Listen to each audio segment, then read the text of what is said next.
Good morning, everyone.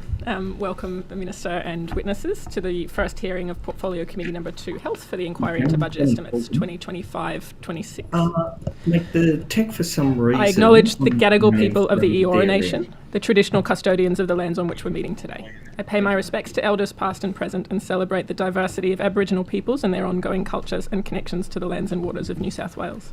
I also acknowledge and pay my respects to any Aboriginal and Torres Strait Islander people joining us today. My name's Dr. Amanda Conn and I'm Chair of the committee. I welcome again Minister Park and accompanying officials to this hearing.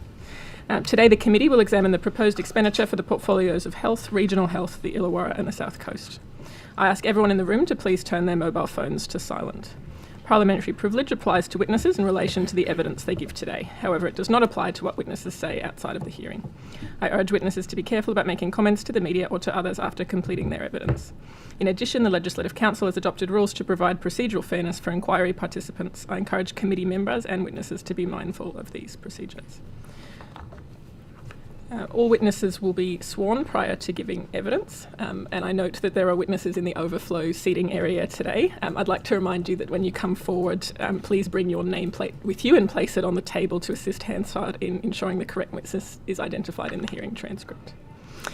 Minister, I remind you that you don't need to be sworn, as you've already sworn an oath to your office as a Member of Parliament. For all other witnesses, could you please state your name and position title and swear either an oath or an affirmation? And we'll start from my left. My name is Luke Sloan. I'm the Deputy Secretary for Rural and Regional Health, New South Wales Health. I solemnly and sincerely and truly declare and affirm that the evidence now about to be given by me shall be the truth, the whole truth and nothing but the truth. My name is Alpha D'Amato, Deputy Secretary and Chief Financial Officer. I swear that the evidence now about to be given by me shall be the truth, the whole truth, and nothing but the truth. So help me God. Morning, Matthew Daly, Deputy Secretary, Systems, Sustainability and Performance. I swear that the evidence now about to be given by me shall be the truth, the whole truth, and nothing but the truth. So help me God. My name is Susan Pearce, Health Secretary. I swear that the evidence now about to be given by me shall be the truth, the whole truth, and nothing but the truth. So help me God. Morning, Elizabeth Wood, Deputy Secretary, Health System Strategy and Patient Experience. I swear that the evidence now about to be given by me shall be the truth, the whole truth, and nothing but the truth. So help me God. Kerry Chad, Chief Health Officer and Deputy Secretary of Population and Public Health. I solemnly, sincerely and truly declare and affirm that the evidence about to be given by me shall be the truth, the whole truth and nothing but the truth. Richard Griffiths, Acting Deputy Secretary, People, Culture and Governance. I swear that the evidence now about to be given by me shall be the truth, the whole truth and nothing but the truth. So help me God. Troy Harvey, good morning. I'm Acting Deputy Secretary of Infrastructure and Asset Management Division and Acting Chief Executive of Health Infrastructure. I solemnly, sincerely and truly declare and affirm that the evidence about to be given by me shall be the truth, the whole truth and nothing but the truth. Thank you. I'll go to Dr. Morgan, who's appearing via video conference, and then to our witnesses in the overflow area. Thank you. Good morning, Chair. My apologies for the technical delay. I take the affirmation. I solemnly, sincerely and truly declare and affirm that the evidence now about to be given by me shall be the truth, the whole truth and nothing but the truth. Thank you.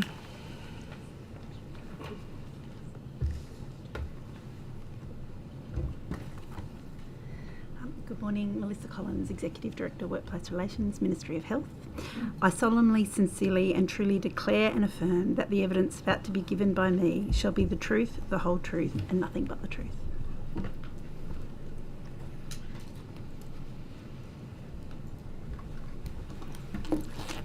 Good morning, everyone. I'm Vince McTaggart, the Executive Director of Strategic Capital Planning and Asset Management within the Ministry.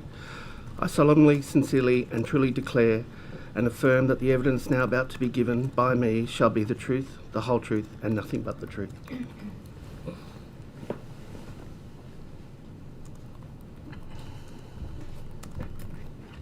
Good morning, Kate Ma, Deputy Secretary, Delivery and Engagement Group, Premier's Department. I solemnly, sincerely and truly declare and affirm that the evidence now about to be given by me shall be the truth, the whole truth and nothing but the truth. Thank you very much.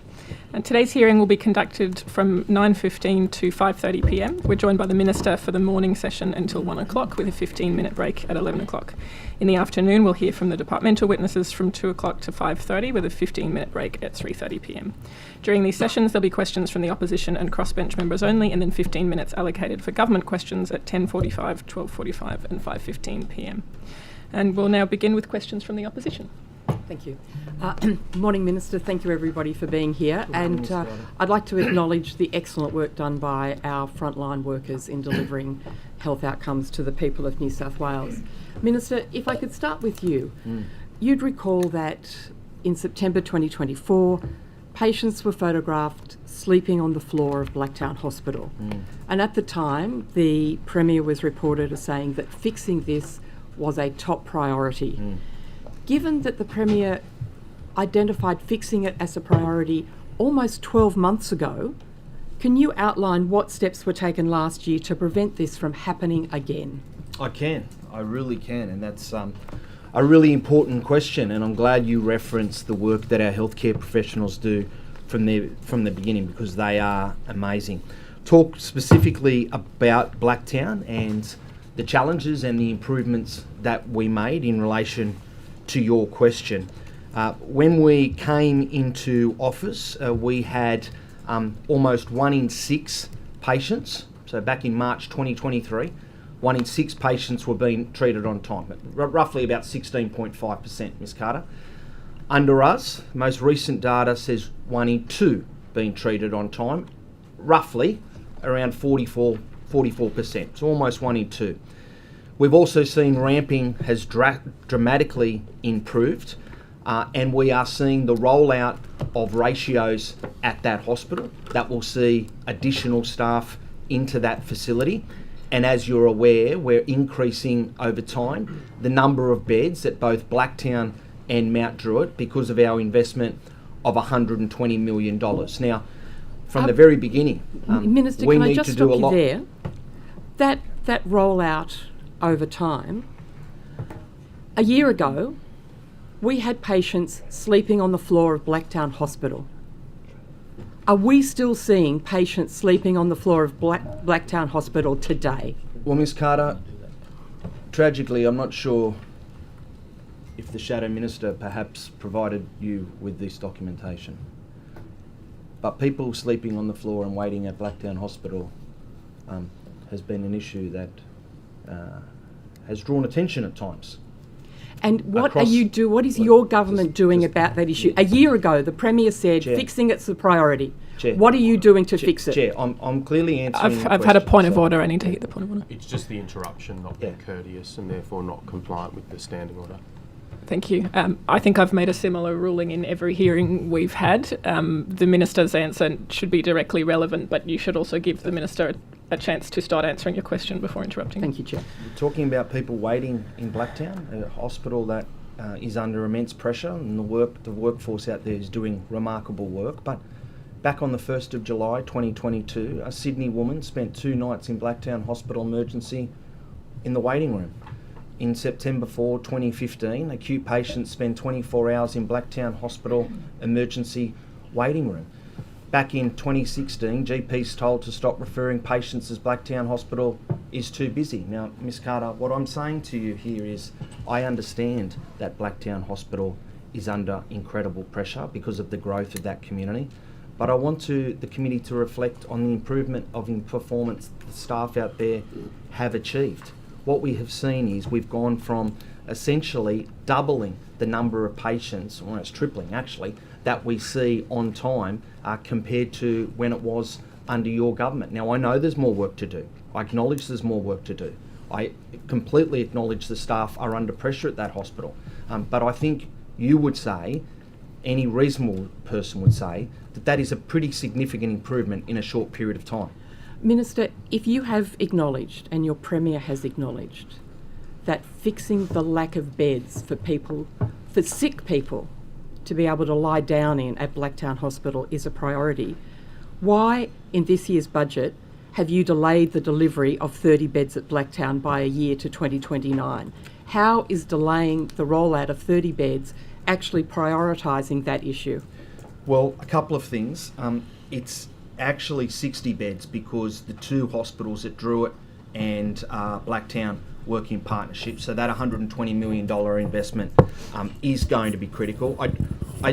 I don't think, and you can tell me if I'm wrong with this, Ms. Carter, but I don't think that was an election commitment that you also supported. So I don't think that has bipartisan support. I know Sorry, Minister, why are we playing politics about people sleeping on the floor of Blacktown Hospital? Where are the beds you promised? I know ratios didn't have support. I've had another point of order. Just the elevated volume of the voice. I think at some point it does become discourteous. So, to that point of order, at some point, but not at this point. Ms. Carter, sorry, I didn't rule on the point of order, and I think we do have rules around procedural fairness that include treating the witnesses with respect, and I think that actually did cross a line. To the Minister. Ms. Carter, delivery of those beds will be in 2027, not 2029 as claimed, I think, by the Shadow Minister. That's the financial completion date. That is how all budgets work. There is often payments made post the delivery. So to clarify, you are committing that there will be 30 beds at Mount Druitt and 30 beds at Blacktown by the end of the financial year in 2027? We are working towards that. Sorry, you're working towards that, or you are committing to that? Because they're very different, aren't they? Well, I'm committing to do it as quickly as I possibly can. At the moment, it's forecast for 2027. So it'll be in that 2027-28 financial budget. So to be clear, it's a forecast, not a commitment, and you cannot commit to the actual delivery time of those beds. Is that what I'm hearing, Minister? I commit to the delivery time as stated already, which is what I have said, which is the 2027-28 financial year. There's a completion date of 2029.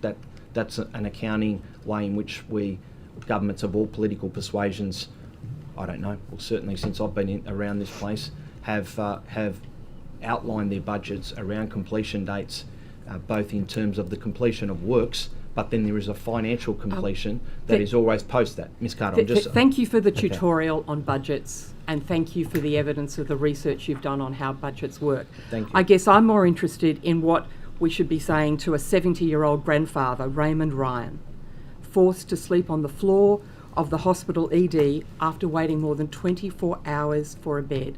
That was July this year. That was last month. Well, what do we say to Raymond Ryan about when he gets a bed, when he turns up in pain at Blacktown ED? Well, my advice about one of the patients at Blacktown Hospital is twofold. Firstly, he was treated and discharged, and secondly, his photo was taken and used without permission. This committee and all of us as legislators and members of this place have to be very, very careful when we utilise images of other people, particularly people who are undergoing and experiencing medical interventions. So my advice is that person was treated and discharged. My second piece of advice is that I've received is that photo was taken without permission. And my third piece of commentary to this committee is that what won't fix Blacktown is a wages cap. What won't fix Blacktown is the fact that we had to recruit and save the employment of 1,100 workers, 160 I think of which were going out to Western Sydney, Minister, because you were sacking them in 2024. I'm so pleased you raised that issue, an issue which you told us was addressed in your first budget. The same budget in which you committed to the funds for the additional beds at Blacktown and Mount Druitt hospitals. Yet here we are at the third budget, and you're still talking about that, and we still have Mr. Ryan, I agree he was treated, waiting 24 hours on the floor. And Minister Patrick emailed your office on Monday this week. He was forced to wait for 38 hours and 17 minutes. 38 hours in Blacktown Emergency Department. He wasn't fed. He saw patients sleeping on the floor of the emergency department. He's now too scared to turn up at Blacktown Hospital because he fears that he will die there. What do you have to say to Patrick about the health system in the West? Ms. Carter, do you know how many people use our health system here in emergency departments? Have you got any scope of what that is? Thank you for asking me questions, Minister. The question is to you. What are you doing to make sure that no patients will have to sleep on the floor at Blacktown? Well, this is a real issue for real people, and we can hide in statistics, or we can talk about the experiences that are being brought to us about what is happening in Blacktown Hospital in the Western Sydney Local Health District. Well, Ms. Carter, if you give me an opportunity, I will outline what we're doing, and I'll be very clear about what we both are doing and not doing. Firstly, whenever someone doesn't experience a positive outcome or a positive interaction with New South Wales Health, that is always something that is troubling for the Secretary and I. Point one. Point two, we are investing in Blacktown, both in terms of additional staff and in terms of additional beds going forward. Point three, what we will not be doing is doing something that your government presided over, which was a wages cap and not investing in our frontline staff. That's not what we will be doing. It was your government that paid 0% during the middle of COVID to frontline healthcare Minister, workers. why do we have this history lesson? Over the last 3 years, Minister, over the last 3 Minister, years, if I we could have ask you to invested answer more in the my health questions workforce than rather any other than government just has. give us history lessons. You told us this was an issue you fixed in your first budget. Why in your third budget are you still using this as an excuse? And why are you hiding behind statistics rather than dealing with Raymond, dealing with Patrick, dealing with these real people and their experiences in the Blacktown ED? And why, Minister, are you refusing to support an inquiry into the Western Sydney Local Health District so that these people can tell their stories to a parliamentary inquiry, and together we can seek for real solutions to help the delivery of healthcare in this area? Chair, I'm glad the member asked me about the inquiry. That's important and a good opportunity, I suppose, for me.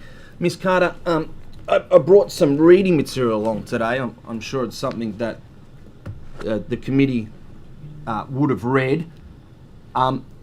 This is the Special Commission of Inquiry into Healthcare Funding. The only agency in this government, and for many, many years, I think the only agency who have initiated a Royal Commission-like investigation into its own agency, with the sole aim, not as a result of an incident or a crisis, with the sole aim to look at what we're doing and see how we can improve it. No one has done that. Commissioner Beasley handed down his findings, incredibly important findings, and we will use those in findings. But, Ms. Carter, I'll tell you what the problem with an inquiry would be. We would probably have to call committee members for evidence. We would have to call Mr. Tudor Hope and explain why he thought that having a wages cap would fix the staffing at Blacktown Hospital. You may think that it's a problem. We would have to call Mr. Rath and explain to him and question him why he thought the privatisation of health and hospital facilities would improve the service at Blacktown.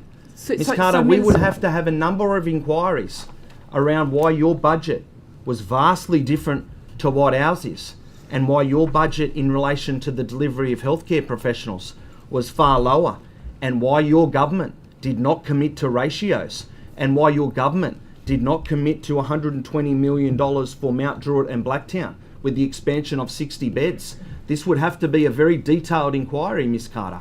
But what we have done is had a look at our entire agency through the powers of a Royal Commission, a multi-volume report led by one of the most preeminent justices in this country, the Honourable Richard Beasley, has gone through with the Secretary, with complete cooperation from New South Wales Health, and has found that we have a very good health system that does not waste money, but there are areas for improvement, and one of those is staffing, and that is why we have committed to ratios. One of those is funding. That is why we have increased funding and advocating to the Commonwealth for an increase in funding. So, Ms. Carter, we are happy to talk about inquiries, but we would do so in the complete fullness of the situation, and I would have to, given those circumstances, be calling the former finance minister and be calling that very senior member of the coalition, Minister, the Honourable Chris Ruff, you've been about asked their a question. views on You're not answering the privatisation question. and wages Your side cap. of government supported an inquiry into rural health there's in been the last another term point of of order. Parliament.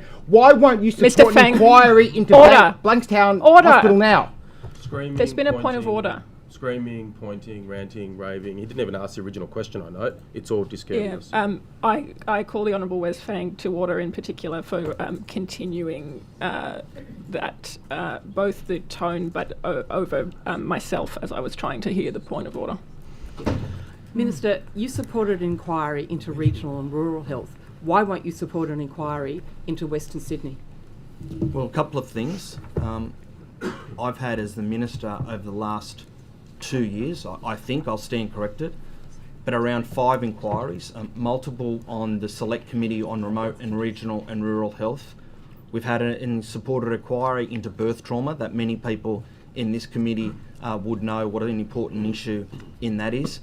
And Ms Carter, I've had a Royal Commission into my own agency that I committed to and Minister, I initiated. with respect. And the Susan Pearce as the Secretary with healthcare staff supported and engaged with over a period of more than 12 months. I don't know any other minister over the last 20 years who's initiated a Royal Commission, not had one imposed on them because of a situation. But if we were going to have an inquiry Minister, into Blacktown... may I ask you a question, because this isn't for you to provide speeches to us. Thank you for doing that inquiry, but it doesn't answer the question of why Raymond and Patrick are today still sleeping on the floor of Blacktown Hospital. And where are the answers for the people of Western Sydney? If that report has given you the answers to Western Sydney, why aren't they being actioned? The purpose of this inquiry is that we work together to actually deliver good outcomes for Western Sydney. Will you Ms. support Carter, it? the answers are this. 1, we are rolling out ratios at that hospital, resulting in significantly increased number of staff. 2, we are expanding beds at both Mount Druitt and Blacktown to the tune of $120 million investment, 60 increases in beds between both hospitals. 3, we will continue to focus on the patient experience at that and other Western Sydney hospitals. As a result of that investment, with more to do and a lot more improvement to go, we have seen significant improvements in the performance at Blacktown Hospital, but there is more work to do. But the answer also is what we will not do, and we will not have a wages cap. Can we talk about the beds? We will not bring back a wages cap. Instead of history, can we talk about the beds? We will not bring back a wages cap. Minister, you said that you committed to rolling out the beds. $120 million was committed in your first budget. We're now up to your third budget, and the only thing that the people of Blacktown have seen are these fancy pictures of what the beds might look like. Is this real money for beds for Patrick and Raymond, or is this just fantasy money? Well, it's interesting you talk about that because one of the facilities that will work in partnership with Blacktown, and I know you know this because you're familiar with the northwestern Sydney area, is of course Rouse Hill and Bankstown. Minister, can you give us a timeline on when Rouse Hill will be open? Well, just So I've had another point of order. Thanks, Member. The Minister was clearly not finished his answer, and I don't think a reasonable amount of time had elapsed such that To an that point of interruption order, or I was redirection asking for was appropriate. elucidation from the Minister about something we're really interested in. When will Rouse Hill open, Minister? Mrs. Carter, I don't want to say this is an own goal for you, but you Minister, announced Rouse it's your Hill at budget, 3 it's your elections. health. You announced Rouse Hill at 3 When elections. and you announced when- Rouse Hill I'm without sorry, an I'm going to take a emergency. point of order there. The You announced minister, Rouse Hill without an emergency department. The Minister is being discourteous now to the Deputy Chair, suggesting that it's an own goal when the member is trying to get an answer out of the Minister by asking serious questions. The Minister's now showing discourtesy to the Honourable Susan Carter. I'd ask the Minister to reflect on his answers to this member. Further to the point of order, I think this goes back to the original point of order that I took, which was there had been an interruption, and then Ms Carter continued with that. And I to think that that's point of the order, origin this of is it. meant to be a dialogue, not an opportunity for trotting out speeches that have been practised ahead of time.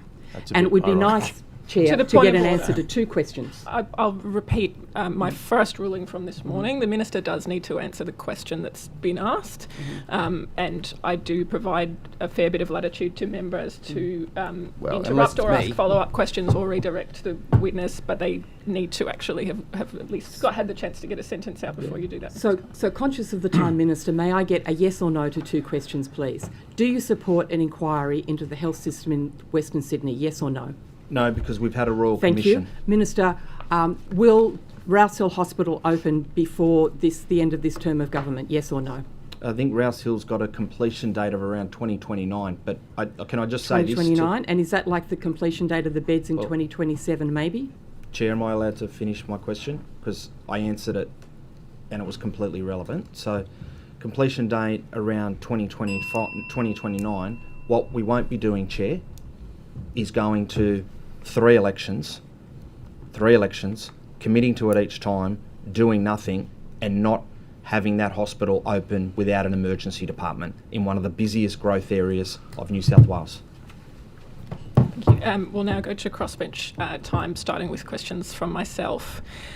Minister, I wanted to ask about the rollout of safe staffing levels for nursing staff. This was one of your key initiatives upon your appointment as Health Minister, and you've had the Greens' enthusiastic support in implementing this. Correct. My understanding is now that you're just over 20 sites implementing safe staffing levels just in emergency departments. You're at the 2-year mark now as Health Minister. Yep. What are the barriers to actually progressing this rollout faster so that nurses across the state can actually benefit from this initiative? Yeah, I acknowledge the support of the Greens to this initiative and acknowledge that that support had been in place for a long time. This was an initiative and commitment that the Nurses and Midwives Association have probably been calling for well over a decade, probably before that. We've invested, Chair, around $420 million, if I'm correct, over 4 years in terms of the investment into that. This investment was on top of the 1,102 nurses that we saved their employment from 1 July 2024. To date, we have committed we have had around 580, I think it is, 580 or thereabouts full-time equivalent have commenced in the ratios and safe staffing model, with a further 80 planned to commence shortly. 44 sites across New South Wales, Chair, have commenced, and we are working with the Nurses and Midwives Association. This is a partnership in terms of the rollout, so we are doing this together, where we literally, with our team from New South Wales Health, with the Nurses and Midwives Association, walking the various sites, getting an agreement around how many staff that we will need, and then getting the acceleration to roll that out. So I would love to roll this out even faster. Patience is not a virtue of mine and not a characteristic that I'll be known for, but we are doing this in a way that the Nurses and Midwives Association have got assurance that we're doing it properly, methodically, and New South Wales Health team in partnership are making sure that it is done very thoroughly right across the board. So some of the questions today have been around places like Blacktown. We've provided an additional 24 FTE in Blacktown, 37 FTE at Bankstown in Westmead. That's an additional 23 FTE. So we are doing this as quickly as we can. It will not be finished completely this term of Parliament. There'll obviously be more work to do next term of Parliament. Depending on who is elected at the next term, that may or may not change it because the coalition doesn't support ratios. Notwithstanding the benefit that I'm sure the nurses are feeling in those 44 sites where this is being implemented, do you accept that for the nursing staff who are under the pump in every other hospital department other than emergency and in the extraordinary number, particularly rural and regional hospitals that haven't been included, that they actually can't feel any tangible benefit of safe staffing? Yeah, I acknowledge that nurses probably wanted this to happen overnight and across every ward. I acknowledge that. But I've also been clear that we couldn't have done that. This is the largest reform to the way in which our public hospitals are staffed, arguably in a generation, and it does take time. I don't think any other jurisdiction that's rolled out ratios has done it as fast as we have, and for that I want to acknowledge the work from New South Wales Health, the Ministry of Health, but also the Nurses and Midwives Association, who have partnered with us. And secondly, where we can accelerate it, we will. So, Chair, this is not by no means job done. This is a work in progress. I know this reform is important to you and your members in the Greens. It's very important to Labor members. We feel very strongly and deeply about this. We think this is an opportunity to reform staffing and both retain and attract more nurses to the system, and most importantly, deliver improved health services. But I also acknowledge that many nurses would like to see this rolled out across every ward as quickly as possible. I've got to do it in a way that is methodical. I've got to do it in a way that we can actually recruit to the number.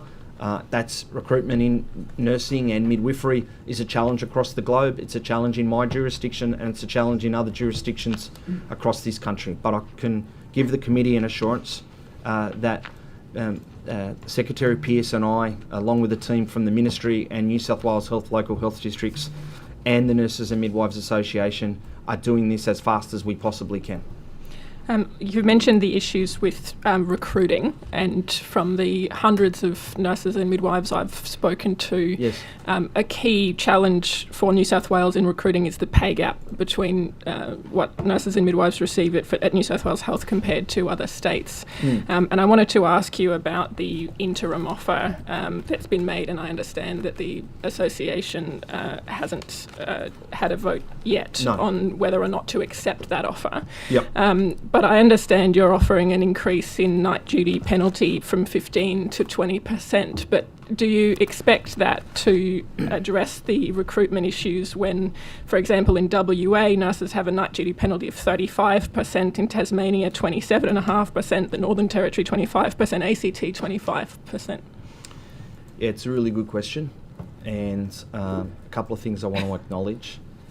I don't want to assume that the membership have supported our interim offer yet. That is, as you said, Chair, still up for members to decide. Nor do I want the committee or the community to think that the Premier, the Treasurer, or I are doing a lap of honour about this interim offer. We're not. This interim offer attempts to try and achieve a few things. Firstly, it attempts to try and get an increase in pay in nurses' wages as quickly as possible, whilst we still have the Industrial Relations Commission process and the special case being undertaken. Two, it increases, as you outlined, Chair, the night shift penalty from 15 to 20%. I think from memory, Chair, the Nurses and Midwives Association were looking at somewhere north of 25 or 30%. I don't want to give misleading figures, but I think that was what it is. We've landed on 20% to try and get that increase in pay. One of the other things in the offer that nurses and midwives, I know, have spoken to you, but certainly spoke to me about both as the Shadow Minister and the Minister, was around the need to have 2 consecutive days off and not having a night shift before annual leave. Night shifts for nurses are pretty brutal because of the demands on the work, and we've agreed to both of those things, as well as not making changes to the roster without consultation. The challenge is for us, Chair, is that after a decade of wage suppression brought about by the coalition government because of the wages cap, there are discrepancies that I've acknowledged, the Treasurer's acknowledged, and the Premier has acknowledged between pay for healthcare workers in New South Wales and other jurisdictions. The challenge with compounding after a 10-year wages suppression by the coalition through the wages cap is that that gap has got increased every single year for over a decade. We are trying to pull that back. We can't pull that back in a single year. What we've tried to do with this interim offer is acknowledge the work that the Industrial Relations Commission that Labor was asked to set up by working men and women through the trade union movement is doing. We acknowledge that that will continue. We have already committed to pay any increase that the Commission outlines compared to what we've already offered. This was an attempt to get a very fast increase in pay, as well as deal with some of those what I would call work-life balance issues that were important to me as Minister and the Secretary. Can I just jump in there, Minister? Yep. If this interim offer is being made in good faith to lock in some of those things that are agreed, and 2 days off in a row will make an extraordinary difference to nurses, but for people working in any other industry, in any other sector, I mean, that's a no-brainer that should have existed a long time ago. If this is being made in good faith to lock in some of those things that are already agreed, my understanding is that if this offer is accepted, it will then preclude the association from pursuing a night duty penalty of any higher than 20% in the IRC. Why is that? Well, because what we wanted to try and do was narrow down some of the issues. These are always, Chair, negotiations, and bargaining is done through a negotiated framework. That's what we've done here. We think we've landed on a movement the right way on the shift penalty rate. I acknowledge it's not exactly what the Nurses and Midwives Association asked for, but this is a negotiated system. We haven't had that increase in pay before, so that is substantial, as is, to be fair, I think the issues around the work-life balance that I know nurses have talked to you about and they talk to me about, which is not money in their pay, I acknowledge that, but a big improvement from my perspective in their working conditions. We'll go online to the Honourable Emma Hurst. Thank you, and good morning, Minister. Good morning, Emma. In the latest budget, you announced $44.8 million to increase access to midwifery continuity of care models. Will any of that funding be going towards maternity, antenatal and postnatal services known as MAPS? Look, I think it would be, but let me get some clarification over that. I'll just ask my Deputy Secretary, Elizabeth, who's just next to me, just to get some clarity around it. Thank you, Minister. Yes, so 53 FTE of midwives, particularly in regional and rural areas across New South Wales. We're working at the moment with our expert advisory group that was established with a consumer co-lead to really determine where we actually will be putting the 53 midwives, and some of those models that are under consideration is the MAPS model. It really is a process of designing the services that are right for the women and families within each of those rural and regional settings. So it's certainly something we're considering. Thank you. Minister, as you'd be aware, Yep. MAPS is not considered a genuine midwifery-led continuity of care model because the continuity obviously is broken during labour and birth. Yes. Yeah, when trauma is most likely to occur. You've spoke to me about that one. Yep. Yes, I know. We've spoken about it quite a bit. But I'm just wondering how we can have any funding earmarked for continuity of care models that are then spent on MAPS. And so I guess, there's obviously going to be that concern going forward. Yep. I'm just wondering then how much is going to be going towards MAPS and how much is really going to be focused on genuine continuity of care? Yeah, well, we're going to have a look at that particular issue as a part of the $83 million maternity package and the $44 million, as you said, to recruit more midwives and roll out more of those continuity care models. So we are happy to have a look at that broadly. That's not an issue. We were planning on having a look at the allocation of the specific funding around it. We are, as you know, Ms Hurst, developing a future-focused statewide maternity services plan to address some of those complex service delivery challenges that we have, and that'll help position us, I think, to deliver better maternity care over the last 5 or 10 years. But I do want to acknowledge in front of the committee, I know I've acknowledged it privately to you, that it was your advocacy around the birth trauma inquiry that has led to many of these improvements and investments. I think it is important to acknowledge when other parliamentarians are particularly passionate about an issue, and I thank you for your passion and commitment and advocacy, because this has made a big difference.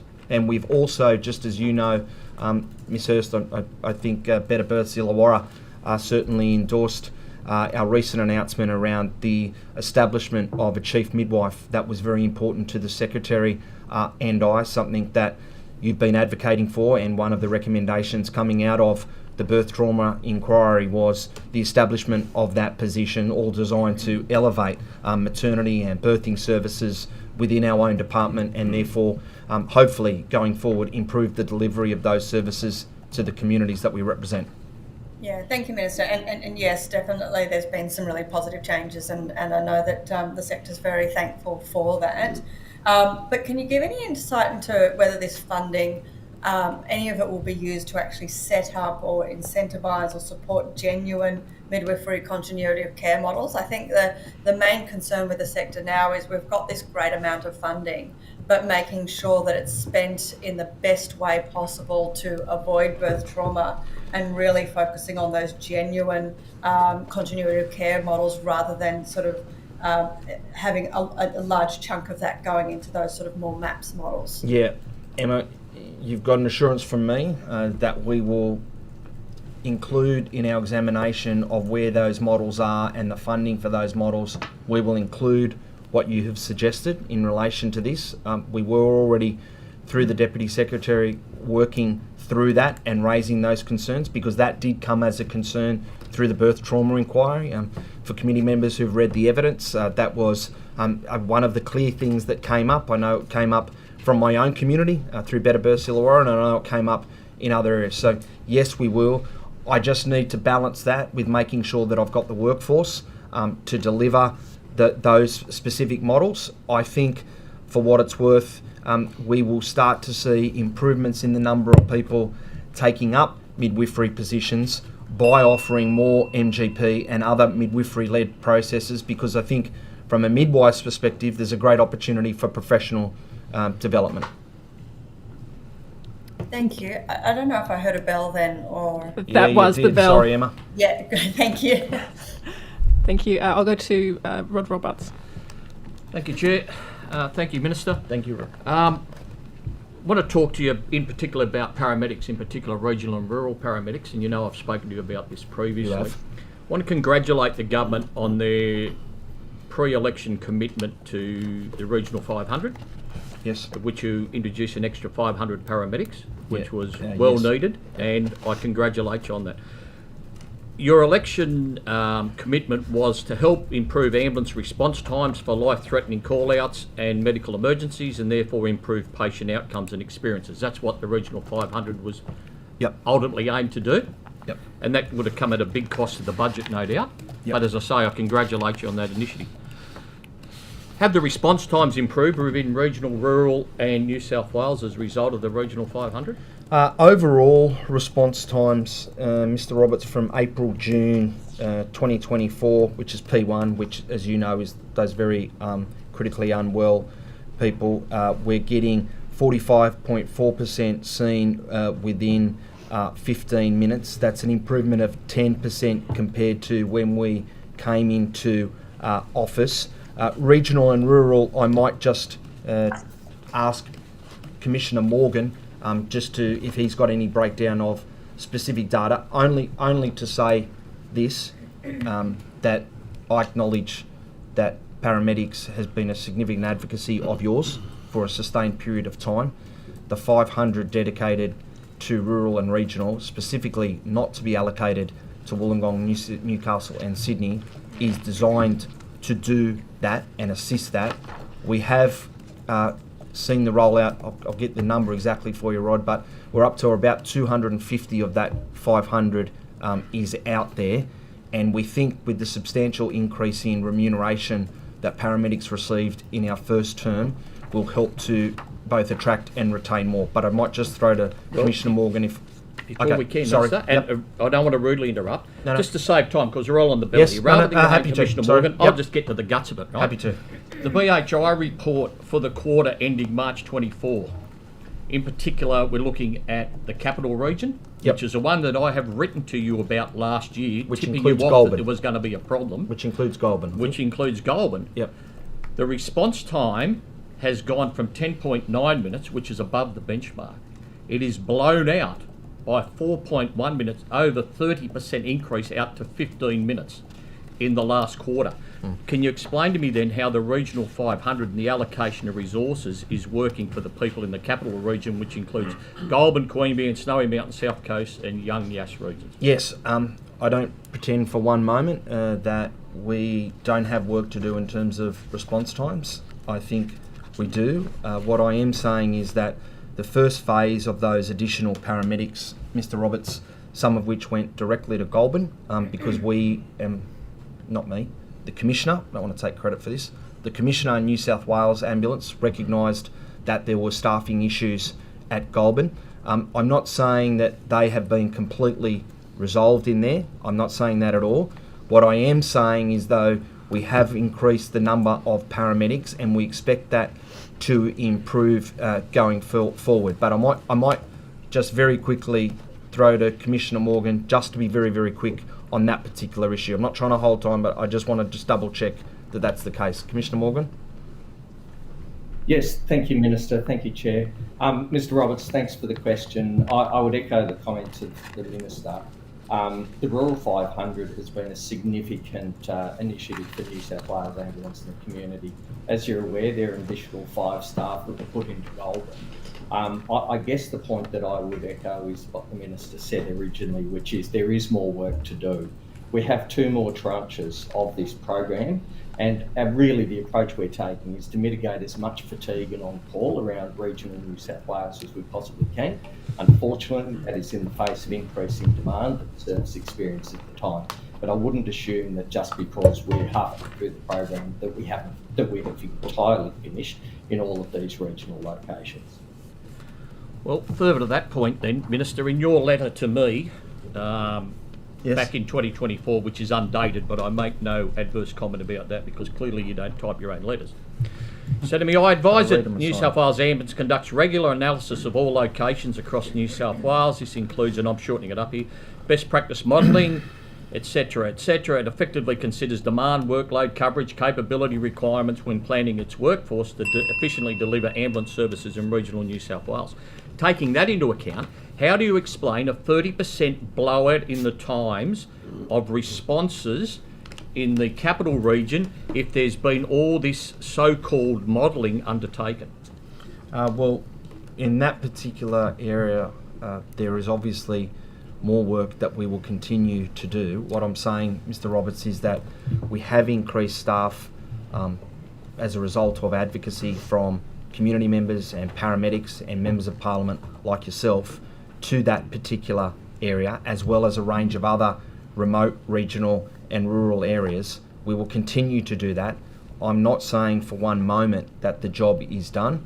I know that we also worked closely with the team at New South Wales Ambulance and Goulburn Paramedics around some of the concerns they had about changes to the rostering system, and we worked, I know my office worked very, very closely with Ambulance and the Health Services Union about that particular issue. That doesn't mean that given the distances that those paramedics travel, particularly in and around the capital area and the Goulburn area, that we don't have challenges still. We do, and we are continuing to look at what we might do in relation to improvement there. But I wanted to give you some assurance that we have provided additional paramedics, or 5 additional paramedics came to Goulburn back in June, I think, of 2024. So if we can do more, we will, but we have a big state and we have big demands on our paramedic services right across New South Wales. But I acknowledge your advocacy and I acknowledge that there's work to do.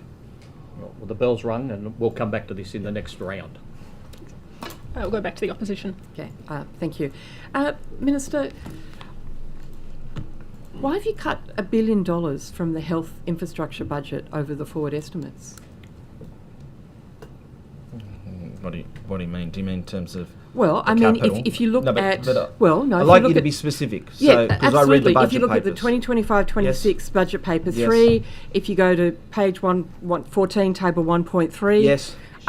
You see a figure that is $1 billion less compared to what it was last year. Where's the $1 billion on infrastructure gone? Okay, so I'll have my CFO explain some of this, because sometimes if I've missed something technically, I don't like committee members to be misleading. When you complete and finish projects, right? So when projects are finished and complete, then that expenditure is obviously complete. So when you finish, for example, some of our health facilities, some of our ambulance facilities, when they are complete and finished, then that expenditure no longer appears in the budget. So So it's can not you just tell us what the $1 billion has been spent on then? no. So just to be clear, I need to hear the try point and of order. explain as simple as I can. My and then apologies, I'll- Minister. I've had another call to order. So the first question clearly raises a really complex budgetary question, and the Minister was answering it and was also about to refer it to the CFO. The second question that was asked was essentially the same question, except it was also mischaracterising No, the issue to fundamentally, that because point it's of not order. about $1 billion missing dollars, it's about the ups and downs of the budget as Are you was trying in to be the a course of minister, being mate? explained. So I think the Minister should be explained able it. to finish his answer. To the Stop point of wasting order, time, Stephen.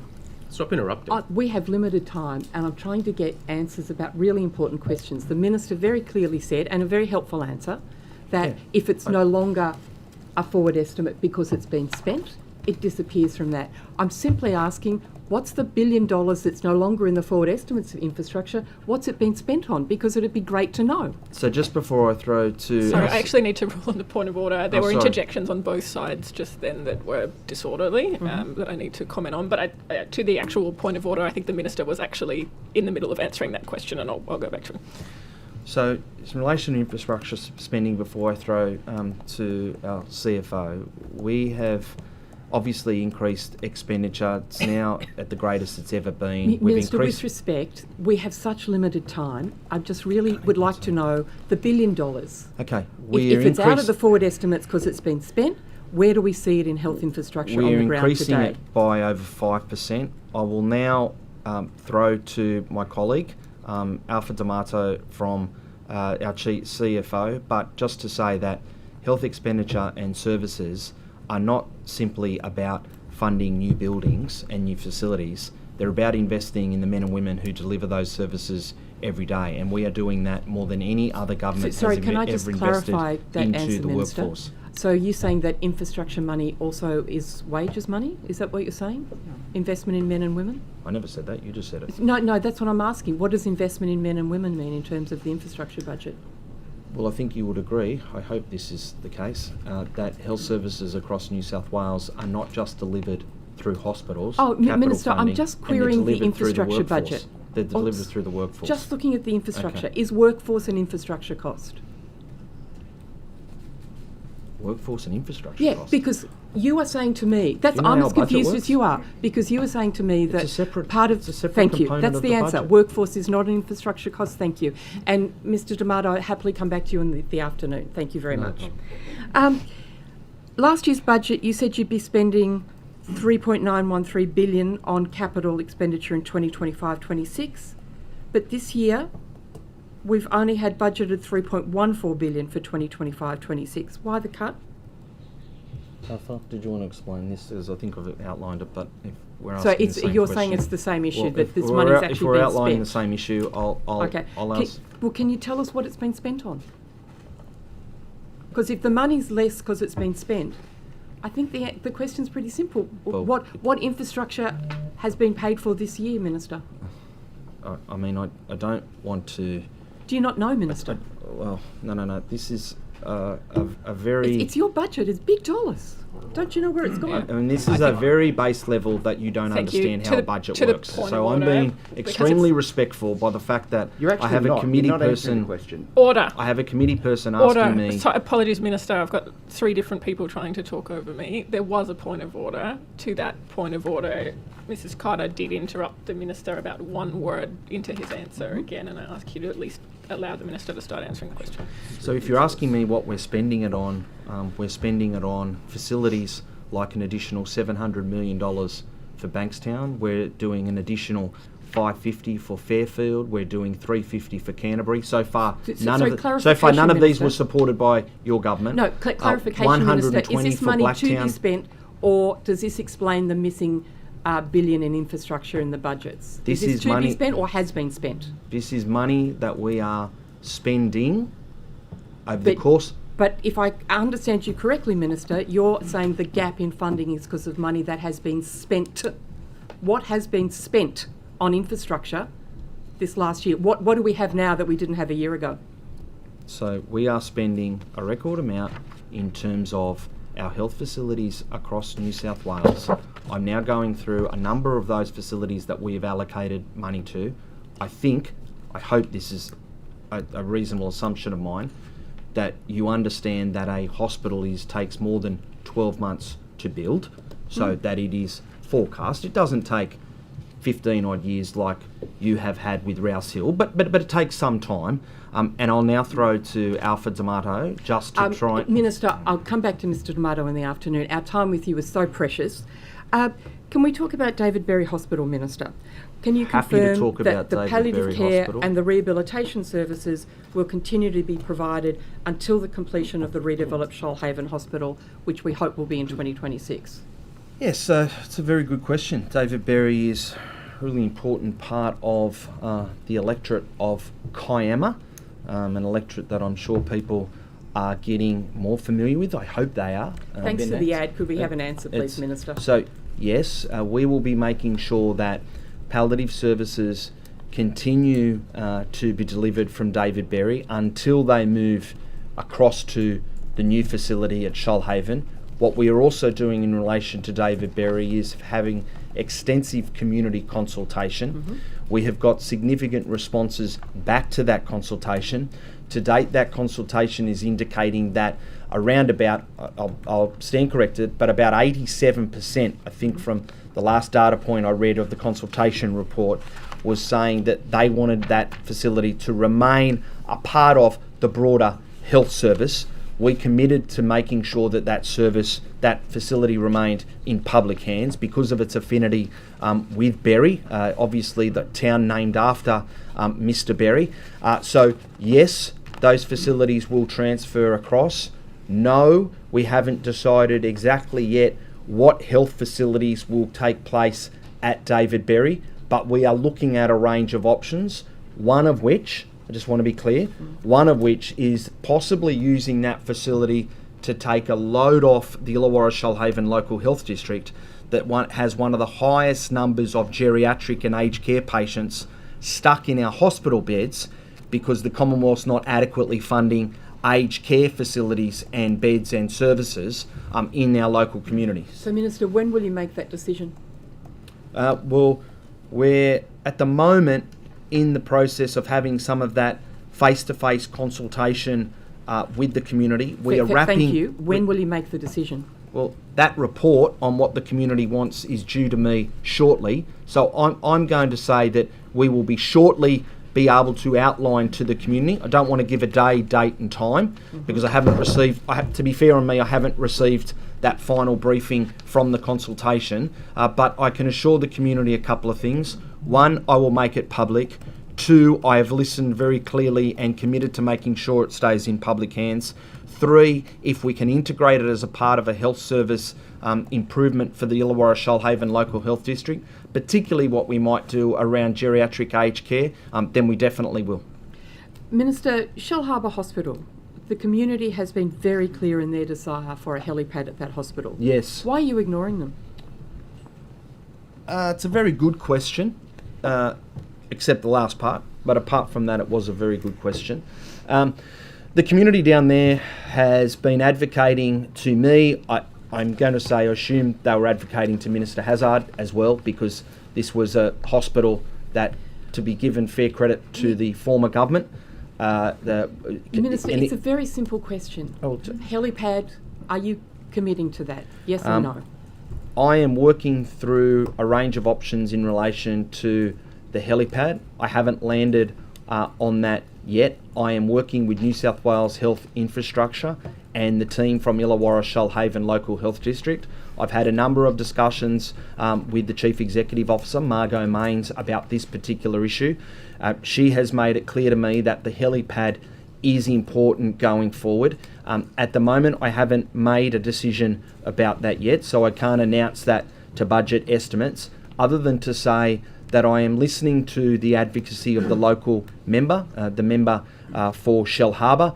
It was an issue that was advocated for at the last election. I know it was by our local candidate, Kalen Park. Minister, I'm assuming by others, and I'm working through whether that is an option going forward. Other than to say, Minister, I acknowledge the advocacy and I'm working on the issue. Minister, by way of clarification, does part of that working through involve taking a proposal for a helipad to Cabinet? Well, it depends on whether, and I don't want to say we've landed on doing a helipad yet, because we haven't made that decision. So when will you make that decision, Minister? I've had a point of order. There was a question asked about whether it involves taking it to Cabinet. The Minister had said about one sentence, and I'd actually like to know the answer before he's interrupted. So it's about the process of government. In relation to Cabinet discussions, it's illegal for me to comment on that. Two, I am looking at our entire infrastructure expenditure for that particular service and see the capacity within that. We haven't made a decision yet. The advice to me is that we will continue to have a look at it, and we will continue to have a look at it. I've committed to the Health District that we will continue to have a look at it, but more than the Health District, I've continued to say to the community, we have. When I've made an announcement about that, then obviously I will say that publicly, but I acknowledge that this is an issue for the communities in the southern part of the Illawarra, including those in the Kiama electorate and the Shellharbour electorate. Minister, in life-threatening emergencies, minutes matter. Why won't you commit to a helipad at the new Shellharbour Hospital? Minutes do matter. Minutes do matter, and you are right. And Miss Carter, every night I go to bed wanting to make sure that I do a better job for the people of New South Wales the next day, in particular in the portfolio that I've been charged with. If improving the services at that hospital involves a helipad, then I am continuing. What I'm saying to the committee is, I've heard that advocacy. I am continuing to engage with the Health District and with Health Infrastructure about that. I'm not in a position today to make a commitment to that, but I do also note that this was a hospital, as I've given due credit, started under the former coalition government. They did not commit to a helipad in that original funding envelope. So to be fair, Thank you, I am Minister. working through something, but don't Thank have you. an announcement to make today. Minister, will we have to wait till a trauma patient has to be urgently transported to or from Shellharbour before you make a decision? Well, what I can assure the committee and what I can assure the community is that I, as their health minister, will make the very best possible decision based on the advice and funding that is available to me. That is, I hope, something that every minister across any government across this country is charged with doing. We are a network system, and a Thank you, network Minister. system means Thank that our Thank hospitals work well together. We have detailed trauma plans Minister, across New South with Wales respect, and across we don't local need health a tutorial districts. on the health system. We just have specific questions we need answered. Why is there no birthing unit being built at the new Shellharbour Hospital? Well, in relation to the birthing unit, that is a challenge and a piece of work that I understand that the community have asked me to engage with them on. I'm not in a position yet to say that we're in a position to make that commitment. We have provisions for expanded maternity care there. Antenatal and postnatal care will be done there. But I acknowledge that the community's wish is for maternity services and birthing services in totality to be delivered there. But I am not in a position to say today that that is possible, and I'm not going to pretend to the community that I represent broadly as a regional minister that I'm in a position to say that, other than to say I'm working with the local health district. One of the big challenges, Chair and Ms Carter, is around staffing of midwifery thank you, and Minister. birthing If we could services, move and on. I want to make sure that it's not just about building it, but I can get that staffing model right when it comes online. we I agree. will If we could continue. move on to more I will specific continue to questions. work on both helipad and birthing services for that facility, Thank but I'm you. not in a position Thank today you. to make a commitment around it. Minister, do you think it's fair that expectant mothers, perhaps in active labour, from places like Kiama, will have to drive past the new Shellharbour Hospital and keep going to Wollongong to give birth? Well, I'm glad you asked me about regional midwifery. The question was not, the question was about mothers in active labour having to drive past Shellharbour Hospital because they can't birth there and they have to keep going to Wollongong. Well, I know as a father you would have experienced what that journey can be like and how important it is for women to have access to good quality, close maternity services. I think access to good quality and close maternity services is critical. That's why when I came to take this office, I was shocked to be advised that your government had shut down 14 regional birthing services, were either closed or suspended. And Minister, what's your comment on the fact that Minister Anna Watson promised that the new Shellharbour Hospital would have a maternity ward to support young families and a growing region? Well, Anna Why have you broken this promise? Well, Anna Watson is a terrific advocate for her local community, and she's a very good parliamentary secretary. She has been a strong advocate for the people of Shellharbour and the people of what I would call the broader Southern Illawarra region. But I'm making this clear that whilst I understand the community's desire and wish, we have a responsibility of a health service to make sure that we are delivering birthing and maternity services as effectively and as efficiently as possible. That's what I'm determined to do, notwithstanding that I understand that maternity services are important. They will have maternity services at that hospital. They'll have antenatal and postnatal care.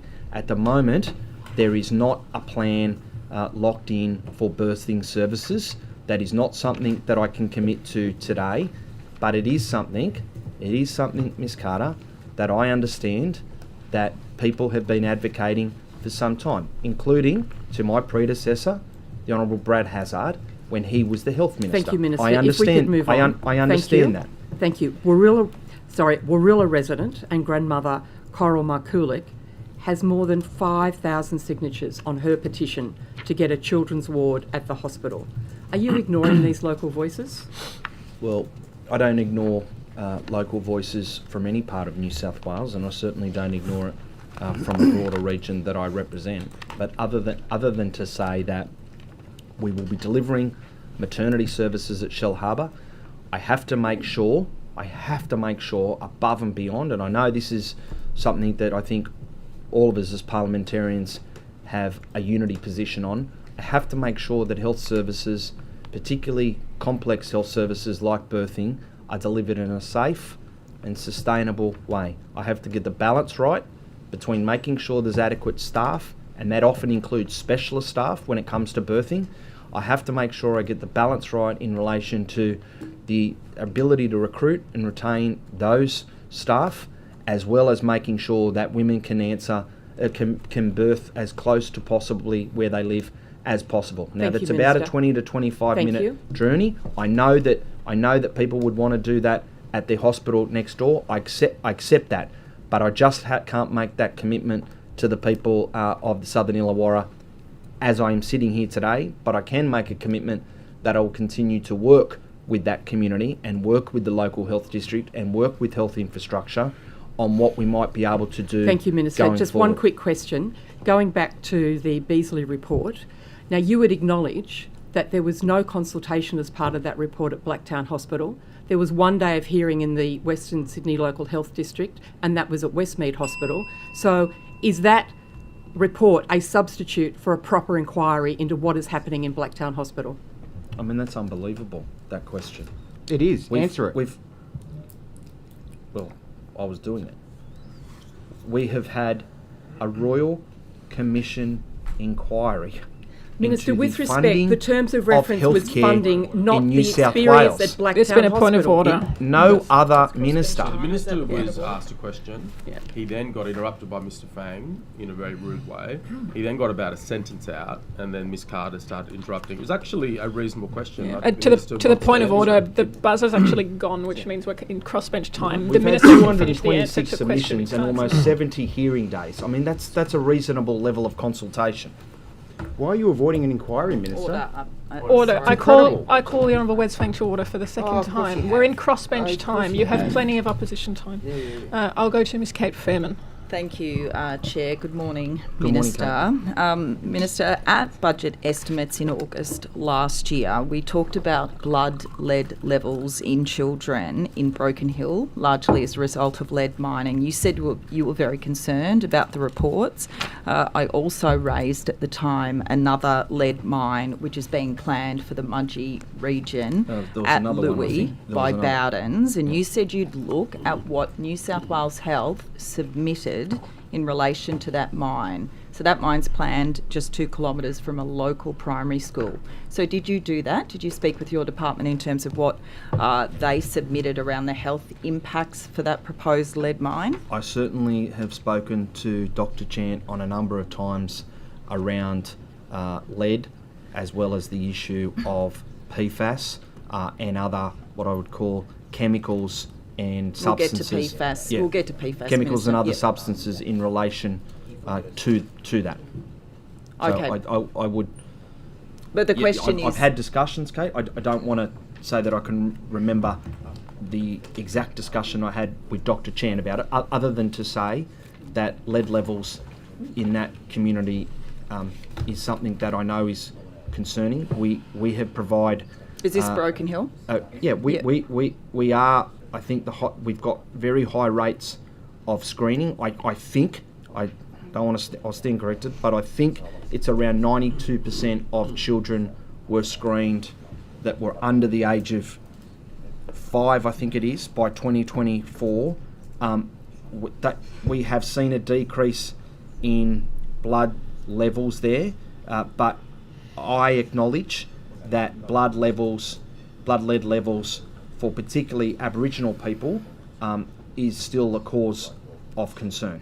Were you told what the sources of lead are in that community in Broken Hill?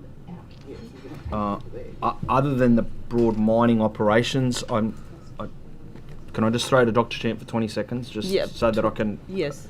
Dr. Chant? As you're aware, Ms. Furman, and thank you for the follow-up question, this is obviously a very serious issue. The township of Broken Hill is in the midst of very close proximity to mining. You can see a slag heap just adjacent to it. I did visit that. It's very present. And as you know, there is more mining activity in relation to Broken Hill. So there is environmental contamination. It does get into the houses, particularly those houses that are older and closer to exposure sources. In relation to the lead mining monitoring program, the blood lead monitoring program, I can confirm that the ongoing commitment of New South Wales Health to the funding for that program, and we're looking at how we can do that better. And I think you raised last time with me and the Minister the fact that ongoing work is being done across government agencies. And I met when I was out there recently with Marama, and they raised a number of issues which I've subsequently taken up with cross-agency leads on that issue. Thank you. That's in relation to Broken Hill, which I've got a few more questions on. But so in relation to the potential for a new mine, which is in its final stages, really another attempt to get planning approval that could go to the Independent Planning Commission any day now. I'm particularly asking about what New South Wales Health is advising in relation to a new lead mine being constructed and in operation in the Mudgee region, 2 kilometres from a primary school. Remind me what that advice is. So, Ms Furman, I'm just actually asking my colleagues to secure that advice, but the usual process for mines are that there is an environmental impact statement done, and there is requirements under that environmental impact statement to consider the risks that would be posed to human health as part of that, and the modelling. Our public health units in some of those major developments do provide comments on those EISs, and I'm just seeking that advice now. So perhaps if I could take that on notice, Ms Furman, I'll be able to come back to you as soon as I get a copy of that correspondence. Yeah. Okay, we'll circulate this in a second, but I actually have an email here that is the feedback from the Western and Far West New South Wales Public Health Unit, and it is, barely a third of a page, really, and that's their comment on the EIS in terms of the Bowden Silver project. This was on the 8th of September 2020, so it wasn't very extensive. I might just ask you, Dr. Chant, when did you first become aware? Are you aware of the report prepared by Mark Taylor? It was prepared back in 2019. It was prepared for the Broken Hill Environmental-Led Program Steering Committee. It's called Environmental-Led Risks at Broken Hill, Sources, Exposures and Forward Solutions by Mark Taylor and Cynthia Isley. You're aware of that report, I'm assuming?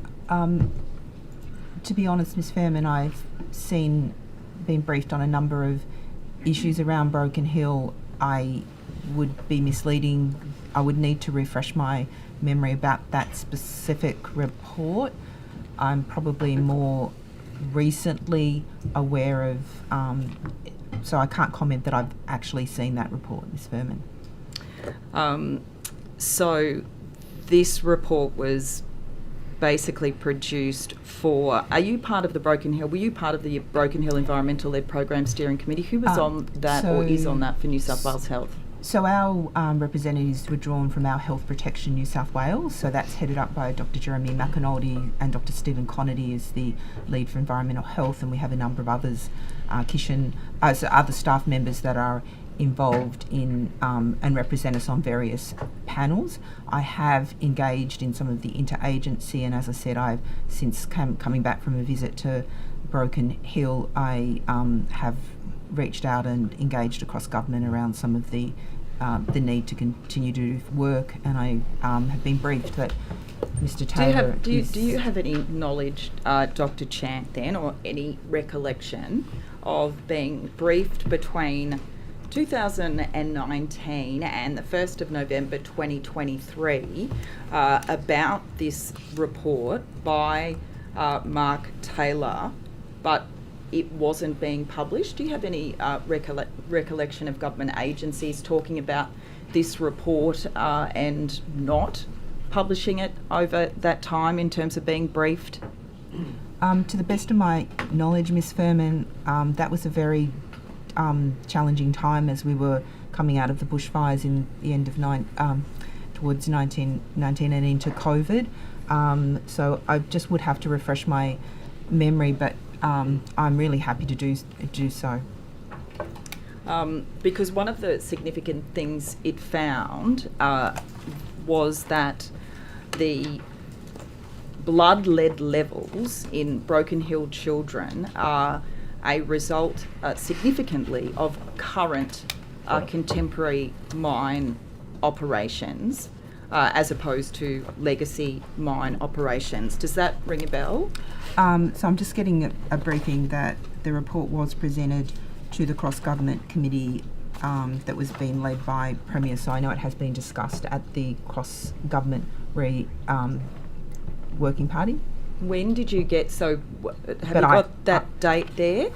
I haven't, as I said, at this moment my evidence today is that I haven't been aware of the contents of that report or briefed on it, but I would have to go back over the correspondence. Significantly, that report was not published until after. Minister, I think you should also, if that's okay, be aware of this. That I am. This report was published after the Independent Planning Commission handed down its findings into, or approved, I should say, the Bowden's lead mine. All the while, this report was sitting with the government, and in fact a briefing note which I have here, which is a briefing note on the Bowden Silver project, which I will hand out, states that it's from New South Wales Health, and Dr. Chan, you're one of the people who I think saw this, your name's at the bottom of this briefing note, does say that doesn't include, in terms of what Bowden's considered, doesn't include that critical report by Mark Taylor, sorry, what the Independent Planning Commission considered, doesn't include that critical report by Mark Taylor, but it was sitting with the interagency. We can come back to it, but it's we'll come back to it, Minister, and maybe get briefed on when the government first got hold of that report.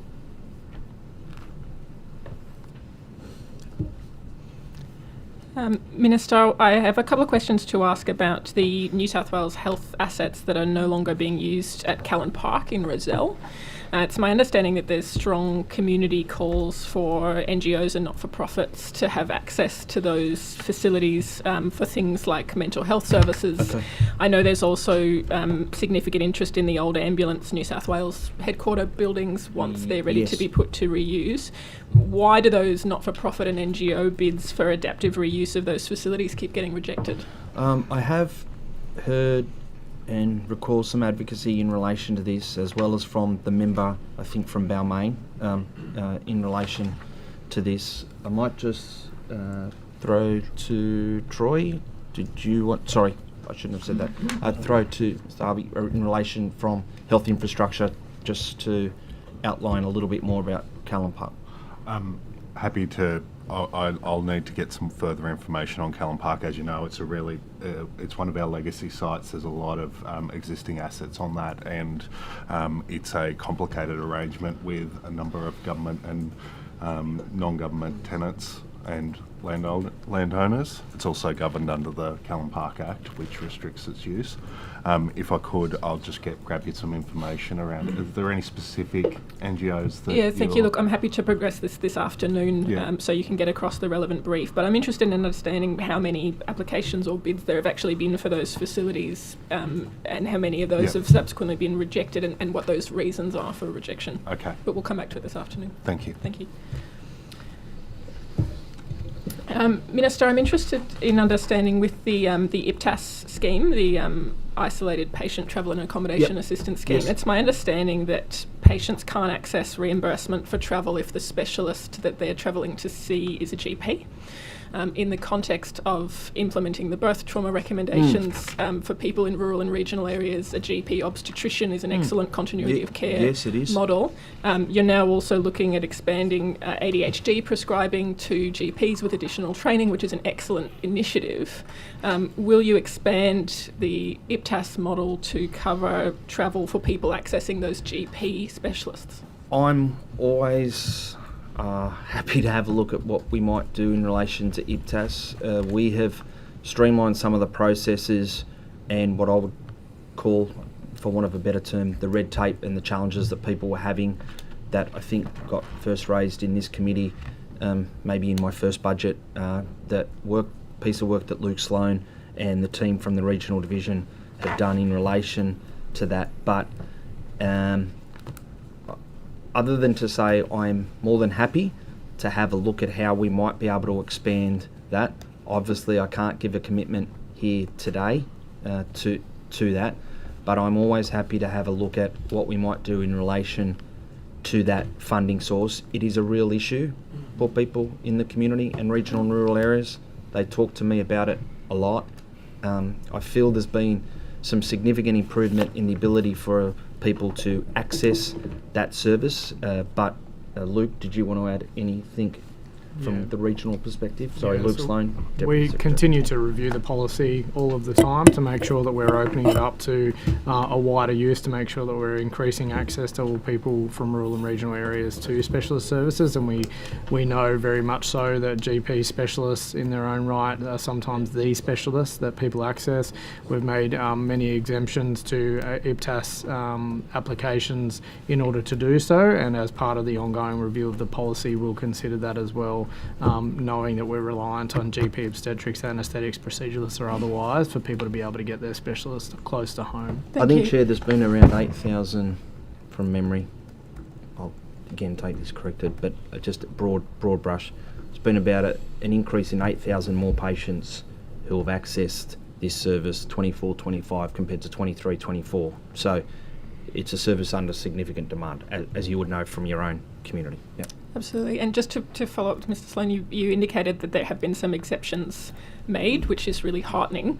I suppose exemptions or considering these things on a case-by-case basis is not really an equitable way of managing this policy. And both yourself and the Minister have indicated an understanding in principle that in many cases GP specialists are specialists who people ought to be able to travel and see. Surely it makes more sense to provide that as policy in an equitable way rather than provide exceptions. Yeah, we'll continue to review the policy and make those inclusions into the future as we expand the service. Thank you. I wanted to turn to access to termination of pregnancy services, particularly in public hospitals. The Secretary is nodding because she knew I was going to ask these questions. The Premier is on the record in question time last year saying that the public hospital network has a role to play, this will be fully funded and the services will be available. I think last time I asked the Secretary about this was December last year, talking about sort of doing a mapping exercise, a networking exercise, a stock take exercise. What are the results of that, and will the services be available in public hospitals? Yeah, so can I acknowledge the incredible advocacy both from members of Parliament like yourself as well as the broader community in relation to this. We've allocated, I'll stand corrected again, but around $6.3 million for abortion services across New South Wales. We are doing a number of things: A, mapping the pathways; B, making sure that disadvantaged women have access to funding to carry these out. I think we've got around 40 odd sites across New South Wales where this can now take place. As you would know probably better than anyone on this committee, Chair, medical and surgical abortions can be provided in community, non-hospital settings and private providers, etc. And we are also continuing with the Pregnancy Choices hotline. But Elizabeth, did I miss anything in relation to that? I can provide some further detail if you'd Yep. like it. Yes, so we've addressed this from a number of elements. So firstly, we've really put a focus on increasing access to contraception services, particularly through the long-acting reversible contraception approach. But I think if we refer specifically to New South Wales public facilities, there are 40 facilities providing a mix of medical and surgical termination services. If that service does not provide that particular service, then referral pathways must be in place to ensure women have timely access to care. We're updating all of our policy documents in line with the legislative amendments to the Act, which is seeing an increase now obviously in nurse practitioners and endorsed midwives able to perform this procedure. But we also do recognise that women need information and access to information to make informed choices about where they undergo their services. So what we have done is we've really increased the investment in Search Plus, which and Search to really support women to find access to the information that they need about services in a really timely fashion, because we do recognise that as soon as they can have that information, they can make informed decisions, and we really want to support them to be able to do that. And Chair, you'd be aware, I think, that a review of our policy documents in relation to terminations of pregnancy is underway. That's important, and we will have that completed by end of this year. So I just wanted to make sure the committee had that extra bit of information if they didn't have already.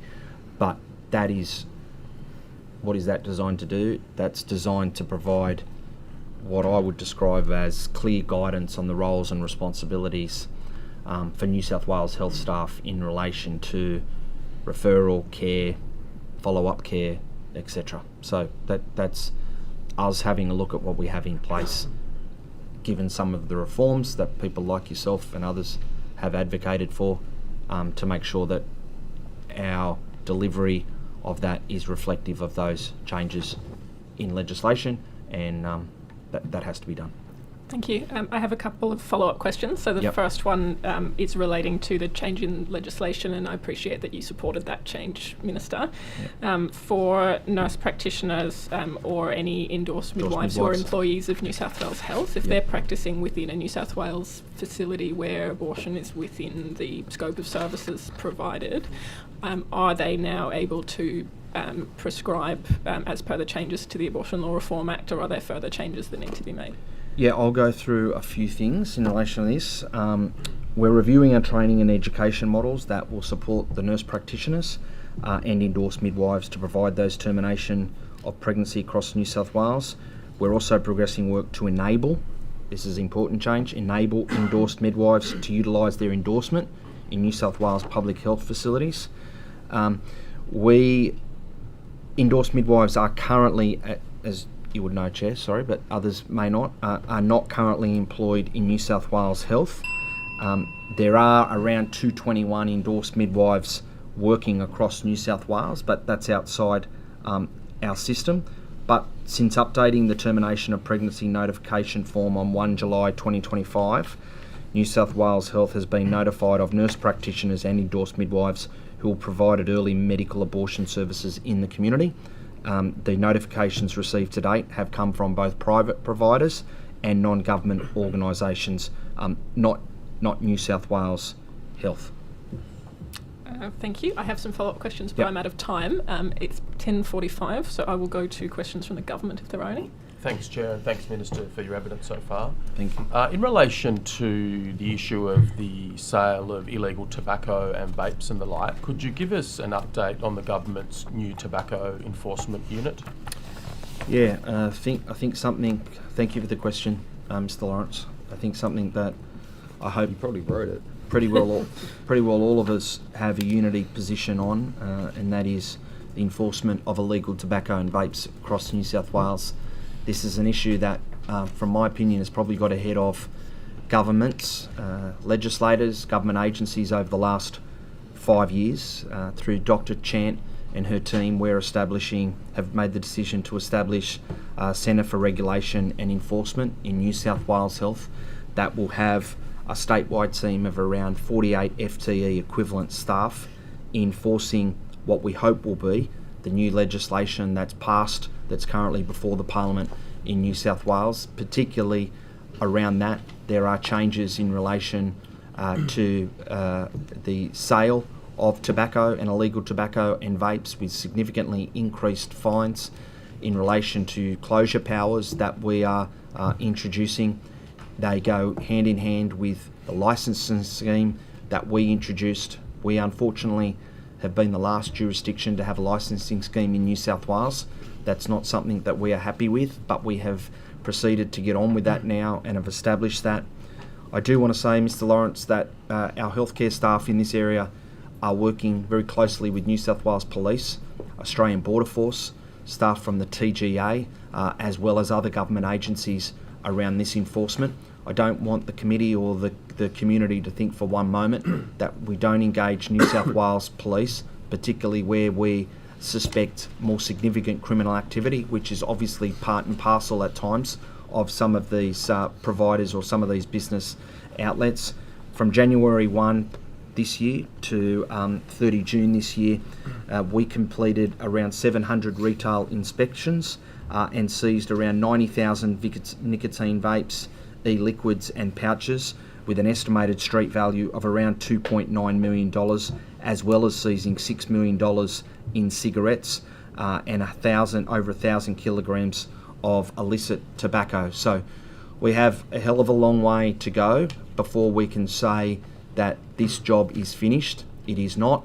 I reflect the concerns that no doubt communities that you represent, particularly in parts of central New South Wales, are concerned about this. I know my own community is very concerned. I think all of us who represent particular electorates or duty electorates know that this is a big issue, and the government is determined to make sure that we work with those other agencies, we increase our enforcement and compliance, we make sure we're doing significant raids in this space, and above and beyond, we're making sure that we are trying to look at ways to discourage from these businesses appearing and popping up. We have a challenge in New South Wales that we've done very, very well as a jurisdiction in reducing cigarette use over a long period of time.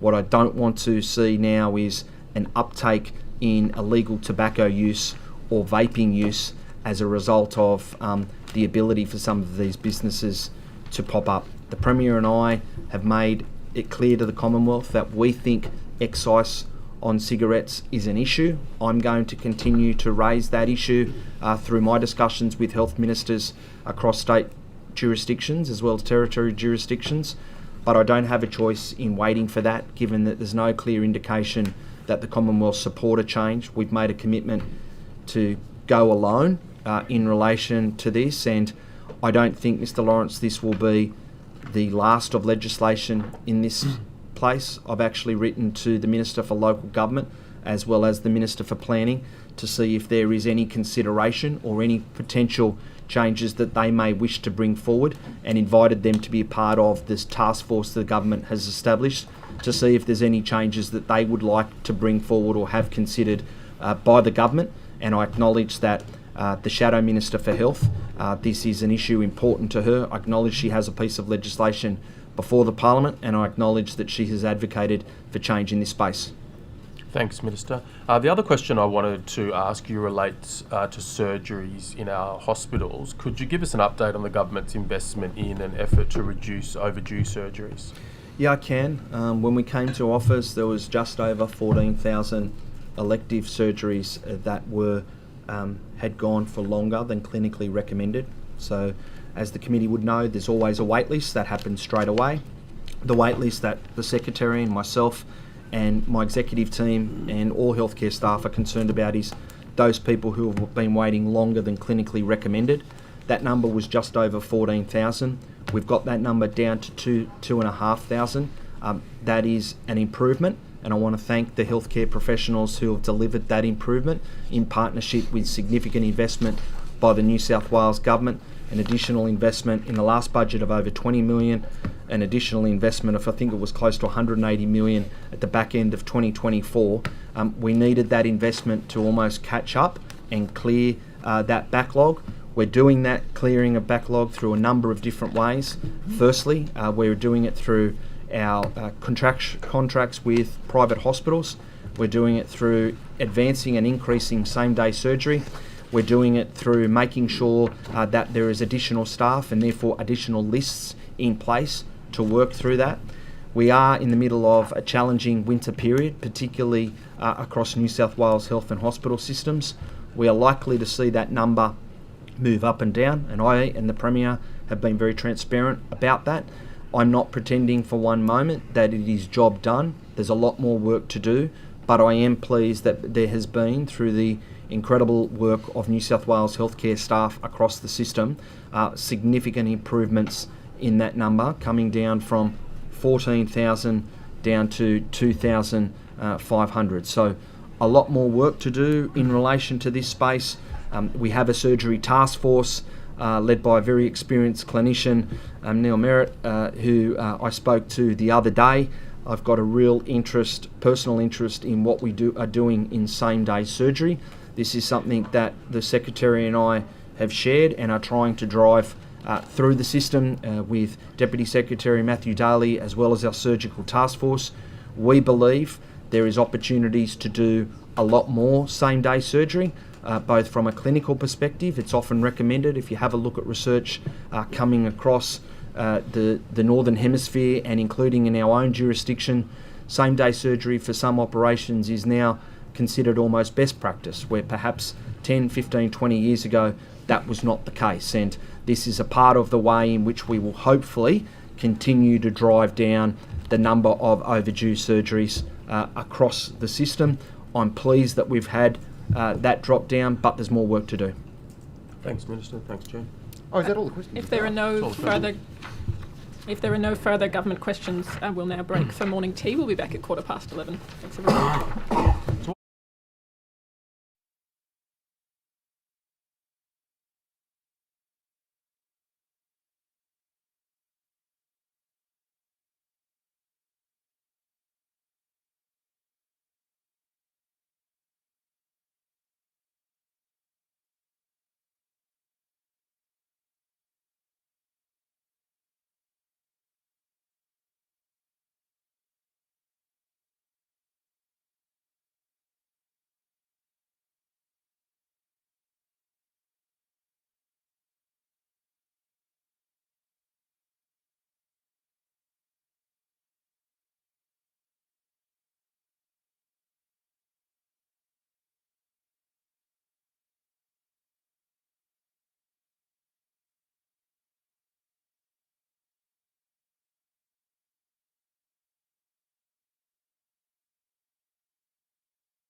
Thanks. Welcome back, everyone, and we'll resume with questions from the opposition. Minister, in the lead up to the 2023 state election, you committed to 3 helicopter ambulance bases in regional New South Wales. That costing assumed a pre-depreciation cost of just over $200 million. Your media release on the 26th of June states that you're spending an additional $158.8 million in addition to the $126.6 million previously provided by the New South Wales government towards the new bases. Why have your costs blown out by more than 40%? You're right. We are committed to 3 bases, and I know this is an area that interests you at Wagga Wagga, Port Macquarie, and Maruya. I'll stand corrected, but I think what was factored into the up-to-date costing was the recurrent costings around staffing and medical professionals that we would need to have operating them. So I think from memory, it is an addition to the 126 previously provided by the government, and I think it would be around the fact, not having it directly here, Wes, but around the fact that we would need to substantially increase the number of staff. So it's not just the hard infrastructure, as I know you know this better than any other committee member, but it's not just the hard infrastructure, it's also the staffing of those bases, and there's obviously been escalation costs and things like that that happen, and I think that would be the broad view. But Commissioner Morgan, have I missed anything in that I'd like Mr. Fang to be aware about? Yeah, thanks, Minister. The specifics of financial, I'd probably defer to my colleague, but I also understand that there's issues of depreciation that have been calculated in. But you're entirely correct. It's a whole of service cost that we're building up. Alpha, anything further you would add to that? No, the Minister is correct. This is about the all of service, includes the staffing required to operate the bases, as well as the technical items such as right of use and the like in the depreciation of the equipment. So from that answer, can I then presume that when you made the election commitment, you'd failed to factor in any of the staffing costs associated with the 3 bases that you'd promised? Okay, so Wes, you'll probably experience some of the challenges around opposition. Is that you don't have... Minister, don't reflect on me in being in opposition. I'm very well aware of my role. I'm asking you, when you made the commitment pre-election, did you fail to factor in the costs associated with staffing? Is that why there is a 40% blowout in the budget? Point of order. There's not... The Minister had only said about 3 or 4 words before he was interrupted. He was clearly in the course of answering, and he shouldn't be cut off like that. Well, to the point of order, he was reflecting on the fact that I'm in opposition. I'm very well aware I'm in opposition. I've been here for 2.5 years. I know this government has been not answering questions for 2.5 years. I'd like him to go straight to the answer. Further to the point of order, I don't need to know. I don't need to be told I'm in opposition. To determine how the Minister answers with the greatest of respect. It's a pretty standard sort of thing to preface an answer with. At the point that the point of order was made, I think the Minister was just starting to answer the follow-up question that had already been asked, so I'll allow the Minister to answer that. So we made what we thought then was the best investment and attempt to make sure that that was captured. What we do know, and I know you know this, because I've had a previous chat with Minister Hazzard about this, escalation costs have probably gone up by 50% over the last I'll just say 4 or 5 years. That's a fact. What we did when we were came into government in relation to this commitment is what we wanted to make sure that we had factored in a range of what we would call the on costs. They weren't embedded per se in the ambulance budget, so we needed to make sure that the crew, the paramedic crew, the clinical crew, the critical care doctor, and all of those other components was a part of that area, as well as take into consideration the escalation costs. So understanding that, Minister, your pre-election costings identified the source of those funds as Snowy Hydro Legacy Fund. Can you confirm where the source of the new funds to fund the overrun or the 40% extra are coming from? Well, I imagine it's coming from Con Fund, but I will From where, sorry? Consolidated revenue. But Okay. I will. But just let me. I want to just clarify that is the case. Alpha. Minister, you're correct, but that's probably a question for Treasury because there were some original issues with the Snowy funding that the Treasury is dealing with. Okay, so does that mean that the current funding for the bases isn't coming out of Snowy Hydro Legacy Fund? It's a question for Treasury. I just want to get to be fair, we've put up our bid that we needed to take into consideration a range of different on-costs. The consideration of that bid needed to be increased because of construction and other costs. Yep. We put that forward. We then worked with Treasury around securing that. The specific funds, Wes. Yep. I'm not trying to be. No, I appreciate that. I just would be best dealt with the Treasurer because I don't want to provide this committee that I have enormous amount of respect for misinformation. I appreciate the respect, Minister. That's probably not part of the question that I asked.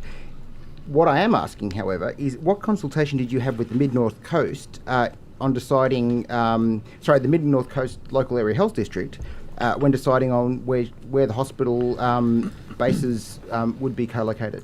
So I understand I've recently received some correspondence from the Coffs Harbour, I think it's Medical Staff Council, in relation to them wanting to have a discussion with me. I want to make this clear to the committee around this. What we committed to was 3 additional helicopter bases. Why? Because we wanted to have pre-hospital care dealt with in a way that we thought could be enhanced across New South Wales. We then asked New South Wales Ambulance, who then worked through where those locations would be. The selection of those locations had nothing to do with me. The selection of those locations comes from Commissioner Morgan and his team. Yep. I just want to emphasise it's not just Commissioner Morgan, it's Commissioner Morgan's team Yep. around where we think they need to be strategically located to provide the best care to those people, not from. So, for instance, a helicopter base at Wollongong, where it is at the moment, doesn't service necessarily just the people of Wollongong. Minister, it's used strategically to go up and down the coastline. I'm well aware this of was that, the same. but that really isn't the question that I asked. And Okay. the question that I asked was, did you consult, or let me make it even wider then, did the department consult with the Mid-North Coast Local Area Health District before deciding on where to locate the bases? Well, I'll throw to Commissioner Morgan, but other than to say that from my perspective, we wanted to make sure that there was 3 additional bases. Minister, I'm not interested in your perspective. I'm interested in asking whether you consulted with them and you still haven't identified that. Mr. Morgan, did you consult with the Mid-North Coast Local Area Health District? So thanks, Mr. Bang, for the question. The critical point here is this is about pre-hospital care. It is far more germane about where the helicopter flies from than where it flies to. To answer your question directly, the modelling informed that. I wrote, once there was a budget announcement in June confirming the funding for this, I wrote to the local health district, both in the Mid-North Coast, the southern region and on the south coast, and to invite engagement, and we've got those in train. Specifically on Mid-North Coast, I personally met with the Chief Executive and the Medical Council in relation to this matter on the 10th of July. There was a follow-up subsequent meeting with the Executive Director of Medical Services and the Medical Council, and we've committed to ongoing dialogue. Okay. Minister, there was a 2017 study which reaffirmed Coffs Harbour and Wagga for the optimal locations for regional New South Wales helicopter bases.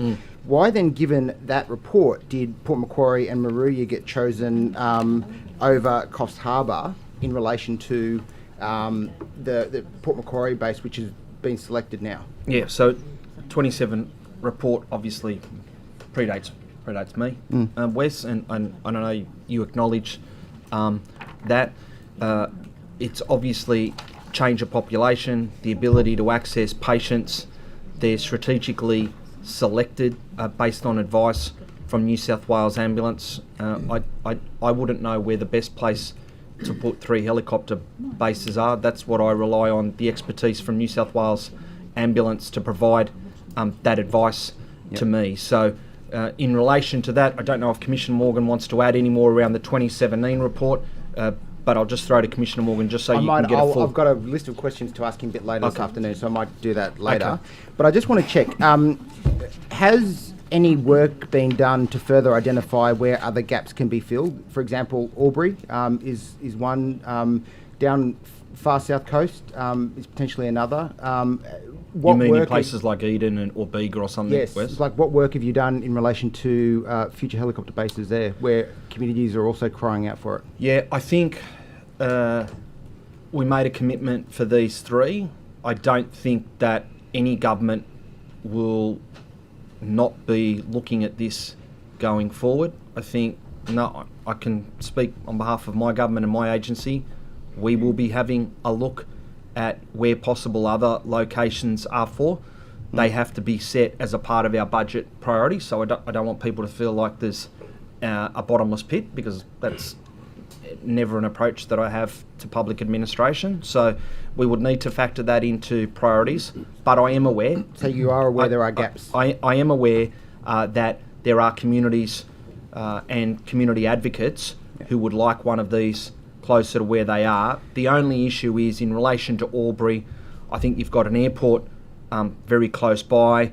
I am advised that there is I'll stand corrected on this, Commissioner Morgan, but from memory, there is a piece of advice in a brief coming up, or brief that has come up from me at a point in time, around a fixed wing service that is more viable for distances that travel over several hundred kilometres.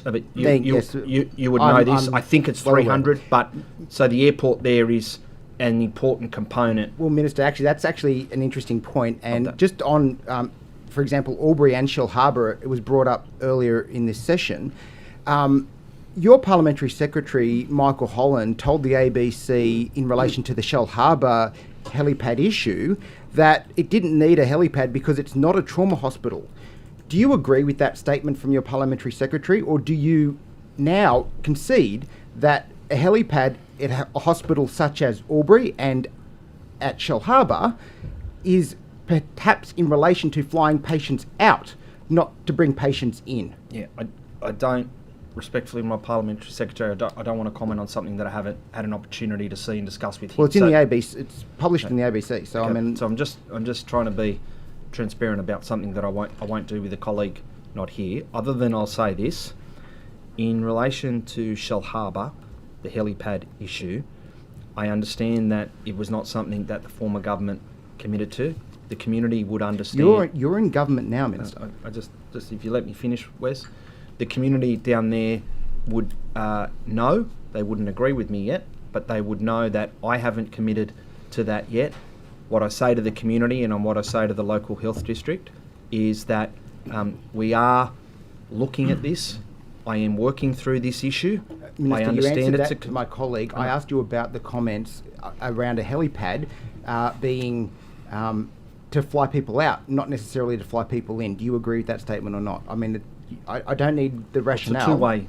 It works, as you know, aeromedical services work in a two-way. No, I understand that. There's transportation I understand between that, but hospitals. the people want it so they can fly people out that need urgent care, not...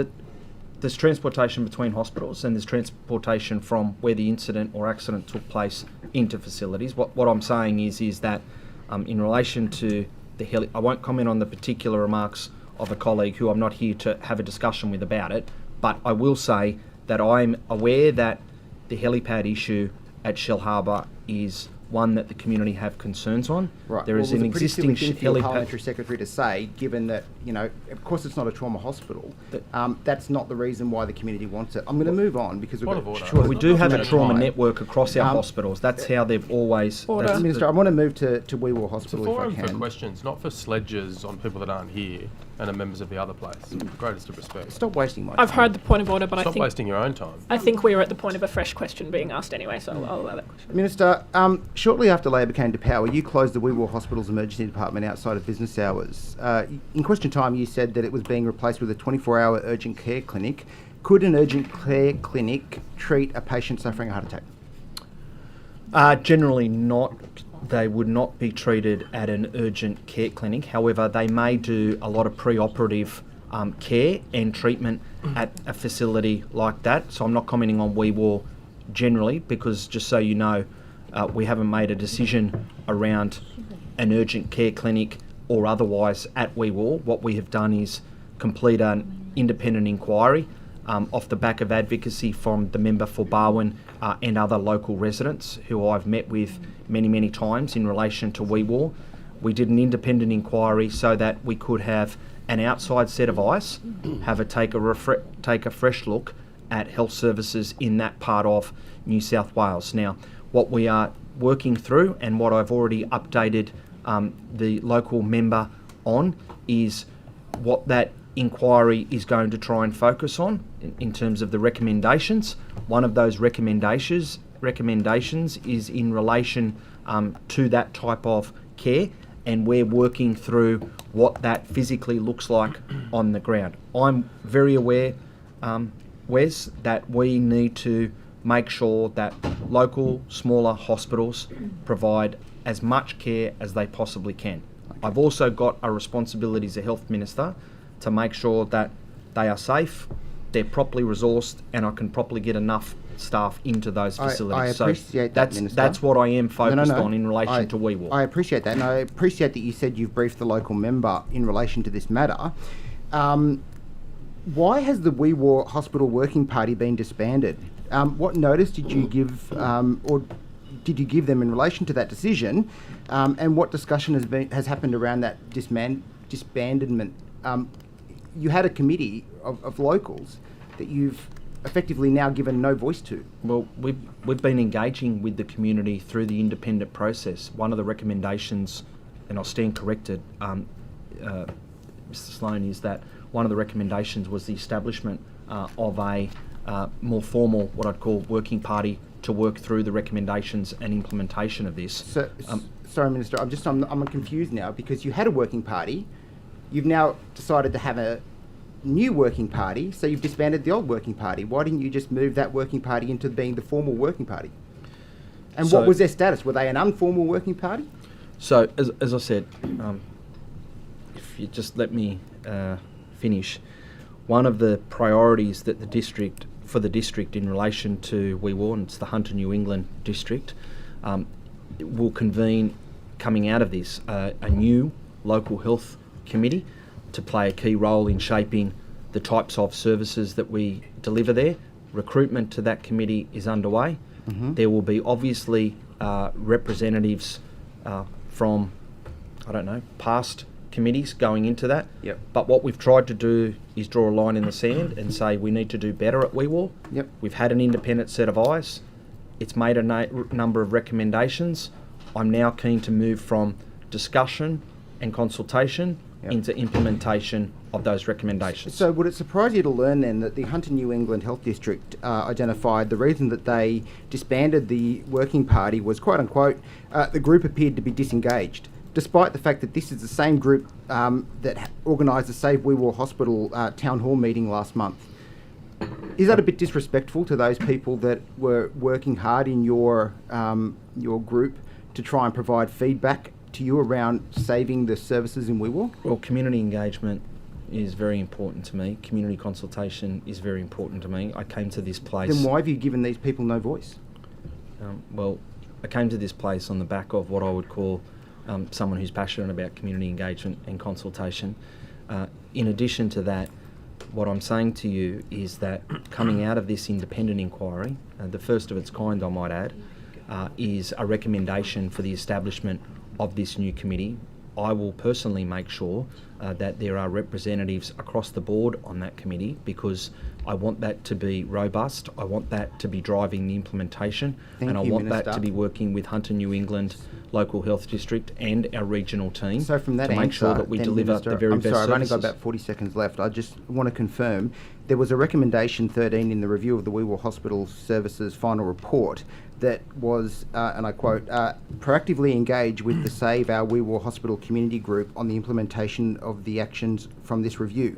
So will you now commit, given that you are so interested in that community feedback, to re-engaging with and providing a voice to the Save Our Wee Waa Hospital community so that they can actively have a say in the delivery of health services in Wee Waa? Well, I think I'd expect as the Minister for people who have been engaged with this process. They've had their voice taken away, Minister, by the Hunter just New trying to England Health finish. District. Through people who have been engaged in this process, I'd want them on the newly established committee. That's So what that's I a would yes. want. Of course it's a yes. Yeah, thank you. We're now back to crossbench time. I'll go to Tanya Mihalik. Thank you, Madam Chair. Good morning, Minister. Good morning, Tan. How are you going? Good, thank you. Good to see you. Very quickly, I've only got a little bit of time. I want to ask you about the big announcement regarding the National Disability Insurance Scheme and the Federal Minister for Health's announcements yesterday. Have you had a bit of a chance to get across it? I imagine. Yeah, I've had a briefing on it, yeah. Right. So have you had a direct briefing from the Federal Minister? There was a meeting last night, or 4 o'clock yesterday afternoon, that I had already a meeting with, so my office went. He made a commitment, I think. Sorry, did you go or was your office? No, my office went. Office, right, yeah. Okay. And was the Minister there at that meeting or was that just some I staff? understand he was there. Yeah, I understand he was there, Tanya. Right. And did he, Minister, prior to making this announcement, reach out to you or your office at all?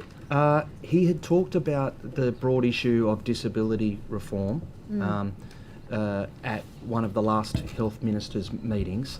But he wasn't specific about the actual reform itself? No, I wouldn't say he was specific. And to be fair, I'm not the disability minister. No, so no. I don't want to... I appreciate that, Minister. I just don't want to know if someone answered... And that's right. If he briefed another... And I accept that he might have briefed one of your colleagues. I accept that's possible. That's possible. That's all. But I think why I'm asking you specifically the questions, Minister, as our Chief Health Minister for New South Wales, is that the comments that he's made yesterday, that is the Federal Minister for Health, Mark Butler's comments at the press club, are specifically saying that he will defer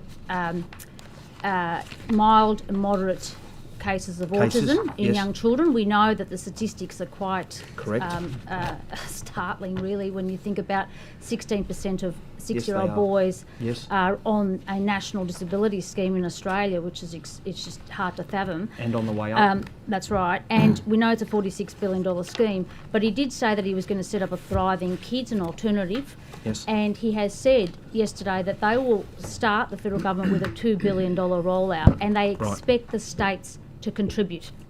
And what I'd like to know is whether you've been approached by the Minister or what that amount would be, and whether your office or indeed any of your department staff have had some thought put into what this could mean for the New South Wales taxpayer, because as I read it, I think you're going to get a very big health bill.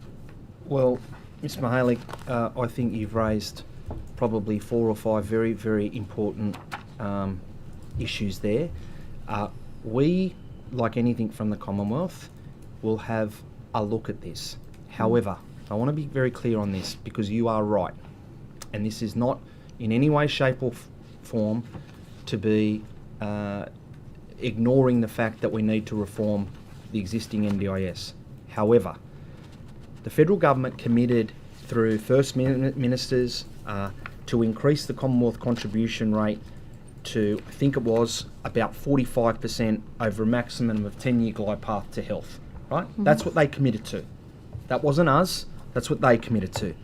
Now, we have not got anywhere near that yet, and there is no indication that we are going to get near that.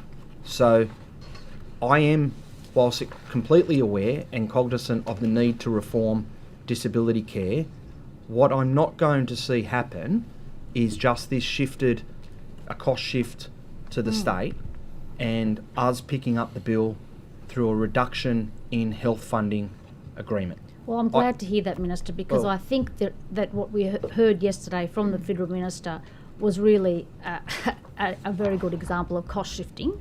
And I am concerned that the New South Wales taxpayer is going to end up having a very big bill as a result of taking on mild and moderate disability care in the terms of health and health-related services across New South Wales. So, can I put to you, if you can take it on notice, perhaps your department could provide some costings of what we expect this rollout to be for New South Wales. I appreciate it's not going to start till 27. No.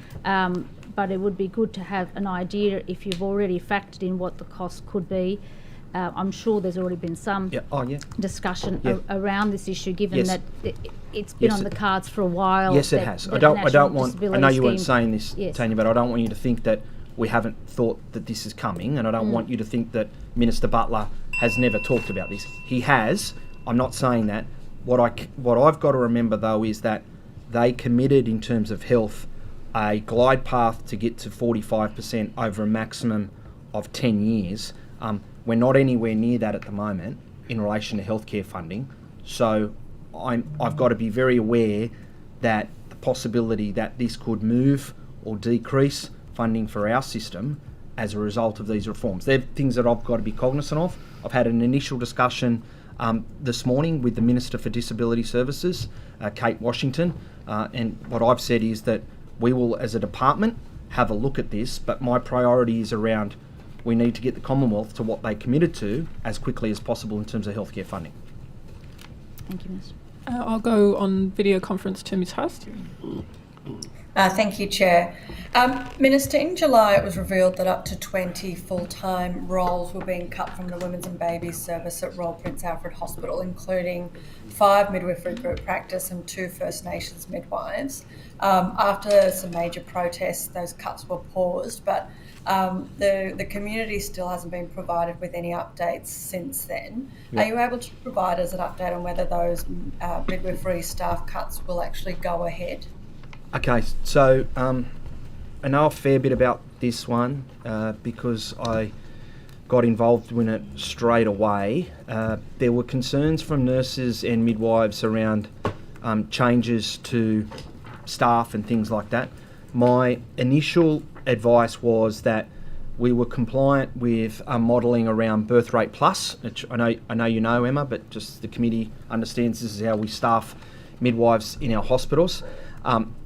What was coming back to me was that there was a difference between what was getting advised in terms of birth rate plus and what the experience on the ground was with midwives. So the Chief Executive of the local health district, Sydney Local Health District, Deb Wilcox, has been meeting with midwives across the service to understand their concerns, and we're working towards a solution with them. What we did collectively and what Deb did and the team did was pause the implementation of the new staffing profiles so that consultation could take place. I wanted to assure particularly not just women but staff at that facility that they will continue to receive the highest possible care, and staff will continue to work in an environment where they were supported and had the resources. No jobs, I want to be very clear on this, no jobs will be lost as a result of that workforce planning, but those discussions are still taking place and are ongoing. But I'm happy to get some further advice around where that next stage is up to, other than to say that we paused it, we engaged with that discussion. There seemed to be a mismatch in advice from the ground versus that. Rather than repeating it, just because I've got very little time. So what you're saying is that there still may be cuts in regards to staff at that specific hospital, but those midwives would then be sort of moved elsewhere. Is there other plans at other hospitals in New South Wales which could potentially see a cut in the number of midwives at this point in time? So no intention to make any cuts in relation to midwifery numbers. What I've got to do is make sure that we will deliver those midwifery, maternal, antenatal, postnatal, birthing services where people are having children. So obviously, Emma, there are parts of our state where we have big population growth and where more young families are coming to, and therefore women are having more births than in other parts of the state. That's just a fact. So what I've got to do is just have a look at regularly how that's been modelled and any changes.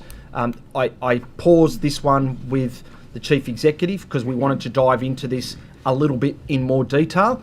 And once I get an update of that, of which I'm happy to provide the committee, it's no problems at all, I will do so. Thank you. The birth trauma inquiry made recommendations in respects to training for maternity care practitioners, including in relation to trauma-informed care, informed consent, supporting parents' birthing choices. I know that researchers from Western Sydney University have developed a proposal program that they presented to New South Wales Health.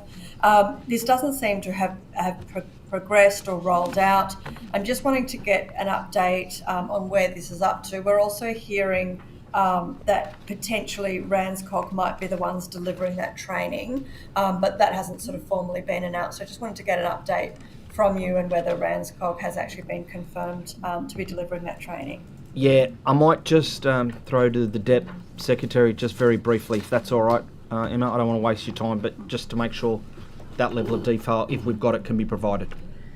Thank you, Minister. And we will get the specifics on the RANZCOG for you, but I just want to confirm that the recent investment really is focused on enhancing clinician training. Already, in terms of the work we have had underway, embedding trauma-informed care into all aspects of maternity Sorry, care. I might interrupt you there. Sure. Yeah, I can come back to sort of that sort of level of detail. Oh, sorry. Yeah. My apologies. Could you Thank you. repeat the question for me? No, I might go back to the Minister just because I don't need that sort of level of detail in regards to the training. Minister, I just want to know whether how that tendering and funding process will work to actually deliver that training. Will there be a public tender process?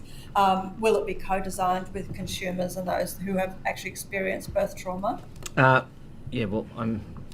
probably yet to be determined, that level, but it'll be done obviously in relation to all public funding through the proper procurement process. I would expect it to be co-designed, Emma, just given the nature of what we're doing. I think that would be the sensible reform going forward. It'll have to meet compliance around our procurement services, yeah.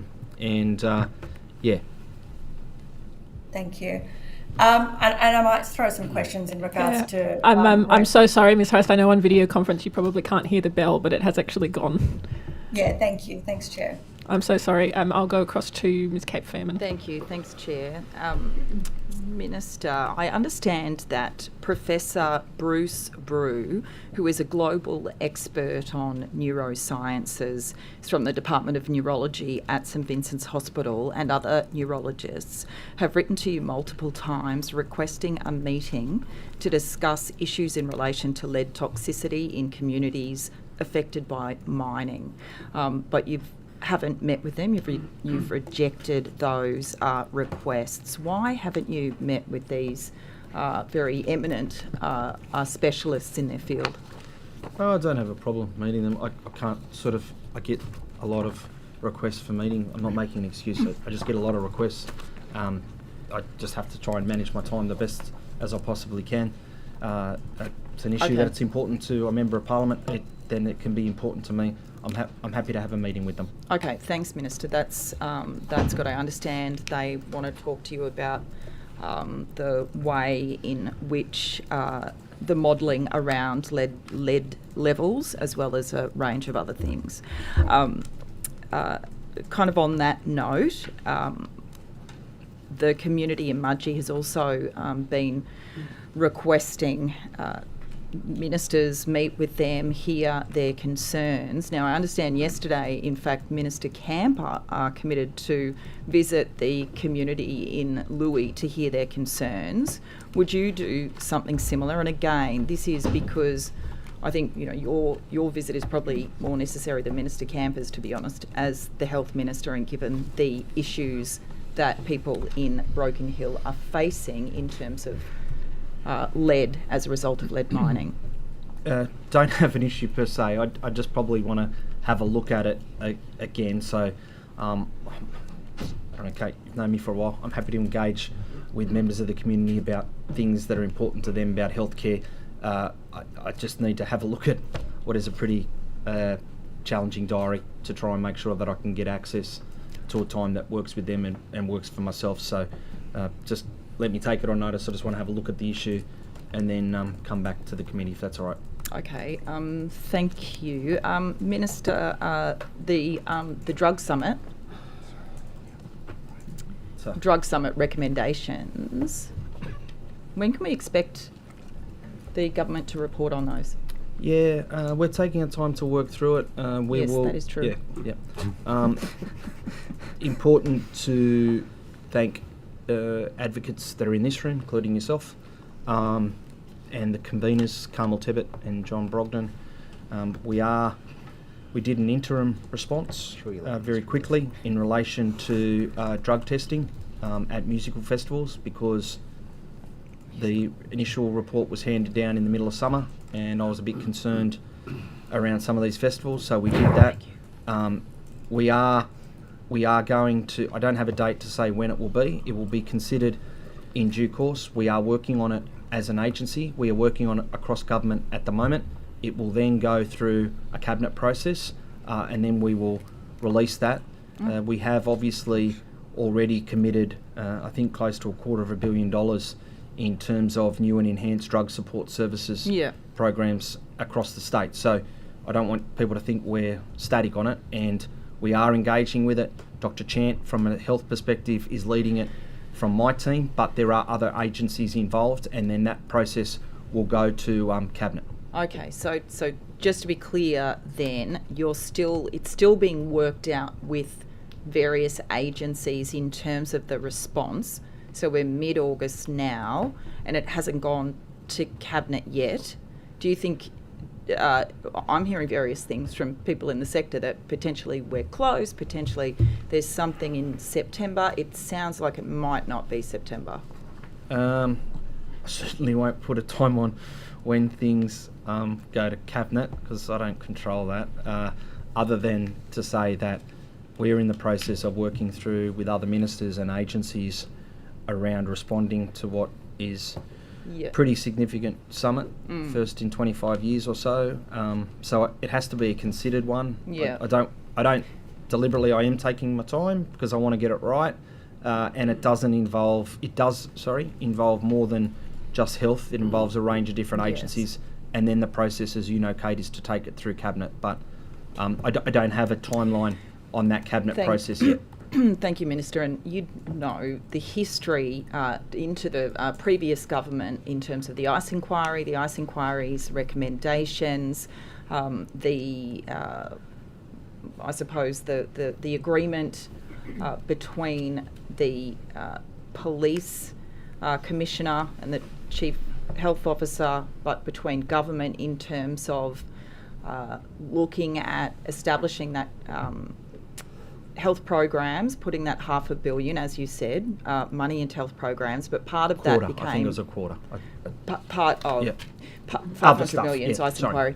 Part of that was also the Early Drug Diversion Initiative, which started in February last year. Eddie, that's right. So are you concerned by the low numbers? In fact, just very quickly, the number of people who have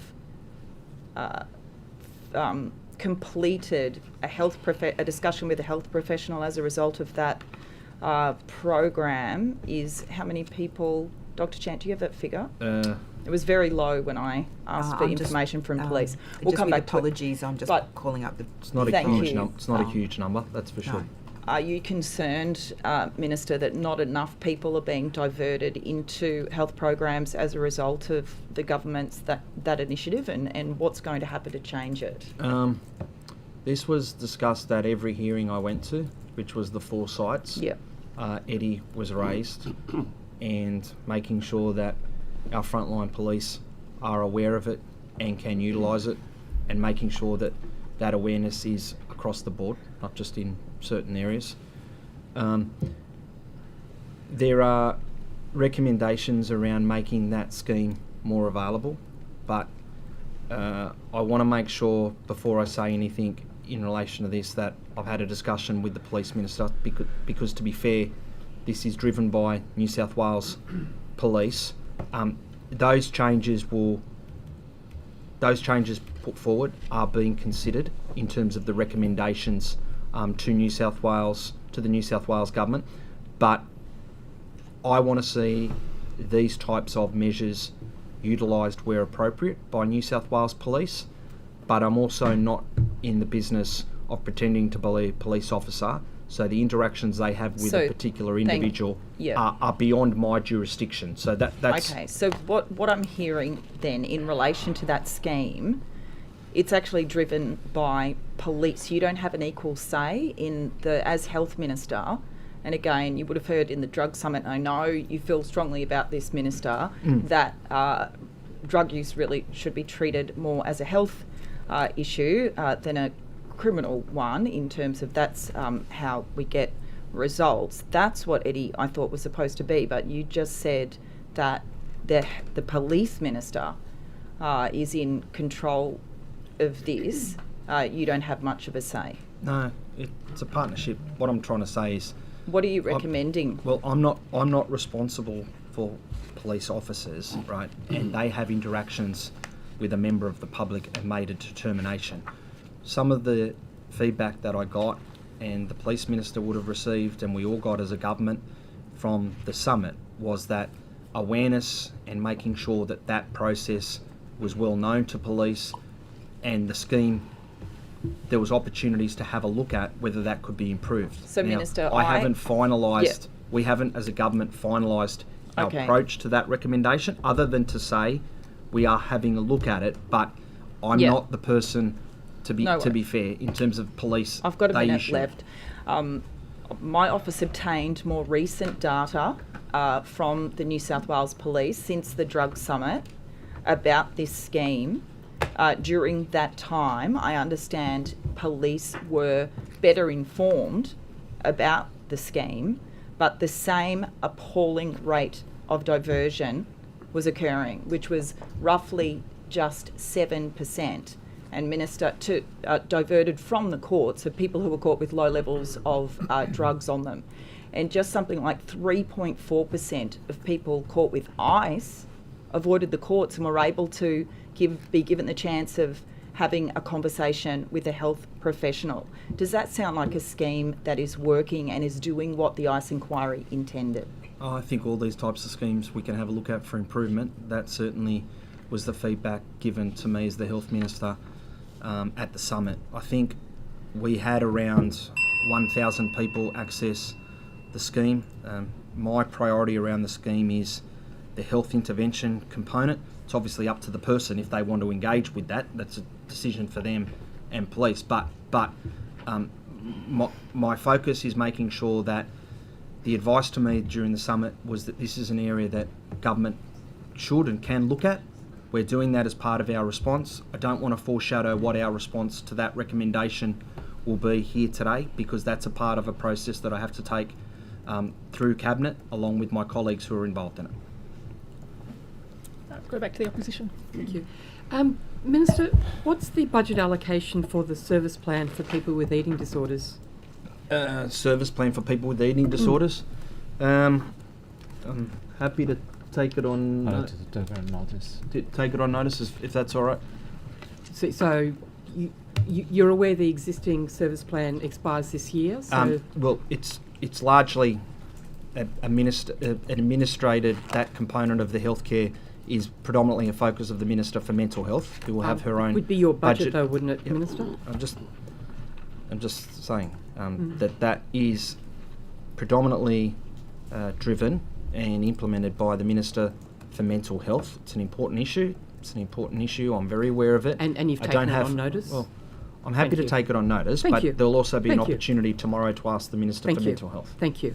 Can I go to the First Sounds program that essentially supports 750 deaf children in New South Wales a year who have cochlear implants? Yes, I noticed this. I noticed there's a representative from absolutely, and the very valuable work that Shepherd Centre and Next project. Sense do to really support children to be able to hear and integrate fully in society. Are you able to provide an update on their request for support for that First Sounds program? Yeah, I acknowledge that David Brady, who's in the audience and gallery today, and his team have advocated for that. I've had an opportunity to have discussions with him and others in relation to this specific issue. I think I've also said to him today that just out the back when we're having a discussion that I'm happy to have a further discussion with him about this issue. This is important. It's important to the developmental needs of young people. It can play a big role in their educational outcomes, and I acknowledge we always as a government need to continue to look at what we can do in this space. I've got to make sure that I'm delivering a budget that covers healthcare across the community and across the individual needs of community members, and I'm more than happy to engage with Mr. Brady and others who have an interest. Is there a date for that future meeting, Minister? No, but I'll provide one on notice once I lock it in my diary. Thank you very much. If I could turn, Minister, to Concord Hospital and the changes that are in place to the specialist-led diabetes service to a nurse-led service. Are you aware that a number of clinicians regard this change will lead to an inferior service? I'm aware that there's been some discussion around that particular one, but that level of detail in relation to that service, I'd want to probably just have a bit more time to have a look at, unless anyone here would.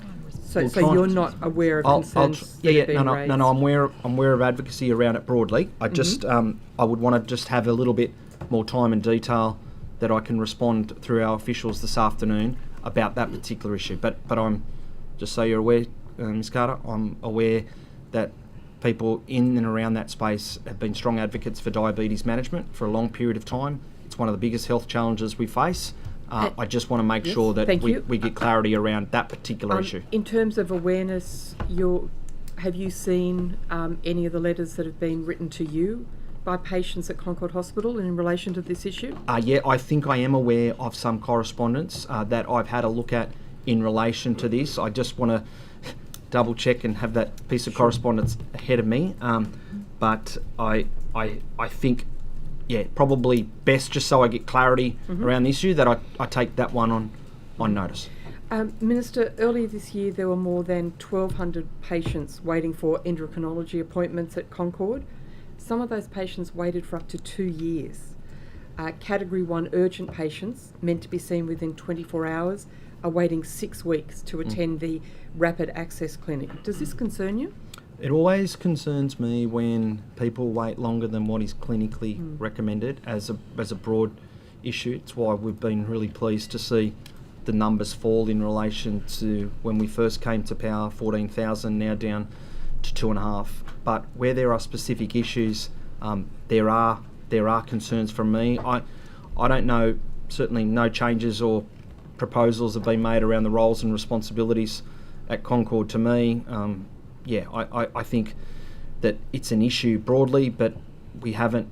My advice is that the hospital, I don't think, has received any concerns or complaints regarding any impacts on patient care within that particular unit, but I just want to, for my own sake, double check that. So yeah, if you could double check, Minister, because I would think an impact on patient care would be somebody waiting for that length of time. Yep. Minister, what process was followed prior to proposing the implementation of the nurse-led model of care, given that the redesign lead specifically recommended a specialist-led model for diabetes in that health district? Geez, Ms. Carter, that level of detail. Okay. I'm across a hell of a lot, but yeah, that level of detail. Perhaps you could take that on notice, Minister. Respectfully have to take notice. I don't Thank like to take. I like to answer, but I don't want to also mislead the committee about it. Okay, thank you. And to that, are you able to answer questions about the People Matter employee survey showing that 16% of Concord Hospital staff reported being bullied? Are you satisfied with how the local health district executive has managed bullying and harassment at Concord? Well, whenever there is bullying and harassment across the health system, it concerns the Secretary and I immensely. This is a piece of work that we are driving in terms of to improve culture. We do believe that there are areas of improvement in relation to our culture. It's something that the Secretary has taken great personal issue and responsibility for. Of the correspondence that I receive each week, which is many hundreds, I think probably 85 to 90% of the correspondence where people have raised issues can be traced back to culture and communication. So I believe... Thank you, Minister. The question was, are you satisfied with how it's being handled? I think the secretary, the chief executive of that local health district is an incredible leader. We've got a new chief executive in Deb Wilcox in place to make sure that we drive that improvement. The feedback that I'm getting from that chief executive is that people are certainly seeing a change under her leadership. The secretary Thank was you. recently out in that hospital meeting with clinical staff, and these issues were raised and discussed. These are issues that are Thank you. important to the secretary Thank you. and to me as the minister. One last quick question, which is a follow-up from questions from the Honourable Rod Roberts earlier this morning, talking about allocation of paramedics at Goulburn, and you and Commissioner Morgan indicated that there was more work to be done. Can you commit to that work being done? We're always looking at ways in which we can improve paramedic service across New South Wales. This has been a particular interest for Commissioner Morgan's in terms of regional and rural care for some time. So we are always happy to engage with the team at Goulburn. We're happy to engage with their union, the Health Services Union, and if we can deliver better paramedic services there, we will. I just say, Thank you. as you would know better than anyone, Miss Carter, I've got to operate in a budget that can sustain good healthcare across New South Wales, but we will continue to do that. Thank you. Thank you. Minister, is it correct to say that the Goulburn Urgent Care Clinic was opened in August 2024? Yeah, I'm aware of the Goulburn Urgent Care Clinic. And So it opened in 2024. Is it correct to say it also then closed in June 2025? Yeah, would you like me to say some things about it? Or? I will get there. Well, just is it correct to say then the service was open for just 10 months before it was closed? Yeah. Yep. What immediate measures have you put in place to ensure that the loss of the urgent care services in Goulburn doesn't impact the community? Well, it will continue to operate. I'll try and be quick because I know you'll have a lot of questions, but it will continue to operate as a GP clinic, but not so much as an urgent care service. Funding from New South Wales remains available for urgent care services in Goulburn, so for another operator. We are committed to working to provide access to those type of urgent care services across the state, including Goulburn. But, Wes, we do this in partnership, to be fair, with the Commonwealth, and we are doing an enormous amount of heavy lifting in an area that is not traditionally ours, i.e. primary care.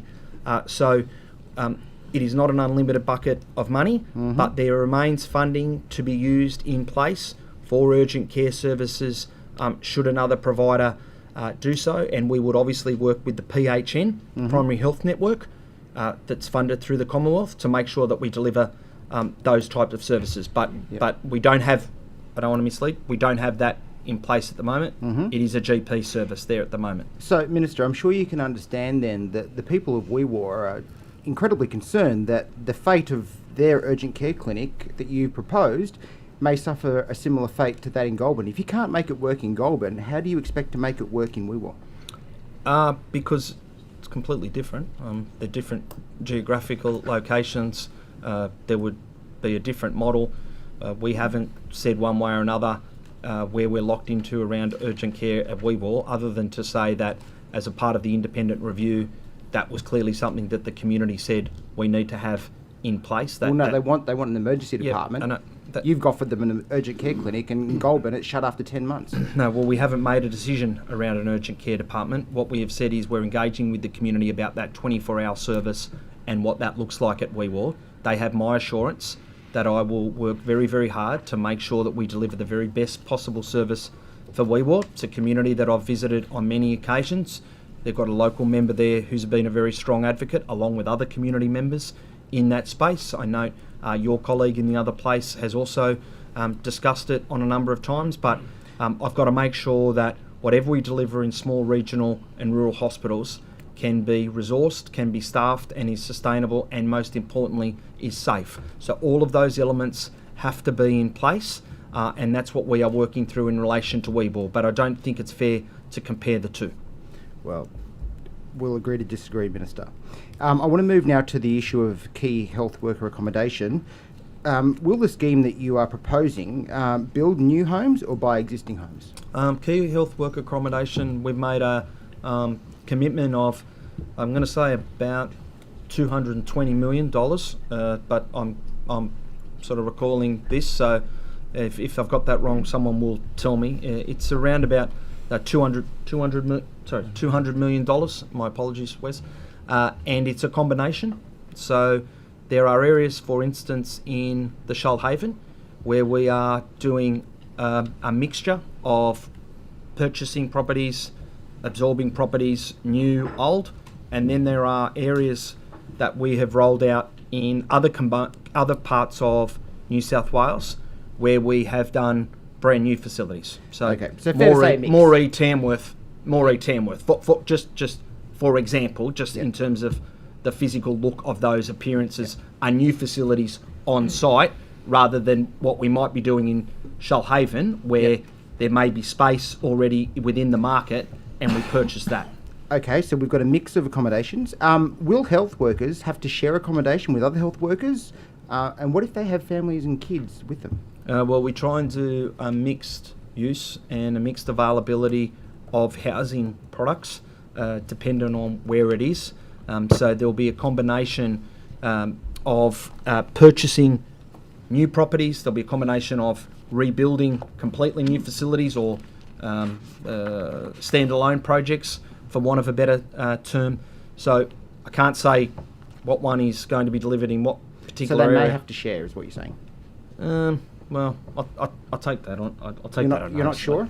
Luke, do you want to? Yeah, I'm more than happy to answer that. So in some circumstances, absolutely, they'll have to share, but we'll have a mix. And will you force families to share as well with other? No. There's a wide range of accommodation that will be available both now and then into the future that can accommodate singles, families, or others. In dogs, even. We just want them to get out there and establish their roots, and then be able to move into more permanent accommodation. You won't force families to share accommodation with other single people that they may not know? No. Wonderful. Minister, where is the public reporting and project timelines, costs and contractors related to this project? Where? Yeah, where can we find it? Probably on the New South Wales Health website. I'm happy to try and source a particular document for you. I don't want to... Is there... So there is current public reporting in relation to this program? Luke can answer. No, I mean, we've got internal plans around how the prioritisation of properties has actually been developed in conjunction with the districts. When you indicated that I'd be able to find it, the issue is we can't. There is no public reporting on this. Are you going to commit that there will be public reporting? Well, I commit to the reporting will be compliant with the procurement guidelines and policies and the budget guidelines and policies that we as a government to public reporting, but you're not. Okay. Well, no. That's not correct, Chair. I didn't say that. I said that, like every project we do in a budget the size of ours, that there is an expectation and a requirement by law that we have to comply with our policies, our public policies in relation to the expenditure Minister, of money. That's what I'm going to make sure I do. I was asking you whether you were going to report publicly about the matter. That was all. Now, just in relation to the urgent care clinics that we've got in Goulburn, that was primarily for primary care, is that correct? Yeah, well, urgent care clinics are designed to fill in the gap of... You've proposed in WeWar that it's to replace emergency care. What does these urgent care clinics do? Is it for emergency care or is it for primary care? Well, let's talk about urgent care clinics. They are generally for category 4-5 types of triage. They are for patients that need care quickly, but it is not life-threatening care. So, for instance, minor breaks, abrasions, abdominal pain, where we think there's a known source, and Minister, temperatures for young children. Off the back of that answer, then, when I asked you previously whether somebody having a heart attack in WeWar, if they could be treated in an urgent care clinic, and you said you weren't sure. No, I didn't say that. Is that a 4 or a 5? Category 4 or 5? So, for the record, and I want to be clear in this, I didn't say that. I said that that a heart attack type intervention would obviously be an emergency. That doesn't mean that a smaller hospital can't provide pre-operative care and pre-major treatment care to help stabilise a patient in the same way our That paramedics isn't what do you every day proposed of the for week. Wee Waa. You're proposing an urgent care clinic. May I comment, Minister? Yes. Mr. Fang, I can probably assist you here, I think. The Goulburn urgent care service that you're talking about is a completely different model to what is part of the recommendations for Wee Waa. So New South Wales Health Hospitals, all 226 of them, have fit within a role delineation framework that determine the types of services that are available. I'd point out that the excellent staff at Wee Waa have access to medical officers, both obviously in the community, but also specialists that are available via virtual. But our health services are networked. And I think that you are comparing two very, very different models. The urgent care centre or service in Goulburn was a creation of, as you know, the Commonwealth announced a number of those, staffed by GPs to treat people with urgent conditions, but they're a very, very different model to the Wee Waa model. So I really don't think a comparison is possible. Whilst I agree with you, the concern in the community, particularly in Wee Waa, is that how is the same centre that's got the same name in Goulburn going to treat those people in Wee Waa? So, because these are the concerns of the Wee Waa community. Okay. This is what you would know, Minister, if you hadn't disbanded the Wee Waa working group. Well, look, let me take you through this very carefully and very slowly, because obviously you're having difficult understanding. No, what Minister, I've explained. don't patronise me. So, I'm not having a difficult for time a start- understanding it. The community is wanting these answers. The community wants to know why you disbanded their group, why you're now proposing a lower level of care for the Wee Waa community. These are the things they want answered. They don't want to be patronised either, Minister. So, Chair, Point of order. one, I haven't made a decision. There's been a point of order. I suspect I know what it is. The Minister was trying to answer and then he was spoken over at length. That's right. The Minister was interrupted and I don't think there was actually a question there. But I'm happy to allow the Minister to answer the previous one. So in relation to the emergency or urgent care, that is something that I said earlier that we are working through and we will engage with the community and the local member on. That's firstly. Secondly, in relation to an urgent care service at Goulburn or an urgent care or emergency at Wee Waa, they are different locations with different challenges. What I can assure the community on is a couple of things. One, I will be engaging with them. Two, there will be representatives of any former committee or any former group on the committee that we're establishing that was recommended by the independent review to try and make sure that there was a formal structure. Thank you, Minister. And That was three, all I we was do looking want for. to provide that I'll pass to my 24-hour colleague. care to the people of Wee Waa, but I have to do it in a way that's safe and Thank you, sustainable. Minister. The Essential Health Services package, it's in excess of $800 million. What will that be spent on 2025-26? This is around, a lot of this will be around emergency department diversion. There'll be components of there which will be additional staff. We have committed close to $500 million for what I would call ED diversion. I mean, this can't happen soon enough. So what we're trying to do there is cope with the additional demand. That essential services package is around additional demand into the system, and what we're doing to try and address that additional demand through a range of different things: additional staffing, additional ED diversion programs, additional resources across the system. Sorry, diversion to where? Sorry, Mrs. Carter, the opposition's time's finished. I'll go to the Honourable John Ruddock. Thank you, Chair. Minister, all around the world, the transgender chemicals and surgeries are being wound back for children because of data indicating there is concern around whether it's causing harm. Sweden, Finland, the UK, Norway, Denmark, Argentina, France, Belgium, the United States are just some countries which have reversed these measures, sir. Africa and Asia never even went down this road in the first place. So do you think it would be fair to say that while the rest of the world is exercising caution and reversing some of these measures, that New South Wales is exercising no caution and has their foot on the accelerator? No, I appreciate your question. I disagree with the view that you have, and I'll just want to open this, and I think I speak on behalf of everyone in the room.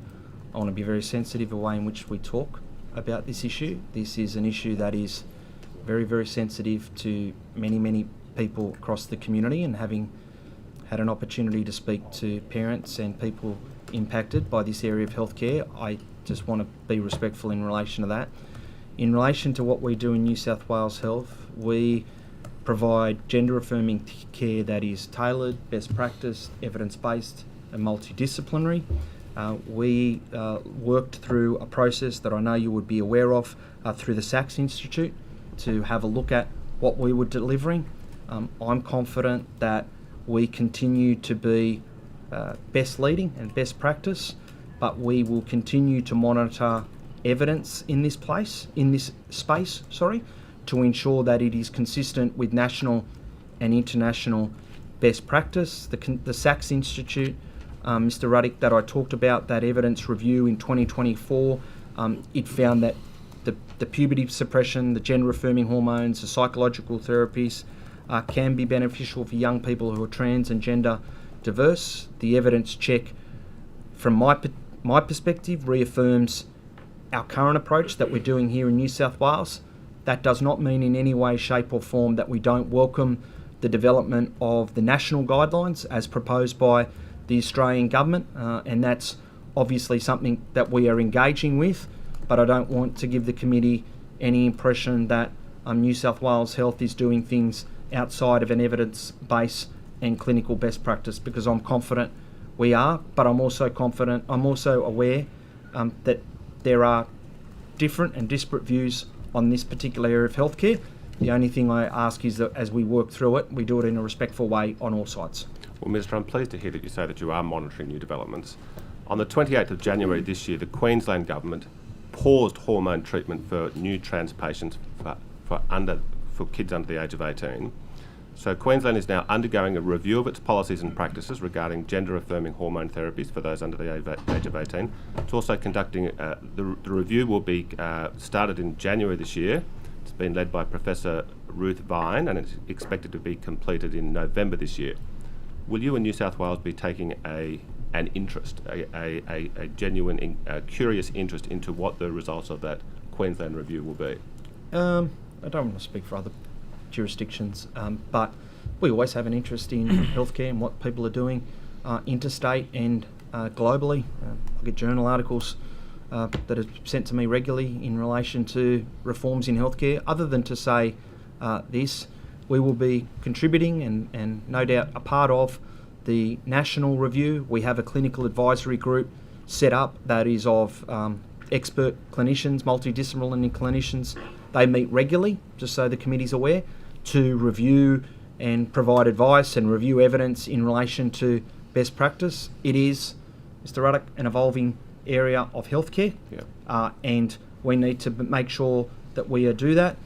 We will be contributing to that discussion and process as part of the national review. We've got no problems with the national review, but we're also confident in what we're doing in New South Wales Health at the moment, and we're confident it's evidence-based, it's best practice.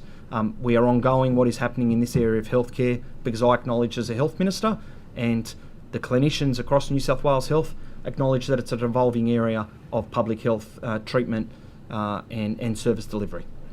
New South Wales Health has a webpage called the Specialist Trans and Gender Diverse Health Service, and it goes at length about all the services offered to people in this situation, and it's quite a lengthy list of services that they offer.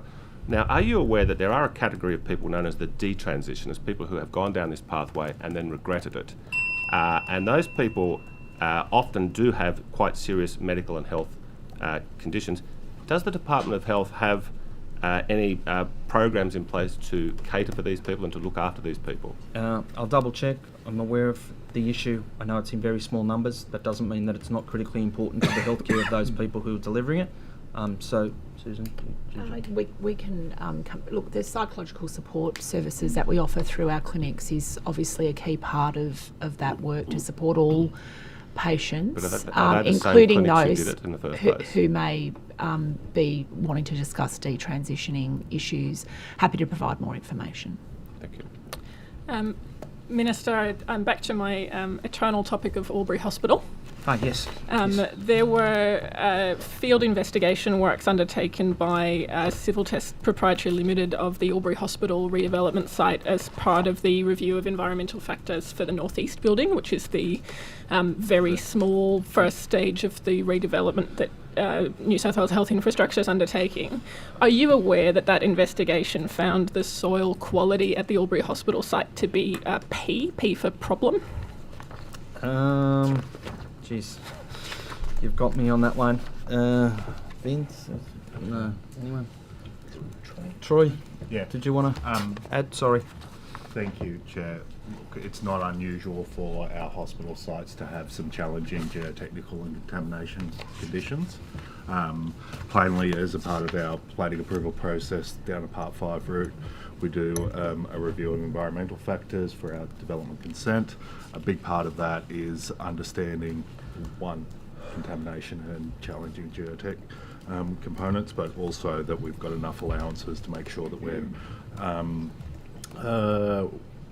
we're adapting to that in our designs. And as you say, for the component of the northwest building, it is a staging solution for these works, and there's I more assume to you mean do. the northeast building? North, sorry. That's right. Look, I'll come back to you, Mr Harvey, this afternoon when we've got more time. But Minister, you're aware that this project is attracting growing criticism and concern within experts and the broader community in the Albury-Wodonga region. People are concerned that this soil quality P, while not insurmountable, would require significant effort, for example, to design appropriate footing for the building. It's likely to increase construction costs. Given that finding of problem soil, would you consider actually costing out and staging the future stages of this hospital that would be required to bring us to a single site hospital for the Albury-Wodonga region, which is what you've alluded to when the current redevelopment's been criticised for not delivering? Yeah, I'm aware, and no one can take away your advocacy for this facility and service. I know it. The Parliament would know of your advocacy, and the community does. It is a significant investment. It's a 558 investment that we're doing with Victoria. The challenge, and it's not to diminish the advocacy of anyone, the challenge is that we have a lot of modern facilities on the existing site. So we would essentially be removing those and starting again. And we've made a decision. I know it's not agreeable to everybody in the community. I know it's not what everybody wanted, but we're going down a pathway of this investment as it's currently outlined. I'm not proposing to make any changes to that. That doesn't mean from time to time, in relation to the things that Troy spoke about, soil and other things, that we're not going to have to change the way we do things. Everyone knows when you do a big piece Minister, of infrastructure so like if I can that. jump in and just pick up on part of your answer there, you're talking about making the most of the existing assets on the site. Have you compared the cost of having to build those items fresh on a new site against the cost of actually dealing with this problem soil for the northeast building, for the new planned clinical services building, and for any other future stages that are going to be required? Surely this is a huge additional cost moving forward. Well, a comparison in relation to the specific costs that it may or may not be, I'll probably obviously have to take that one on notice. But we're also got to remember that we're talking about an investment from governments, not just this government, but government, in recent years of around $35 million for a new emergency department. We've got, I think it's called the Brain and Mind Institute there. We've got key worker accommodation in there, and we've got upgrade to general facilities. So it is not a small amount that you would essentially have invested in and then in a very short time period be getting rid of to go on to a different site. And we've made a decision based on budgetary issues right across New South Wales, as we have to prioritise, as councils have to prioritise budgets, as families have to prioritise budgets. We've made a decision that this is the best way in which we spend this $500 million with, it's not just our money, with the Victorian and Australian governments. Minister, you referred to the Brain and Mind Centre, which actually isn't at the Albury Hospital site, that's at the Mercy Hospital site in Central Albury. Sorry, I might have got that. You brought a copy of the Special Commission of Inquiry report with you, which It I talked have about read. And it talked about Albury. That's right. Yes, it did. Have you read Chapter 17? Yes, I probably, much to sometimes my officials' frustration, I have read those, and I do know the comments that the Commissioner made around Albury, where he said the consideration of the two sites would need to be factored in. He also talked about, and I'm going right down to a micro level, but he also talked about in that report in 17 about strong engagement with clinicians and strong engagement with workforce around that going forward. So we'll continue to do that, but I'm not going to pretend that there's an endless bucket of money. I'm just not a minister or a person who does this. We've made a contribution with the Victorian and Australian governments. We think that is the best approach going forward. As Troy said, if there are issues in relation to soil that we need to modify and change, then that doesn't mean that we don't take that into consideration. It does, but they happen in real time, and we can't predict everything that happens underground whilst we make budget allocations for the delivery of new health facilities. Thanks, Minister. I'm delighted that you've read Chapter 17 of the Special Commission report, and I think it's worthwhile for the whole committee to note that this was the only specific local health service that got its own chapter in the inquiry report, which was really thorough. Was. You've referred to the comments around engagement with the community, and to quote that report, Commissioner Beasley wrote, quote, "There is little to suggest that the proposed redevelopment of Albury Hospital has had meaningful regard to the views of the medical and other clinical workforce of Albury-Wodonga Health, of management or of the community." He goes on to later say there must be meaningful engagement with them. In this instance, it appears to be either absent or at best insufficient. Do you intend to change the approach of the engagement that New South Wales Health Infrastructure has had with the community? Yeah, well, I want to make sure that we are engaging with clinicians and community members when we do big pieces of infrastructure. That's my intent. That's the intent from Health Infrastructure. From time to time, could that be better? No doubt. I'm not pretending that it can't be.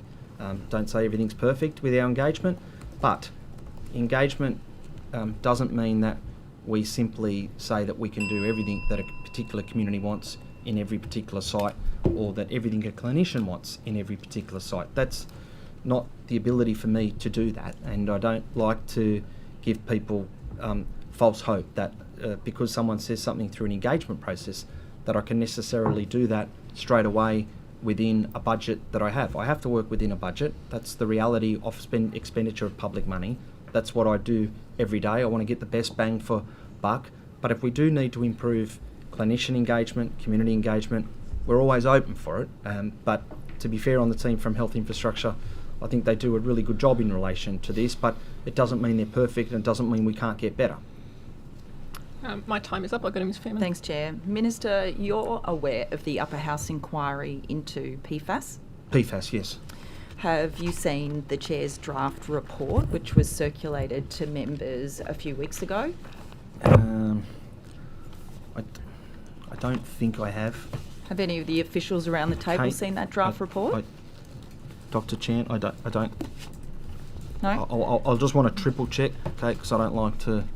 I certainly don't remember. This is, I mean, to be clear, it's a confidential Chair's draft that's sent to members. Sorry, then I probably haven't then. So did the timing of this committee and its reporting dates influence the timing of the release of the PFAS expert review panel's release of its final advice into PFAS, Dr. Chan? No, Ms. Furman. What was largely driving the timeline is the need to have all of the members of the panel thoroughly consider all of the issues and be comfortable to all sign off on a draft, on a report, as we work through some complex issues. But that was also balanced with an acknowledgement that the community was concerned, and there needed to be a timely feedback to the community. So that's the situation that drove the timeline.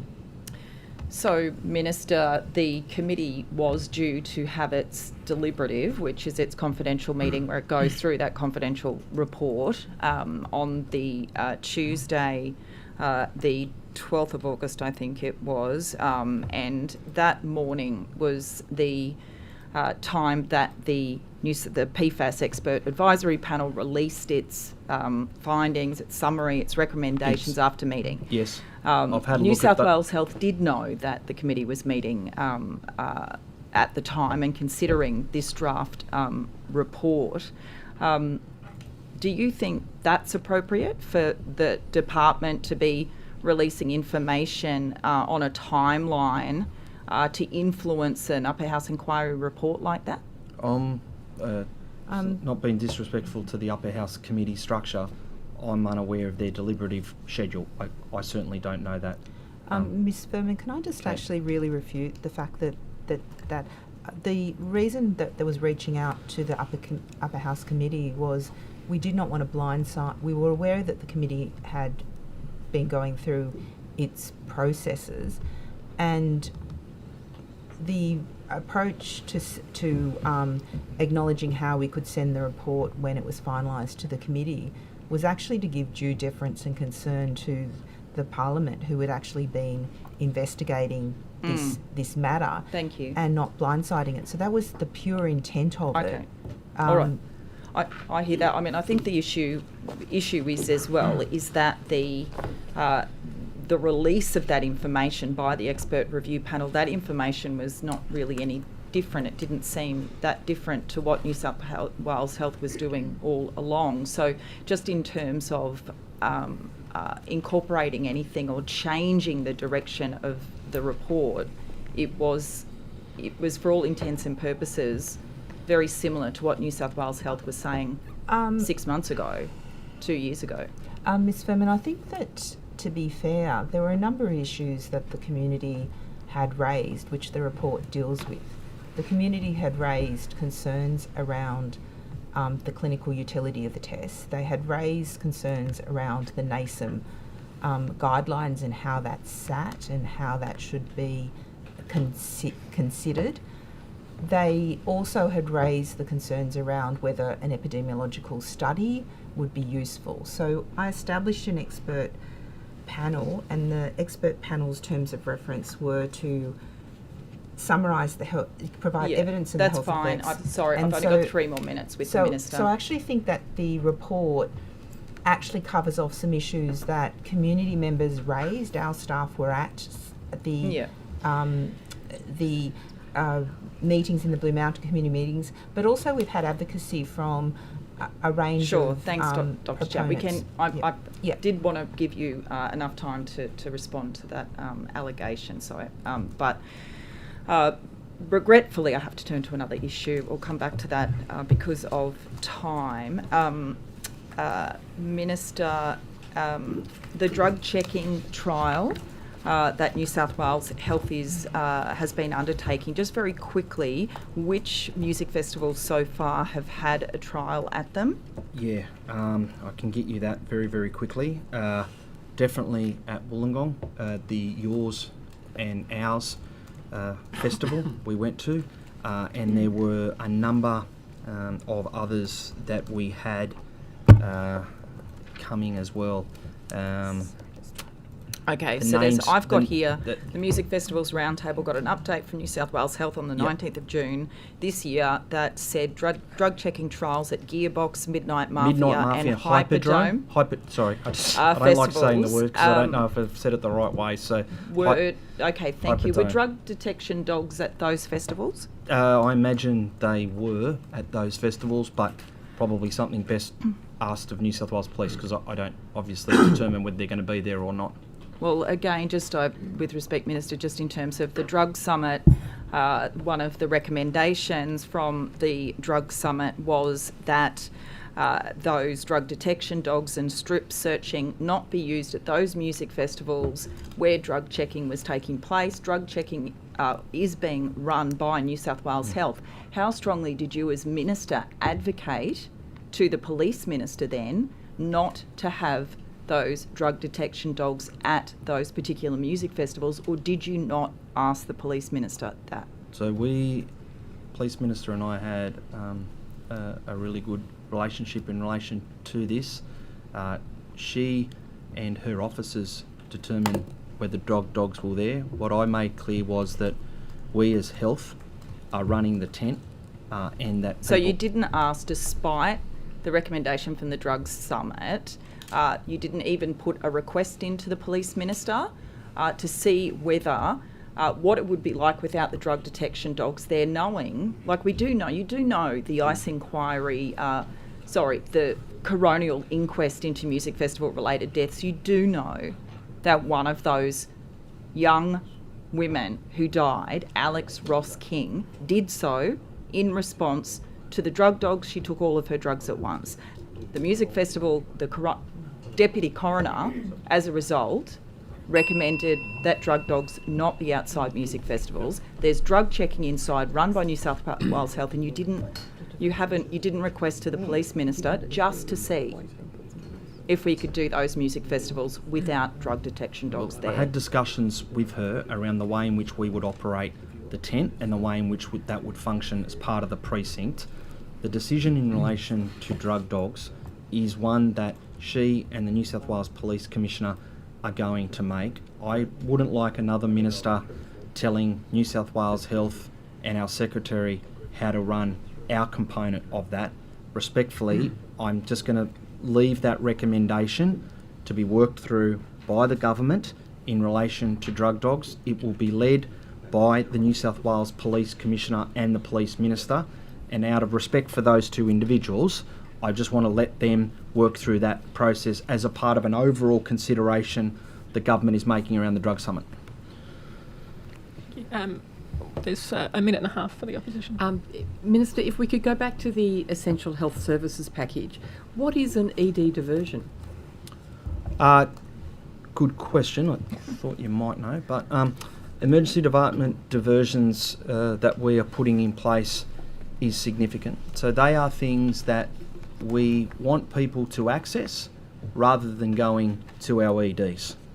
So for instance, the Health Direct 1800 022 222 is a line that people can access, then a range of support, clinical advice, clinical care, access to medical staff, registered nurses, without, if their condition is appropriate, to go through an emergency department. So what we're trying, do that, does that so include that safe havens? Well, safe havens are more in the mental health space, but safe havens. So this isn't mental health diversions from ED. No. So just be clear. If someone was to ring one of our diversion, I'll just say Health Direct, with a mental health issue, we would have a clinician assess how that person is.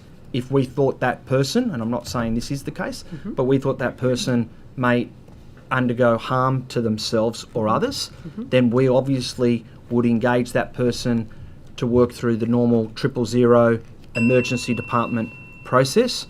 These are diversions predominantly around healthcare where we feel that we can deliver that best in a different setting that is not an emergency department that we want to keep for critically injured or unwell patients. And all of us grew up knowing what an emergency department is.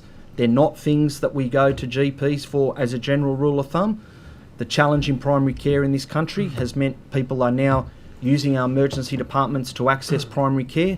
We as a state have had to now invest significant amounts of money to try and provide that diversion to emergency departments. But mental health, if a person did get on there with a mental health issue, they would be triaged in the same way, but they would likely be referred to another service. Chair, just before, I don't want to take up your time, and we'll preserve that 1 minute 30, but I just wanted to raise a point of order. The Minister's response to my colleague, the Honourable Susan Carter, suggesting that I thought you'd know the answer to that is somewhat disingenuous and disrespectful.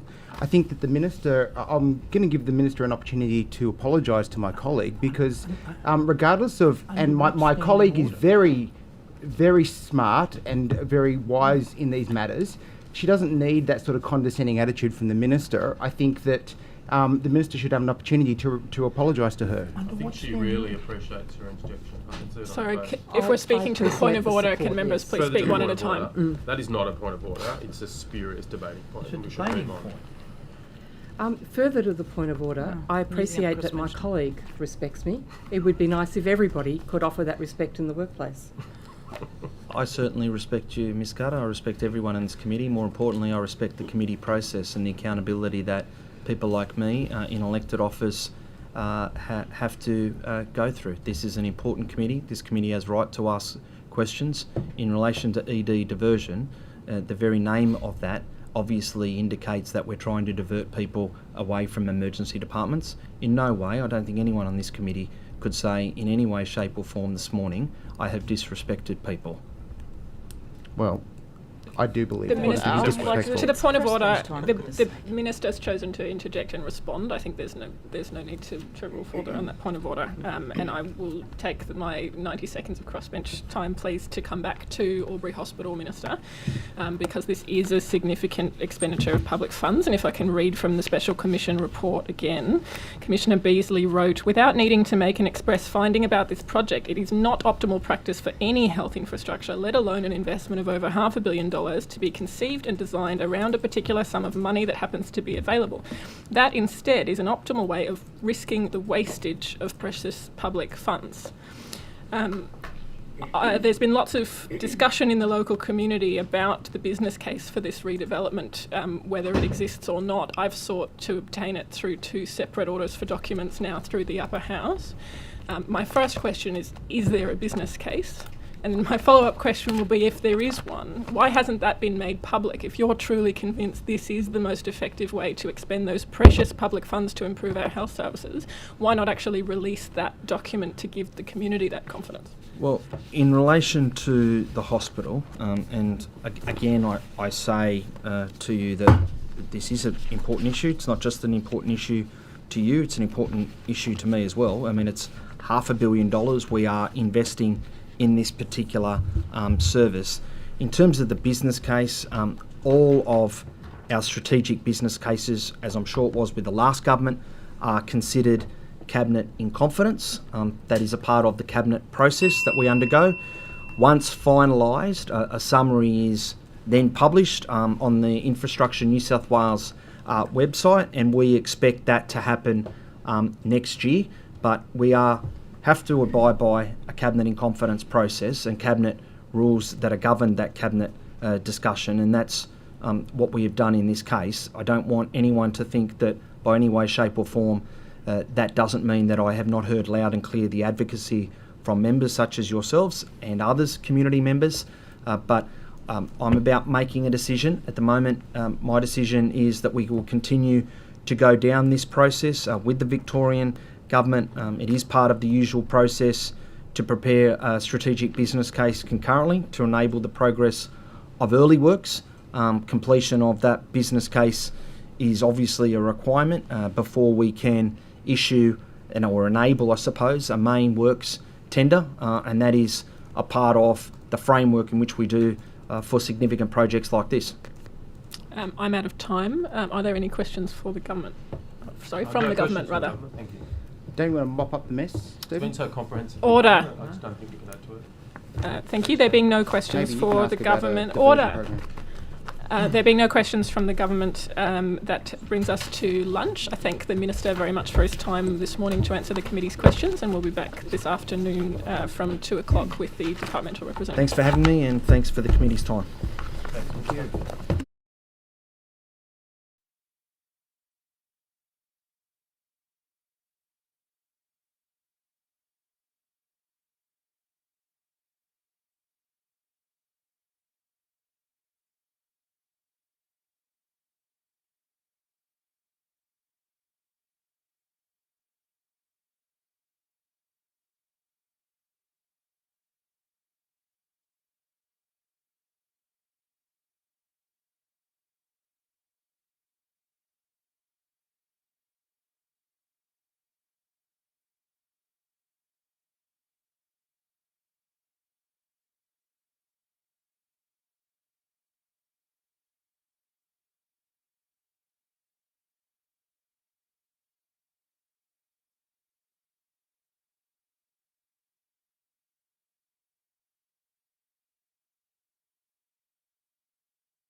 Welcome back, everyone.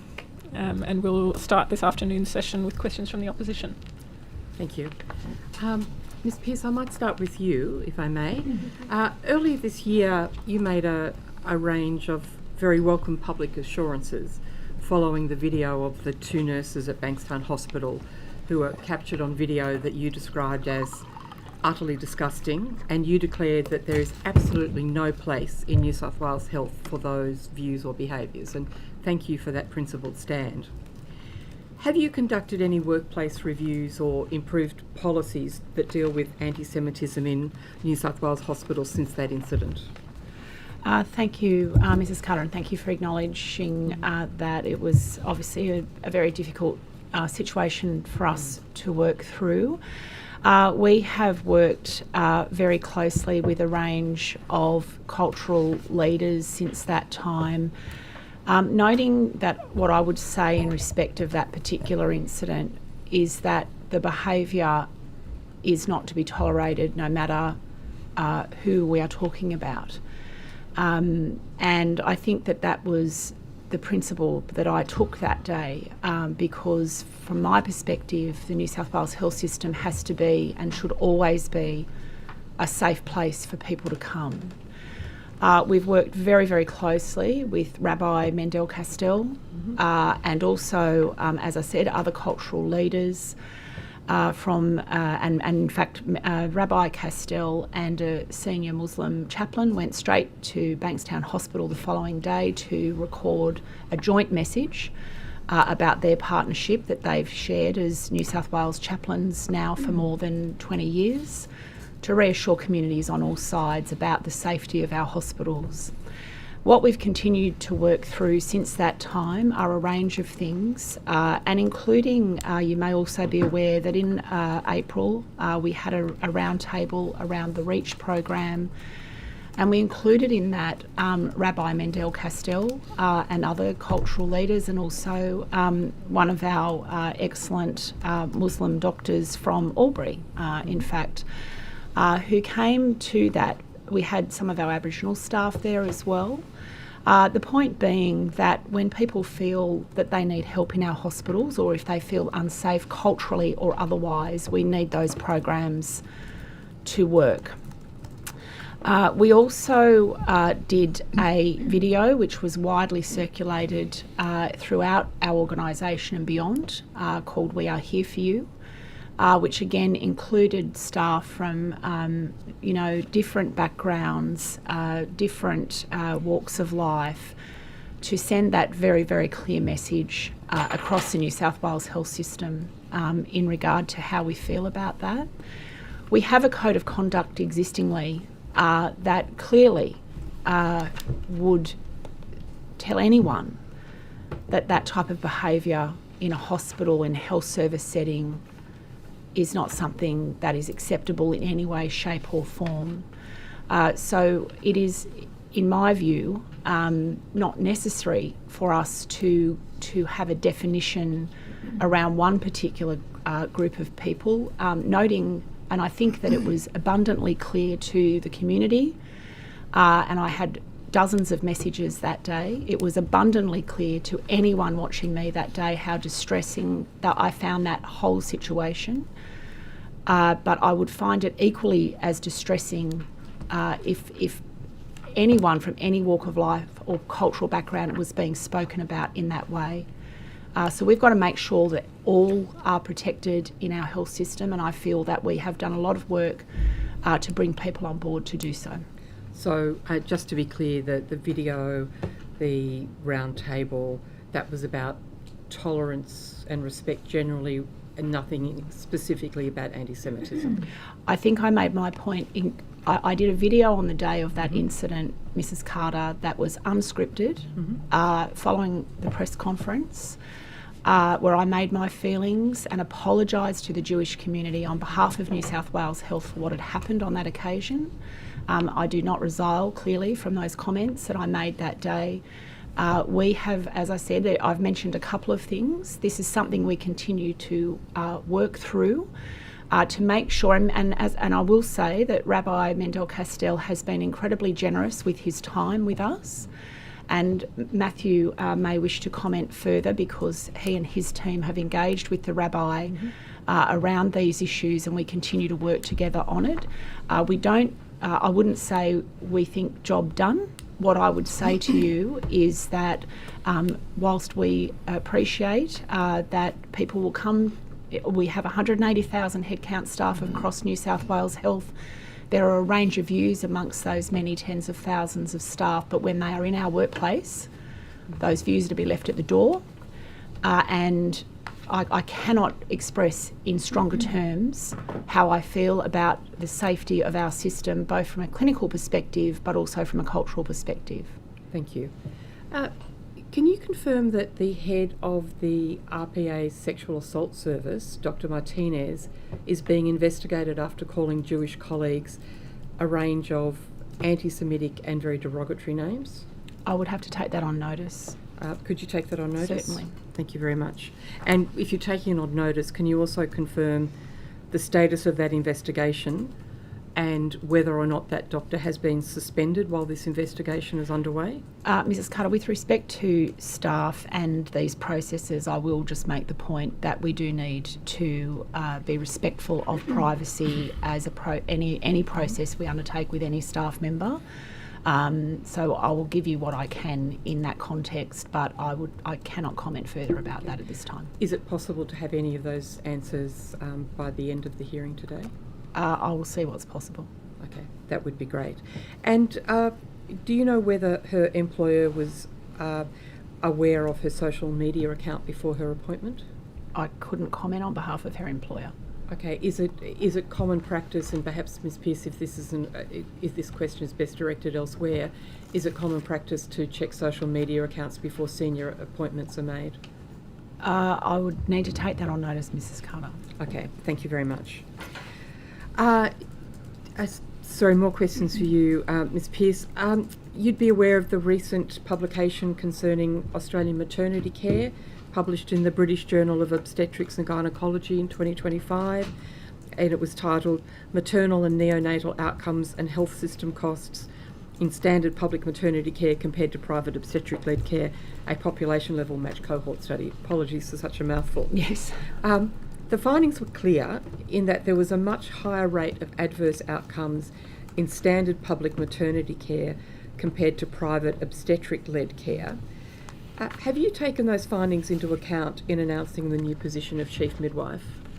As Minister Park mentioned this morning, New South Wales, there was a recommendation in the birth trauma inquiry for a Chief Midwife. We've observed that recommendation and happily supported that position to represent a very important part of our workforce.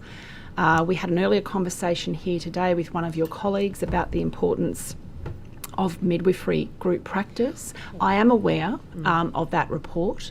I might come back to you if it would be okay this afternoon on it, because I do have some information, unless you can have that, Elizabeth, at the ready, because I think that there are some difficulties with the comparisons to the New South Wales system, and I'd be very happy to provide further comment on that before the end of the day. Yeah, no, that would be helpful. And I suppose also if you were able to comment about whether or not the Chief Midwife will be working with obstetricians to ensure their involvement in births in New South Wales public hospitals, especially within only high-risk features. Well, that I certainly can comment on. Yes, thank you. The New South Wales Health has a chief obstetrician. Our obstetricians are an incredibly important part of the New South Wales health system. No one suggests that it's all one, all the other in our system. And indeed, the head of the Clinical Excellence Commission was a former chief obstetrician. And the chief midwifery officer will have a reporting line through to my colleague here, Ms Wood, to whom the chief obstetrician reports. Right. What I will say is that the maternity advisor in New South Wales Health has worked absolutely hand in glove with the chief obstetrician over many years. They have an incredibly strong partnership, and at every turn where we are looking at practices within maternity services, our obstetricians and our chief obstetrician, along with their colleagues, are absolutely involved, as they should be, in those services. So we certainly would not depart from those arrangements. Right, okay, thank you. Mr. D'Amato, if I could perhaps turn to you. Just have some questions relating to the budget allocations for Blacktown and Mount Druitt Hospital. And I have a couple of documents, if they could be shared. If I could table these, thank you. It'd be helpful if Mr. D'Amato has a copy so we can understand it. And perhaps you know these figures anyway. The initial budget allocation for 2025-26 for Blacktown Mount Druitt Hospital is just over $514 million. Is that correct? That's what it says on the document I just received. I just want to note that from the ministry we said... Sorry, could you speak up a bit? Sure. I'm just finding it hard to hear you. I just want to mention at the outset that from the ministry we set the budgets at the district level. Yes. So how the district allocate the budget to the internal facility is a matter for the district. But this is the document. Okay, so if I'm understanding you, you have oversight over the Western Sydney Local Health District total budget? Yeah, correct. And then it's up to that budget. And so this is a sub-budget, is that correct to call it that? Wouldn't necessarily refer as a sub-budget because it's a budget, but it's a matter of between the district total budget allocation and how they distribute the budget to the individual facilities. Right. So this is a district budget and represents how the district has chosen to allocate the departmental budget. That's correct. Okay.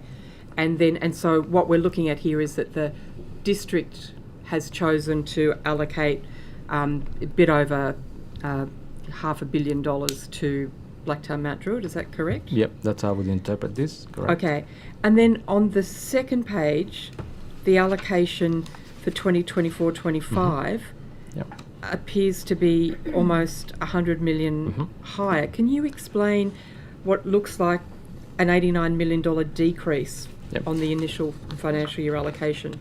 So without having the details, because I don't set the budget at this level, I won't be able to give you the precise answer, but I can only assume that there could be the result of changes in responsibilities allocated to the general managers.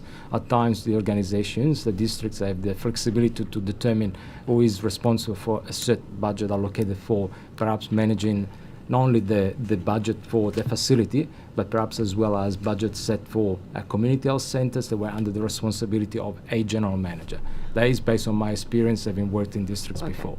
So who could we ask to find out what responsibilities that Blacktown and Mount Druitt hospitals had that have been allocated to another hospital? Who could provide us with that information? Well, ultimately the chief executive is responsible for allocating the budget to that level. However, I'm more than happy to take that on notice. If you could take that on notice, because it would be very helpful to understand why there has been such what appears to be a significant budget variation. Because on paper, Mr. D'Amato, it just simply looks like a cut in funding to these hospitals. Could you comment on that? I appreciate what it looks like on paper, but I need to acknowledge that not having done the exercise, I can't comment any further. I can only speculate, and given my experience, that could be simply the result of changes in even including things like high-cost drugs, which tend to be very material. In fact, if you look at some of these reference, as I say, I can't comment any further, but there could be legitimate reasons, given that the overall service agreement for the district has increased in budget. If you could take it on notice, and what would be very helpful if you could provide a like-for-like comparison so we can really understand what's going on, that would be very helpful. I'll endeavour to We do can my certainly best. provide you some information, Mrs. I mean, the Western Sydney budget this year has seen a material increase. Year on year. So we're happy to provide and it would be good to information see on how that's being allocated within Western Sydney. Thank you. And also if you could do the same for Westmead, because that also on paper looks like there has been a cut as well. So that would be very helpful. Great. Well, if we can come back to you on that today, we will. Oh, look, that would be great. No, that would be great. No, thank you. Back to you, Ms. Pearce. Can you provide the total number of patients that are currently on the wait list for public specialist outpatient care in New South Wales, please? I would have to take that on notice, Mrs. Cutter, but that is something our outpatients clinics obviously are managed locally. They are triaged according to urgency, unless you can add to that, Matthew. No, well, they're consistent with planned surgery activity. They are triaged. Okay, sorry, Mr. Daly, it's hard to hear you. The microphone's a bit I far was away. just confirming what, All right, what Susan okay. said. If you actually tilt the microphone, yeah, that's probably... Yeah, thank you. Just a question on that, managed locally. So how does the district or how does New South Wales Health understand where there might be a greater funding need if all of those things are being managed locally? So across New South Wales Health every year we have on average somewhere between 15 and 17 million occasions of service just in outpatients clinics. So it is a very, very large service. We have a framework for the management of outpatient services to try to help guide the districts with respect to referrals to outpatient clinics. Noting that districts obviously will service different needs in the community depending on what those needs are. But we do have a framework. It talks about the appropriateness of referrals, how to make sure that patients that are being seen in those clinics are appropriately triaged. Because as I was trying to say, that it is a very large volume that we take on board to provide the public with access to free outpatient services that they would otherwise have to pay for out of pocket. How many of those patients have waited longer than clinically recommended? I would have to take that on notice. If you could, thank you. And can you explain why this data isn't publicly available? I understand that it is in Queensland, in Victoria, in South Australia and in Tasmania. Why not in New South Wales? I'm happy to take that on notice. Okay, if you could, that would be very good. And how many Category 1 patients are on endoscopy waiting lists in the public system in New South Wales? Again, I would have to take that on notice. But Okay. I will note, with respect to endoscopy wait lists, Mrs. Carter, we've been very clear that the local health districts are required to have in place a process to be across these procedural lists. They do sit separately to the elective surgery wait list, and it's important that we have a line of sight on those. I'm not sure if Mr. Daly has any data on that, but what I will say to you is that clearly it is important for us that people who are urgent are seen within those time frames. So what work is being done to improve wait times for endoscopies in New South Wales? Did you want to talk about that? Well, as Alpha alluded to financially, it's a chief executive responsibility. Things like scopes are deemed to be medical. Could I just stop you there, Mr. Daly? If it's a chief executive responsibility, who's holding the chief executives to account? Well, on behalf of the Secretary myself, in terms of the performance management framework. Okay, so you see waiting lists from each district? For surgical activity, yes, we do. And for endoscopies? For endoscopies are deemed to be medical procedures, and so they're not under the surgical management policy. However, the features of sorry if I can stop you. If they're medical, not surgical, who is holding the chief executives to account for those medical procedures? Through their board and ultimately myself, in terms of treating patients, particularly within the same three triage categories that surgical patients have. The quality of data is part of the problem, particularly when referring to outpatients, and it's the subject of a major body of work in terms of having a centralised outpatient system across the state, which we haven't at present. When is it expected that body of work would be completed? I'd need to check the progress of Could it. you? But If you could take that on for notice, the that would 17 be million great. bits of activity, this is a major bit of work. Could you take that on notice? Yeah, sure, of course. Thank you. Yes. But if I could just reiterate, Mrs. Carter, my earlier comment, just so we're clear, we have communicated with the local health districts the importance of keeping a very close eye on those procedures. I just need to be clear about that. We have... No, I respect the fact you've communicated with them. My question goes to accountability, if that communication and they are isn't accountable. actioned. They are accountable. Okay, because you'd be aware that in June, the Sydney Morning Herald reported that there were well over 3,000 patients on the endoscopy waiting list at Westmead alone, and half of them were Category 1. the average wait time for those eventually diagnosed with cancer was 178 days rather than the recommended 30 days. I mean, shouldn't we have access to data to showing the true extent of wait times for endoscopies in New South Wales? The issue you're pointing to, completely understand the concern. We also concern, which is why I make my comment again, local health district chief executives have clear responsibilities to enact processes within the policies that are set by New South Wales Health. And in that case, we have worked very closely with the local health district to resolve those issues, and the team are working through those as we speak. Thank you. That brings us through to crossbench time. I'll go to the Honourable Rod Roberts. Thank you. Commissioner Morgan, we'll go back to where we were this morning in relation to the concerning blowout of response times for Category 1 incidents, in particular in the capital region, of which I have great interest in. Minister Park said, I don't pretend for a moment that we don't have work to do in terms of response times. I think we do. And I've had your answer transcribed as well. And in part you say, as you're aware, there are an additional 5 staff who were put into Goulburn. I guess the point that I would echo is what the Minister said originally, which is there is more work to do. What work do you intend to undertake in relation to these concerning blowout of times for Cat 1 incidents in the capital region? So, look, I'll directly answer that question shortly, but I think the report that you're referring to, there is a very important disclaimer in that report. It says that this disclaimer relates to the change in the clinical response grid. It says, given the limitations on reporting due to the mid-quarter transition, BHI has produced this one-off supplement to ensure transparency. In short, what happened on the 5th of February 2025, we moved from a clinical response grid of 6 different categories to 4.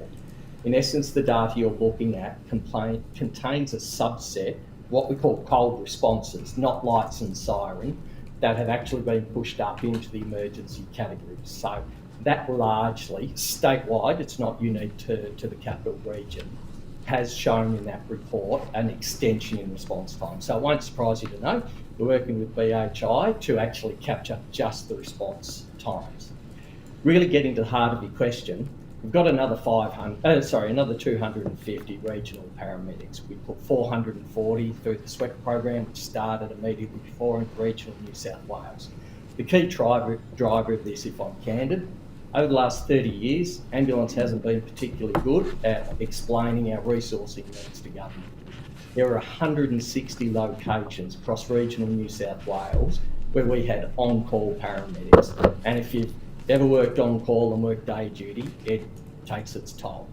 So we worked really hard in those first 250 and the preceding 440 to retire as much of the regional on-call as we possibly can. We've done that at 67 locations across regional over the last 6 years.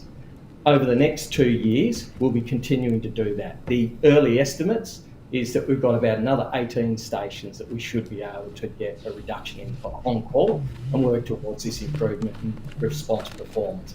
As you know, the demand grows every single day. Last 2 years, we've had 8% growth, and that's about getting a handful of people in the door every year.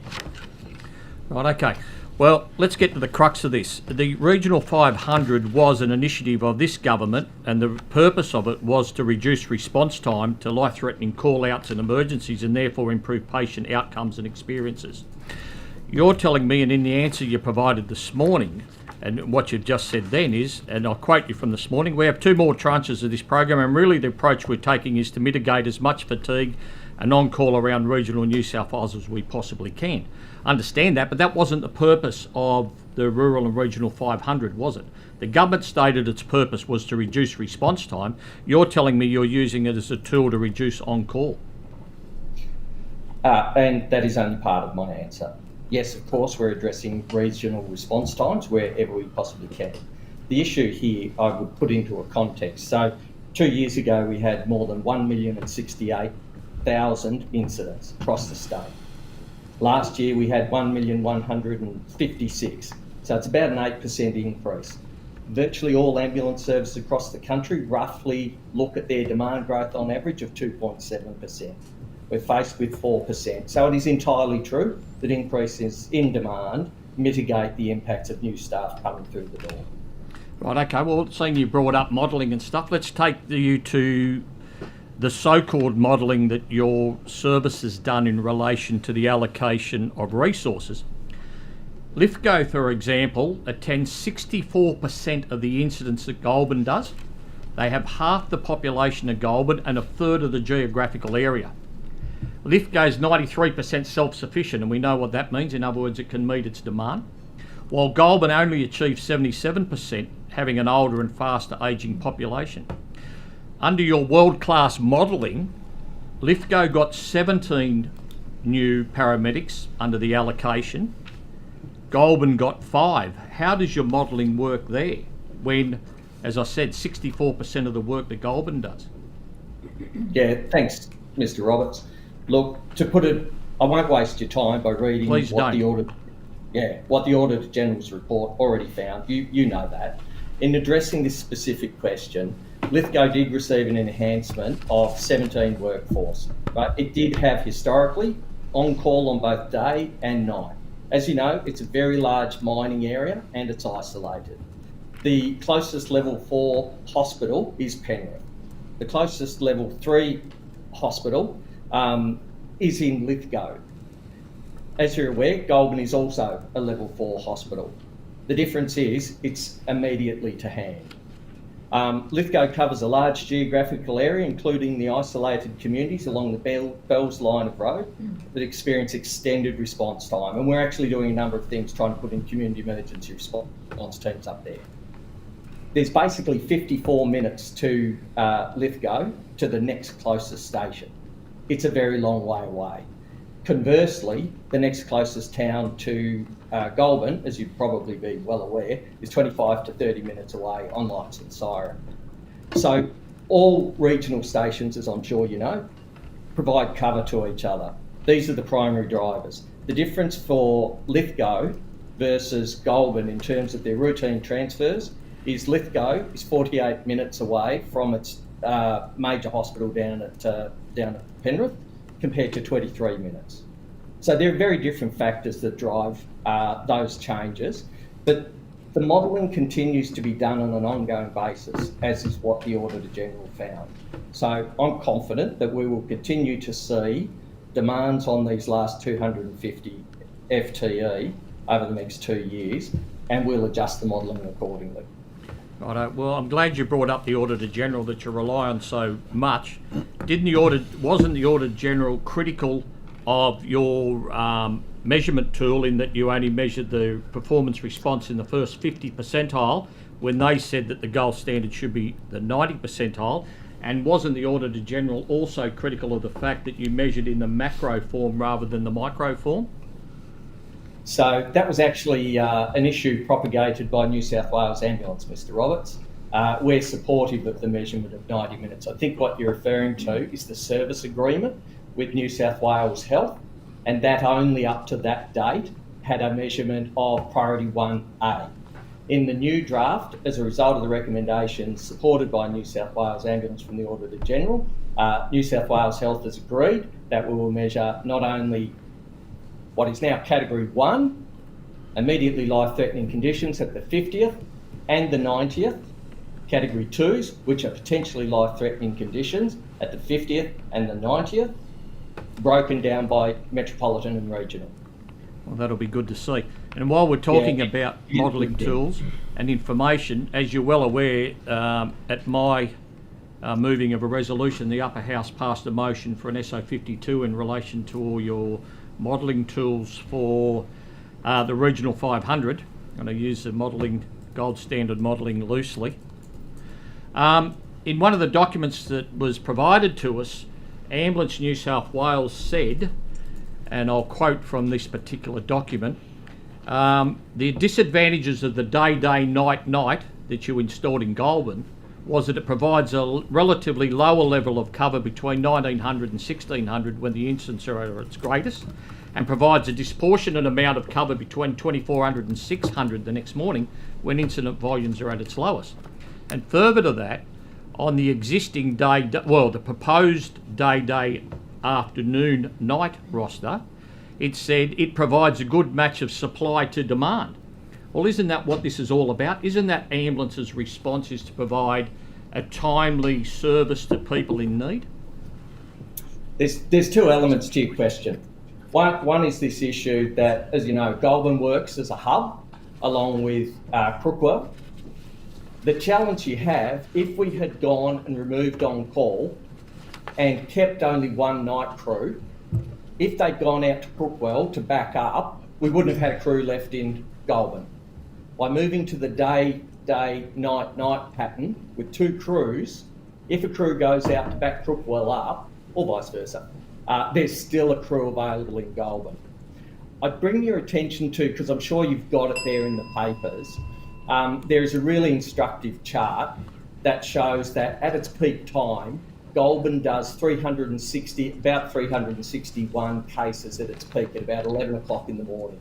That means that on average, they're doing 0.9 jobs at their peak. By putting in two crews on day shift, for what that will deliver for every time, the fact that there will be two jobs at once, but we also preserve that reality that we've got a car in Goulburn to provide coverage if the other crew goes out of town. I note the bill has run. It has. I'll go to Ms. Mahalik. Thank you, Madam Chair. Just a couple of quick questions that I didn't have an opportunity to ask the Minister, but I do want to get an update on. Perhaps to yourself, Ms. Pearce, and you can redirect should you wish. I just wanted to get an update to Bankstown Hospital. When is the new hospital expected to be operational? Mr. Harvey, could you answer that one? Thank you for the question. Sorry, who's the person? Mr. Harvey? Mr. Harvey's thank you. Thank you for your question. A lot of work happening at Bankstown at the moment following the recent budget update. We're currently in the concept design phase. The construction completion is anticipated for 2031. And so at the end of 2031, it'd be... I haven't got a more specific date for you. Obviously, it's quite a big development. It's one of the biggest developments that we've... So we don't know yet when it'll be operational, is that right? No, as I said, so I've got construction completion in 2031 and operational commencement that same year. In that same year, okay. Yep. And can I just ask, on the current existing, where the hospital currently is Bankstown, I understand the government made an announcement they're going to retain that facility. Do you know what purpose for? Is that yourself or Ms. Pearce that can answer that? I'm not sure. Keep going. There is a need to retain that hospital, and we're working through with the local health district what that looks like. It will be a network service with the new hospital. We will be building, and the primary sorry, aim can I of just interrupt you? What do you mean by network service? What does so that there'll be some mean? services that remain between the two, and I was just about to unpack. The new hospital is primarily around acute services, and there'll be some other services that are left behind that are reaccommodated at the existing hospital. So non-acute services such as community health and day services. Community health and day services. And will that remain then under the auspice of Department of Health? It's not going to be privatised and remain as a public hospital, right? That's correct. And can I just ask, back to yourself, Ms. Pearce, I've just got a minute on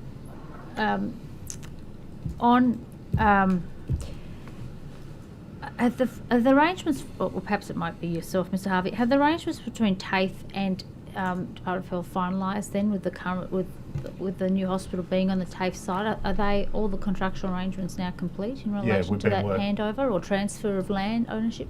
We've been working really well with TAFE. Obviously, they've got their program and they've made announcements around where their services will be located to allow us to get off and running on the project. We've had we're meeting with them weekly. Their current program allows us access to the site to begin our enabling works, primarily demolition works, from the beginning of next year, end of the first term. But there are some legal arrangements that need to take place. Well, it's in an intergovernment transfer as well. So it's not like we're acquiring it from a private developer. The government has provisions money to accommodate their transfer of services, and they've got that that funding available, and I understand they're within their procurement window at the moment in terms of those building works. Anything else in relation to TAFE would probably be a question for the TAFE Minister, but... Yep, thank you. And just very quickly, the Minister mentioned this morning when I asked a question, Ms Pearce, about there was a meeting with the Federal Minister for Health yesterday, a call. Were you present in that call? Yes, I was. Okay. And were any ministerial staff also present in that call? Or? Yes, I think Minister Park noted that, yes. His own staff? But, yes. And was it just was that just for New South Wales? No. That Federal Minister's right. So were other states also present in that? That's correct. Okay. So the call was designed to speak with ministers and or department secretaries nationally? It was a minister's call. Yes. Health secretaries are generally invited to those calls. We don't have a sort of a part in the meeting, if you like, but it was a briefing session for Minister Butler to brief his health minister colleagues across the country, or their representative, as to his announcements yesterday at the National Press Club about the NDIS. Okay. All right. Thank you very much. I have no further questions. Thanks, Ms Mihalik. Ms Pearce, I have a few questions about the categorisation of surgery, and I've previously asked about allegations that elective surgery categorisation was getting altered for non-clinical reasons, and I've also heard problems about the same issue happening with emergency surgeries. So, for example, surgical registrars being asked to input the booking time as the time that a bed or a theatre spot becomes available rather than the time the need for surgery was actually determined. I understand this was an issue in 2017 at Wagga, then in 2024 at John Hunter Hospital and a couple of others, and there was an external review done in September last year. When I wrote to the Minister about the recently reported allegations at Orange Hospital, his response was that there would be an external provider engaged to review the surgery waitlist at Orange Hospital against the New South Wales Health Elective Surgery Access Policy requirements. So my question is, why that localised approach when over time this has appeared as an issue in a number of different areas? I'm not very confident that a review just at Orange is going to address this issue meaningfully across the whole state. Thank you. Look, I wouldn't say it's a localised approach for a start. The New South Wales health policy around surgical categorisation of patients for elective surgery is very clear. And again, relevant to the conversation with the previous questions from Mrs. Carter, there is an expectation that the chief executives of local health districts and their teams uphold the principles of that policy document. You would also be aware that we perform hundreds and hundreds of thousands of elective surgeries and urgent surgeries every year. So I've personally been to Orange since the last time I saw you. Mr. Daly's been working through some opportunities that we may have in respect to our surgery program with some of our surgeon colleagues. The auditing that you're talking about may appear ad hoc as it relates to media articles, but what I can tell you is that we periodically do audit surgery programs to make sure that they're compliant with policy. So quite often, if we're auditing one facility, you mentioned the Hunter, we did other facilities at the same time that weren't subject to media inquiries. We don't audit facilities purely on the basis that there's a media interest in them, obviously. And so that is something that we do from time to time. But, very clearly there is an expectation that the policy is upheld. It is sometimes difficult to be black and white, as you would understand, from a clinical perspective. And this is the work that Matthew Daly has been working on recently with some of our colleagues and surgeons. For example, a Category 2 patient who may be able to have their procedure in 90 days may equally be okay to have it in 100, but not 200, for example. So we're working through how we can continue to improve the way we measure this. But I think that, to sum it up, we have a policy that covers everyone. We audit periodically. We certainly audit where concerns have been raised. And if you want Mr. Daly to add to any of that, I'm sure he'd be able to. Yeah, thank you very much. And I suppose if the approach being taken at the moment isn't only a local approach to Orange, does that mean that there are other health services that are currently being audited or that are planned to be audited in the near future? Well, I mean, we do these audits annually across the system, and even the incident that Mrs. Carter referred to, we identified that breach in terms of overdue endoscopies a month before there was any media attention to it, and we identified with the local management and chief executive that there were over 2,000 breach patients. I'm pleased to say that I can advise that all of those breach endoscopy patients will have been offered their scope by the end of this month. So it's recovered, but it was courtesy of the audit program. The Orange case, because of the public attention, the Minister directed us to undertake an audit, KPMG, so an independent audit came in, and that their report's due at the end of the month. But we picked these up as a routine audit. In terms of the system to hold it centrally, that opportunity comes with the single digital patient record. That is a massive project of having a standard medical record and system right across the state. And when we have a standard system across the state, then we'll have line of sight to all this outpatient activity in the same way that we do for planned surgery at the moment. Thank you. I'm out of time. We'll go back to the opposition. If I could just follow on from Dr. Con's question, Ms. Pearce or Mr. Daly, if the audit or management discussions identified that a surgeon had been pressured by hospital management to reclassify a patient so that the guidelines for treatment weren't breached, what would be the consequences? Well, again, it's something that no one takes lightly here, and those conversations are had at the time. So yes, there are consequences. Yes, there are consequences. Such as?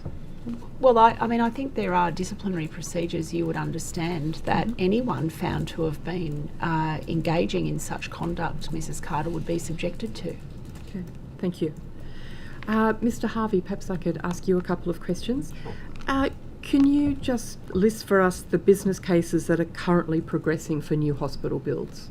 Okay. I might have to come back to you in a minute on that one if I can get the team to give you the...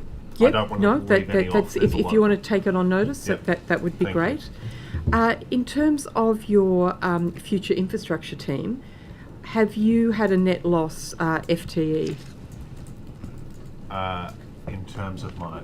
the infrastructure team. That? Yeah, the health infrastructure team workforce. Yes. Yep. Have we had a net loss? Yes, FTE. I don't believe so. I've got some figures here that I can... Okay, I'm happy to get those on notice. That would be great. I think on that one, Mrs. Carter, while Mr. Harvey's looking at the information, I think it's also important to note through any infrastructure program, you'll appreciate that there are ebbs and flows in respect of it. It has been, as you'd be well aware, a huge program of work. We can respond to your earlier question as well in terms of the projects that have come off. I think was one of your earlier questions to Minister Park. What's the money been spent on? So, the children's hospitals, the Tweed Hospital, there are a number of them that are now completed. But you'll understand... So, sorry, were you giving me that list now, or you're going to give it to me on notice? We can give you the list now, yes. I've got the numbers here as well, if you like. But certainly... but perhaps if we could get the numbers and the on notice just so I remember it, that would be very convenient. But I do think that you need to have those numbers in a context, and the context is that programs that are very large in that program will ebb and flow, and consequently the FTE will change as a consequence. No, totally, but the point of estimates is that it's a capture at a point in time, and you put all those captures together and you get the wave. Yeah, no, absolutely. Yes. Just to summarise, the data I've got in front of me shows it's really constant for the last 5 years. Okay, thank you very much. Which you would understand with a program of our size, right? These projects don't get delivered in a year. Mr. Harvey, if you're providing those business cases currently progressing for new hospital builds, I wonder whether you could separate them out into ones that are new as opposed to ones that had been advanced under the previous government. Absolutely. That would be great, thank you. And what's the funding allocation provided by the Ministry in the service agreements for hospitals around maintenance? Maintenance. Maybe to take Yep. that, Ms. Carter. Thank you. We normally allocated the budget into the service agreements at the program level, so we will Yes. have identified what is the budget for acute services, emergency departments, and the Yes. like. Mhm. Then how that is distributed into each individual cost centres is really a matter for the Cs. What we tend to monitor, though, is the trend year on year, and there is also reported in a financial statement every year. And what we know is that obviously the maintenance budget is actually itemised in the financial statement because we take into account also the costs related to the employee-related and the workforce deployed into the maintenance programs. So you're saying that the maintenance budget is in the financial statements? Did I hear you correctly? It's not necessarily the budget, it's actually the actual spend. Okay. Are you able to provide those figures on notice? That is online, available for last financial year, being available for 23-24. Where exactly online would we find that? Yep, it's on an annual report. So the annual report of each hospital? For the state is available in the annual report, and the hospitals prepare financial statements at the consolidated level for the district. Great, thank you very much. We're happy to provide on notice, Mrs. Carter, the directions to find that information. I appreciate it. Thank you very much. And Thank I just you. want to add, Yeah. that we haven't finalised the 24-25 financial statements yet. So what is available right now is what has been audited, which relates to the 23-24. How is the spend on maintenance monitored? So on a monthly basis, we review the results across the districts, and there is certainly an item that we monitor in respect to trends. We monitor for what we describe in accounts as being proactive versus reactive maintenance. The maintenance spend is also including the replacement of equipment that cost less than $10,000 and therefore are not capitalised. Okay, thank you. But certainly is an item that we monitor regularly. Okay. Thank you. Back to you, Mr. Harvey. What new hospital builds are being planned in the 10-year infrastructure plan that were not in the former government's pipeline? I would have to take that on notice. If you could, I'm afraid, I'd be very 'cause grateful. Obviously, as you'd be aware from the previous government, there's processes around that 10-year plan, and they go to Cabinet and ERC, so we'd have to take some advice on that one. Sorry, am I hearing that you're taking it on notice, or am I hearing that you're... I'm taking it on notice. Sorry. Okay. Yeah, I'll take Great. it on notice. Okay, thank you very much. Thank you. Ms. Pearce, is it you or who would be the best place to answer questions about PACER? Ms. Wood can answer those questions. Yes, Great. I can answer those questions. Thank you. Is it available statewide? If you just give me one moment, I'll find the locations for you. It's an important question. If there's a further query.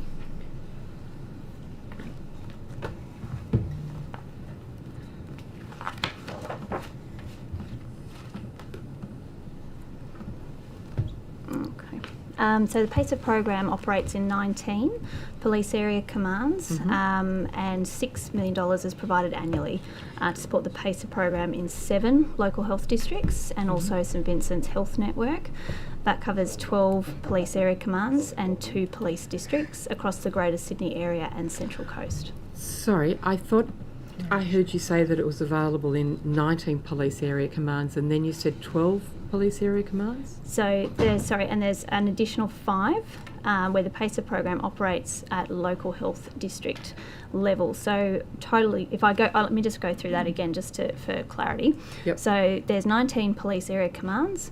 There are 7 local health district services. The St Vincent's Health Network, so altogether that's 12 police area commands, plus the 7 local health districts, and I think they capture them, that then is 19. Okay. And so it operates in 7 local health districts? With local health districts, that's correct. How many local health districts are there throughout New South Wales? 15. So are there 8 therefore where it's not operating? That's the advice I have. Yes, there's 7 that it's So operating. why isn't it available statewide? The PACER program really has been determined on the different models that are operating across the system generally. So it's been operating in areas where we have seen the need and have been working quite closely between the local health districts and police. So that's where it has been started. We often consider the way forward and where we may need to expand those, and that's certainly something we have been considering as we consider our co-responder approach generally. But at the moment, that's the advice I've given you is where they're operating. So you'd be aware of recommendation 33 of this committee's inquiry into equity, accessibility and appropriate delivery of outpatient and community mental health care in New South Wales.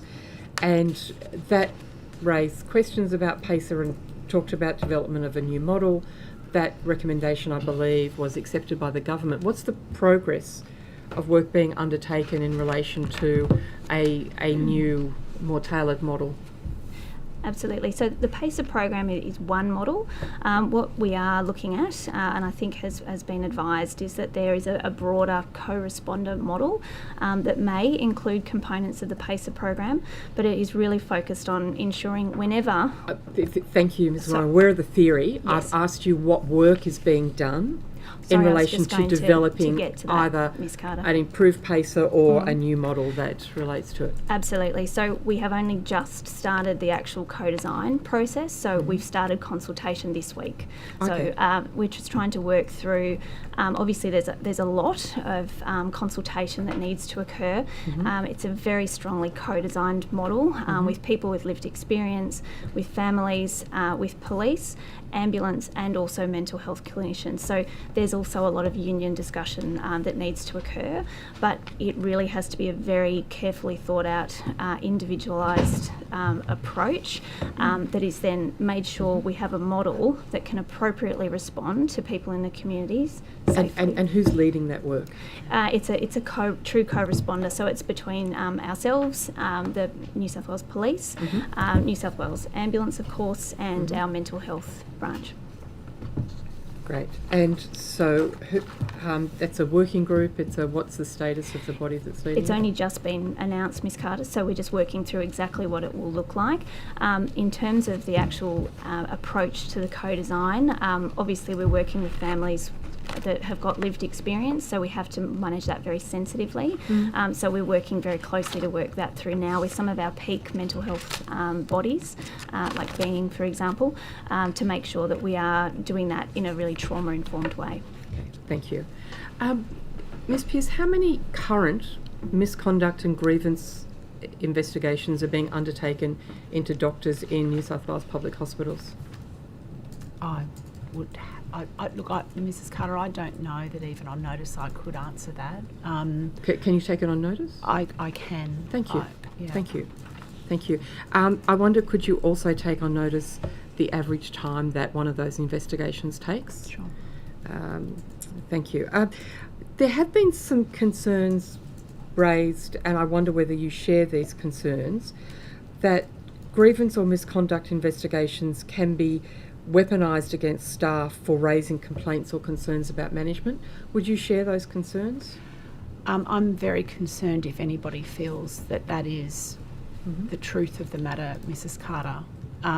People have a right, and let me be abundantly clear of this, people have a right to raise concerns, whether they be clinical concerns, complaints about other staff, complaints about managers, and they should feel that they are able to do so without fear of retribution or reprisal.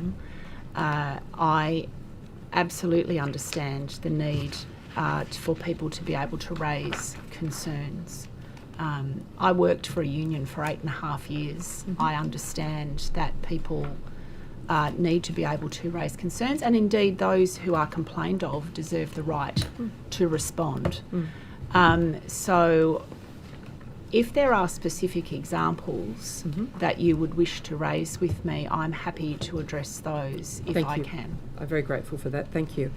Are you aware if there's any data kept on the number of doctors who've left the New South Wales public health system in the past 12 months after the commencement of such an investigation? Mr. Griffiths, do you have After any? the, sorry, Ms. Carter, after the commencement Of a grievance or misconduct investigation? So we absolutely keep data on the number of doctors that have left the system. We don't centrally record data around doctors that have left after an investigation, though. That just might be a really interesting indicator of whether there were doctors who perceived it was being misused. If you could have a look for any indicators like that, I'd be very interested to see. Thank you. Sorry, Ms. Pearce, questions for you again. Please feel free to redirect if Quite that's... just inquiring in relation to Parkinson's New South Wales and when they might receive an official response to their financial year 25 state budget submission. Alpha, do you know? We might have to we might need to take it on notice. Sorry, Mrs. Okay, If we thank can you. circle back today, we will. Yeah, no, thank you. I realise there's some detail in some of these. I suppose this really is dependent on the other. Their current funding ceases on 30 June 2026, and if there's any idea whether the government will be enhancing their 99,000 over 3-year funding. It's not very much, is it? So in terms of the original funding provided that, as you mentioned, that has been now annualised as part of the activity that we purchase from each individual district. And again, I just want to say district, and then the way they allocate the budget is really up to the Cs, but that means that it's been annualised at the same level of activity they provided in 24-25. Right, so no increase. It's been annualised based on that. Yes, so I'm just checking that I understood what annualised meant. So yes, thank you. Ms. Pearce, do you know if New South Wales Health is willing to ensure that there is permanent funding for the Parkinson's nurse specialist CNC role in the Murrumbidgee LHD beyond 30 June 2026? Oh, thank you, Ms. Thank you, Wood. Ms. Carter. I can take that question. So Thank you. in further to Mr D'Amato's explanation, we have confirmed moving forward that the funding will be in the base allocation of each district across New South Wales. We were also aware that there'd been concerns raised, so we have been in contact with the Murrumbidgee Local Health District, and they have made sure that the staff member will be confirmed going forward, that advice is provided to them as well, so that there is certainty for them. Great, thank you. Just again to understand properly, of course, if it's included in the base allocation, does that mean it has to be spent on a Parkinson's nurse specialist, or does that mean an amount for that position is included and it goes to the hospital and they can then allocate as they wish? Well, that is a correct statement to make. Sorry, which one of those? Basically we will allocate the activity that is generated from that nurse practitioner, or if it's a CNC in some cases, so that now forms part of the district's base allocation. What we have been quite clear with districts about is that for them to continue obviously to generate that activity, they have to be providing the service. And so where we have had particularly concerns raised, and Murrumbidgee is one of those, we have made sure that they will retain the staff member against a different vacant role within the district, so there's not any concern about losing that staff member going forward. Sorry, so they're retaining the staff member but another position won't be filled, is that what you said? No, I mean, look, I think vacancies go to definitely flux from time to time. That's certainly not unusual. But if there isn't a vacant position, would they still retain the staff member? We would have to retain them because we need to have the activity generated to show that the service is operating. So yes, they would retain the staff member. Right, regardless of whether it's not dependent on total headcount. It's an additional position then for this. It's part of the activity profile. So in terms of how we fund our services, it is through activity. So we are less reliant on FTE than we used to be. But that's in terms of that particular staff member, we are aware that there were a lot of concerns about that. So we did want to make sure on that. Thank you. And what is New South Wales Health's plan to support people living with Parkinson's in rural and remote areas? Is there an increase in funding for movement disorders in the 2025-26 budget? There's not an increased amount of funding for any of our specific movement disorders that you've mentioned, Ms. Carter. In terms of the districts that I've personally had the team speak to, Northern New South Wales is another one that there was certainly concerns from their perspective, but most definitely that has been confirmed that they will continue to provide that service. What we do with each of our districts and networks is we work through, in terms of service planning, for services just like movement disorders, what is the actual population need so that we can ensure services are provided to meet that need of the community. Okay, thank you. Dr. Morgan, if I could go to you quickly. There's no ambulance station between Richmond and Lithgow along the Bells line of road. Are there any plans to remedy this situation to provide the more than 25,000 residents and over 1 million annual tourists who visit the area? Yeah, what I can say is that we're doing some work in a number of locations up in the Blue Mountains in relation to community emergency response teams. I think we're well advanced. I think it's called the Rock up in the Blue Mountains. Additionally, out of the there are 30 new ambulance stations announced there is a commitment to 30 new ambulance stations. 28 of those have been announced. Whether that is relevant to this, we would have to wait for government in relation to its announcements. And do you support a new ambulance station at the midpoint between Richmond and Lithgow in Berrambing? So I think Berrambing is the one that is very close to the Rock. I do have some information in relation to that, which I will have a look at for you. I'm happy to take it on notice if it's going to be time consuming to find, Dr. Morgan. Have it right here. Great. Yes. So at this stage, Berrambing itself is not a priority for a new service location. Right. However, is surrounded by some neighbouring areas such as Bilkin, which is 8 minutes away, that has been identified as a high priority for a neighbouring community emergency response team. Great, thank you very much. Yeah, that brings us to crossbench time, and I'll go to Ms. Kate Fairman. Thank you, Chair. Dr. Chan, I want to just ask you a few questions about the recommendations that came out of the New South Wales Health Expert Advisory Panel on PFAS that was set up. Firstly, who was responsible for the engagement of the consultancy to prepare the technical advice for consideration? Ms. Furman, I'm very happy to answer that question, but could I just follow up? I've got a piece of information from your earlier question. In terms of whether the information, I think you were concerned that the information that Professor Mark Taylor had may not have been available to the independent Planning Commission in review of the Louis development, and I can confirm, which is included in the brief that you provided me a copy of, that Professor Taylor was engaged and commissioned by the Louis Action Group to evaluate the risk of lead dust from the Bowden mine. He also appeared at the Independent Planning Commission. In terms of what New South Wales Health Protection New South Wales, we were not aware of the other piece of work that he had done in relation to the Broken Hill report that you commented on. We heard of it from the EPA in June 2023. I'd have to go back to the Public Health Unit in relation to their knowledge of it. But I think just importantly to say is that information by Mark Taylor would have been incorporated in his advice, which he had concerns around whether the suppression of the dust from the mine were adequately addressed. Thank you. I'll come.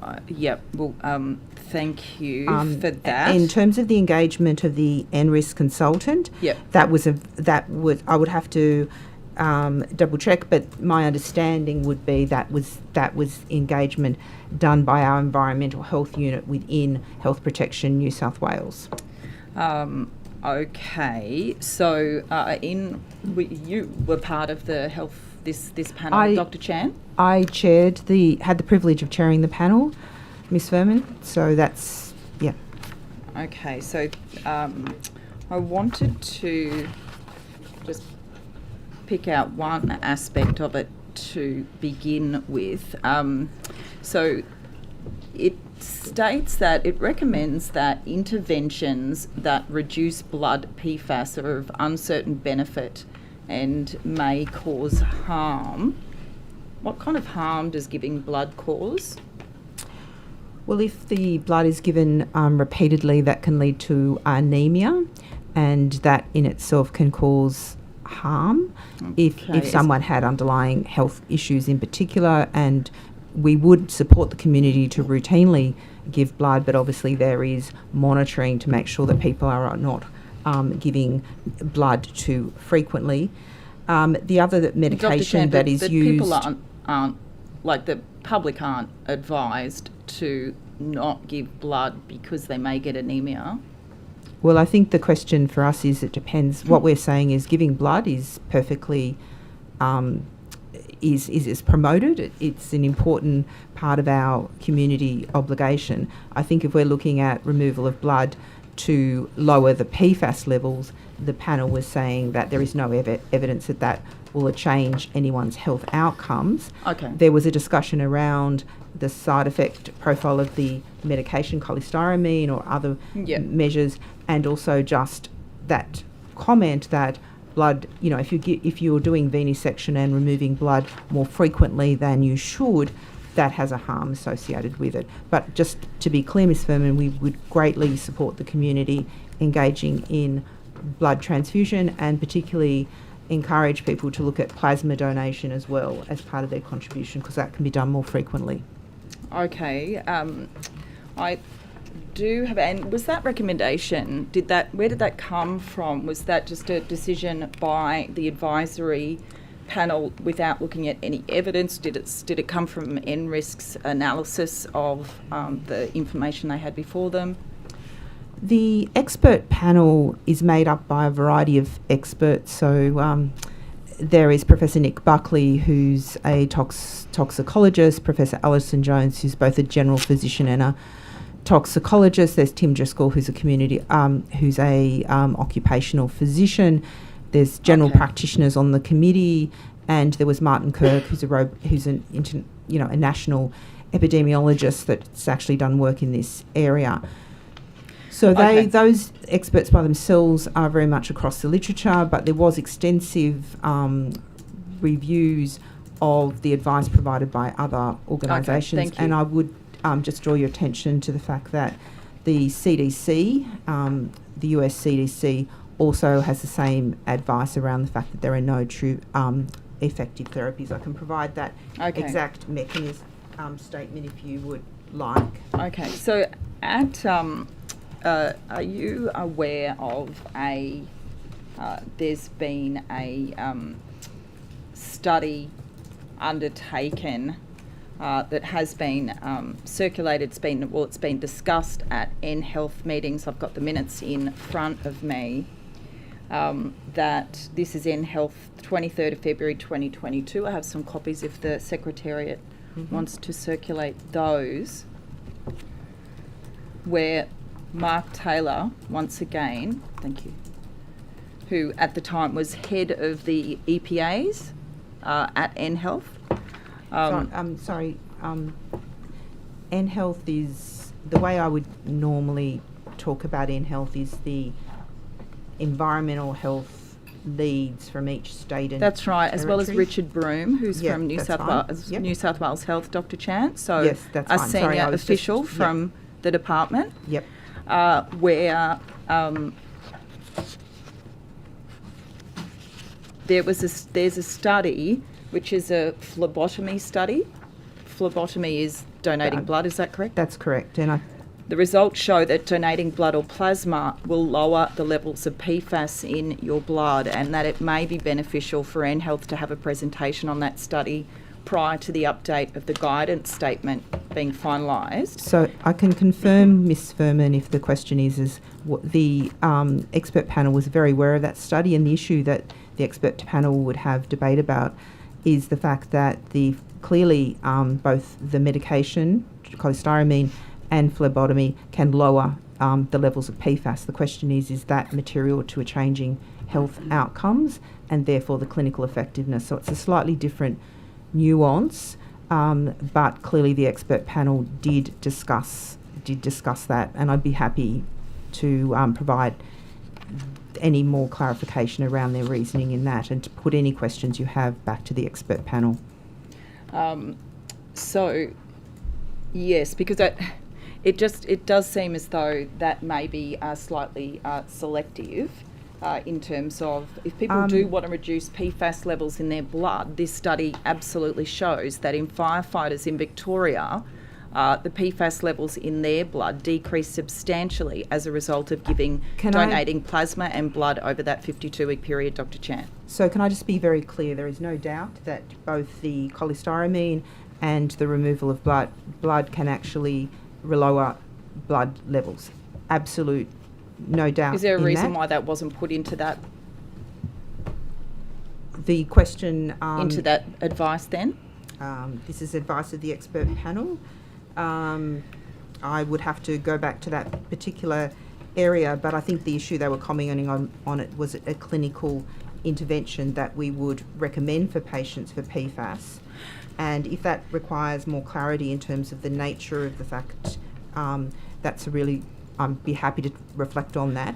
I do want to clearly say that the CDC is consistent with our advice that there isn't any proven treatments for PFAS. Dr. Chant, the NRISCs does most of their work and most of their income.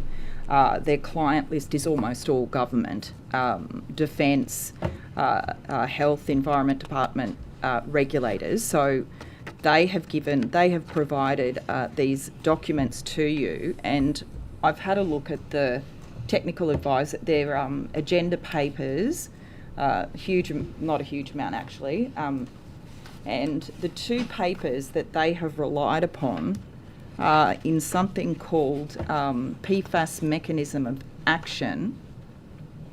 One is by a Michael Dowison, who has been accused, is basically a controversial toxicologist with links to the chemical industry.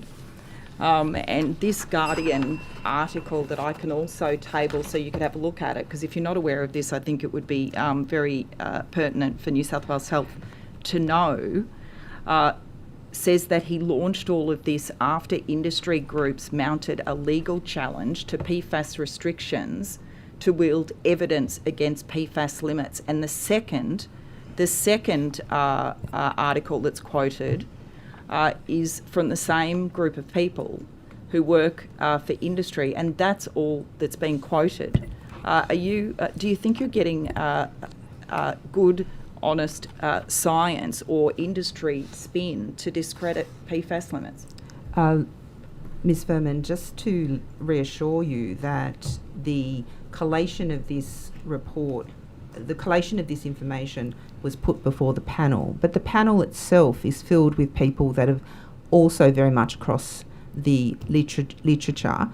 The issue around the relationship that you just described was raised by a community advocate with me, and I have subsequently put that proposition to NRIS, and I'm happy to forward and provide to this committee the response to that.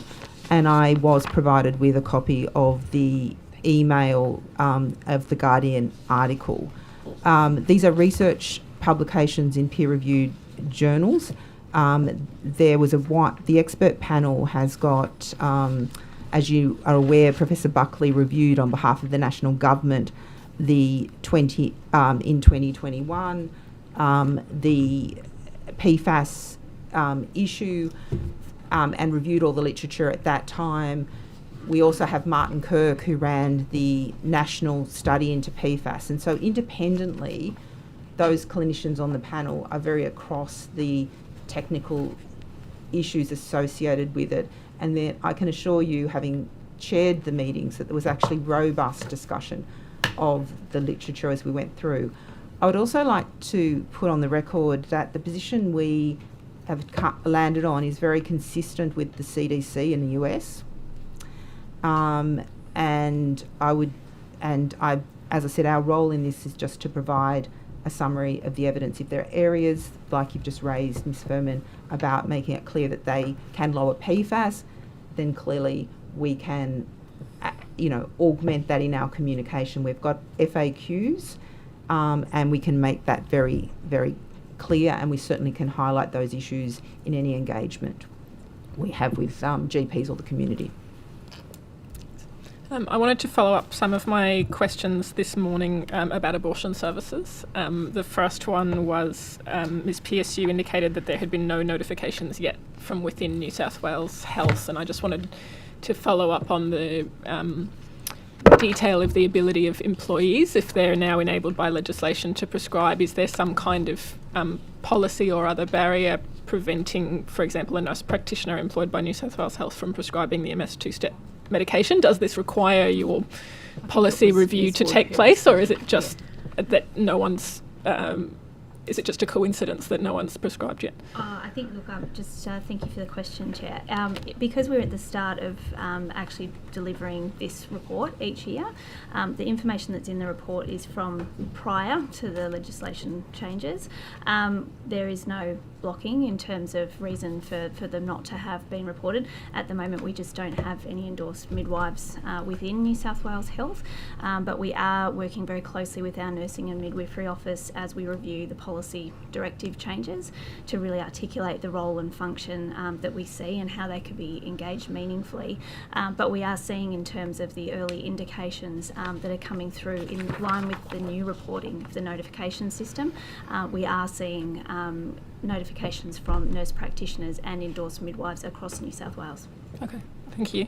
So I understand there's some things to work through in terms of the role of endorsed midwives, particularly in birthing and other areas, which is not what I'm asking about. So hypothetically, if there were an endorsed midwife engaged at a New South Wales Health service, there should be no barrier to them being able to prescribe if that were within the scope of the service. As long as they were able to demonstrate that they met the requirements of the endorsed midwife position, no.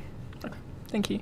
And I also wanted to follow up, you mentioned 40 sites providing medical or surgical abortion. That's correct. Around the state. Is that public, or is that does that include partnership agreements? No, those are 40 public services, and they operate a mix of medical and surgical terminations.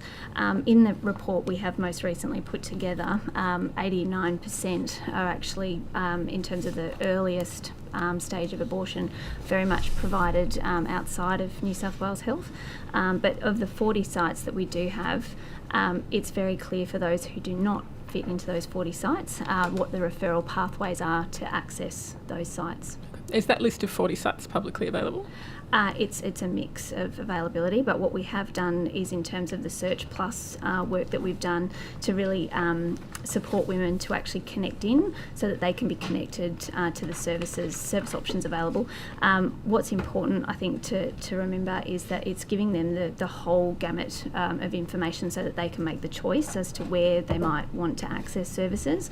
But we have been working very closely with all of our providers to make sure that we are clear in terms of those referral pathways, particularly in rural and regional areas where there's obviously less service provision in terms of compared to metropolitan areas, to make sure that our services are complementary and connecting together so that women have got a full choice of service availability options to them.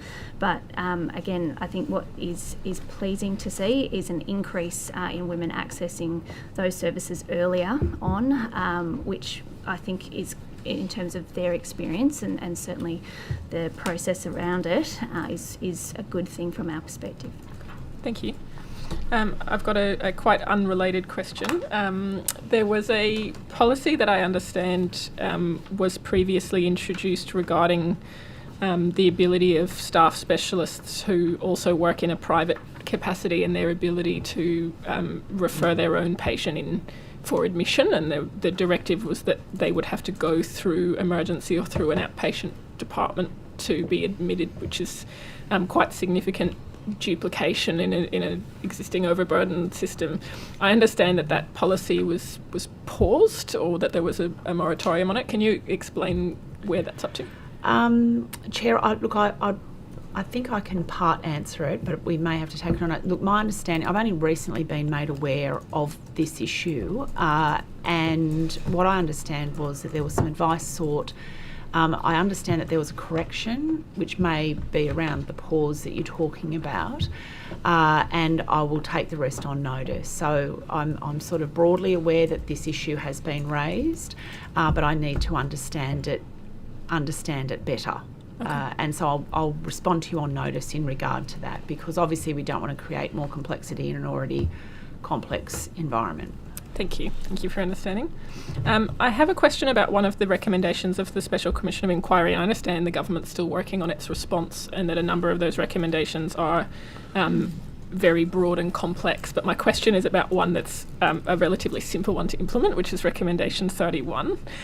So that was about the relationship between boards, executive management and clinicians, so boards of local health districts extending invitation to chairs of councils to attend board meetings.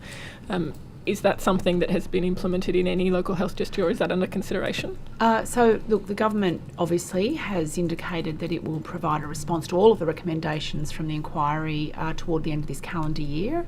But what I can say to you in I guess, the spirit of that recommendation is that we are embarking on a piece of work across the state, which will be clinically led, in regard to how our colleagues in medical staff councils are able to communicate with the head of the local health district or indeed the boards. So what we're aware of is that there is quite a degree of variation across the system as to how this operates.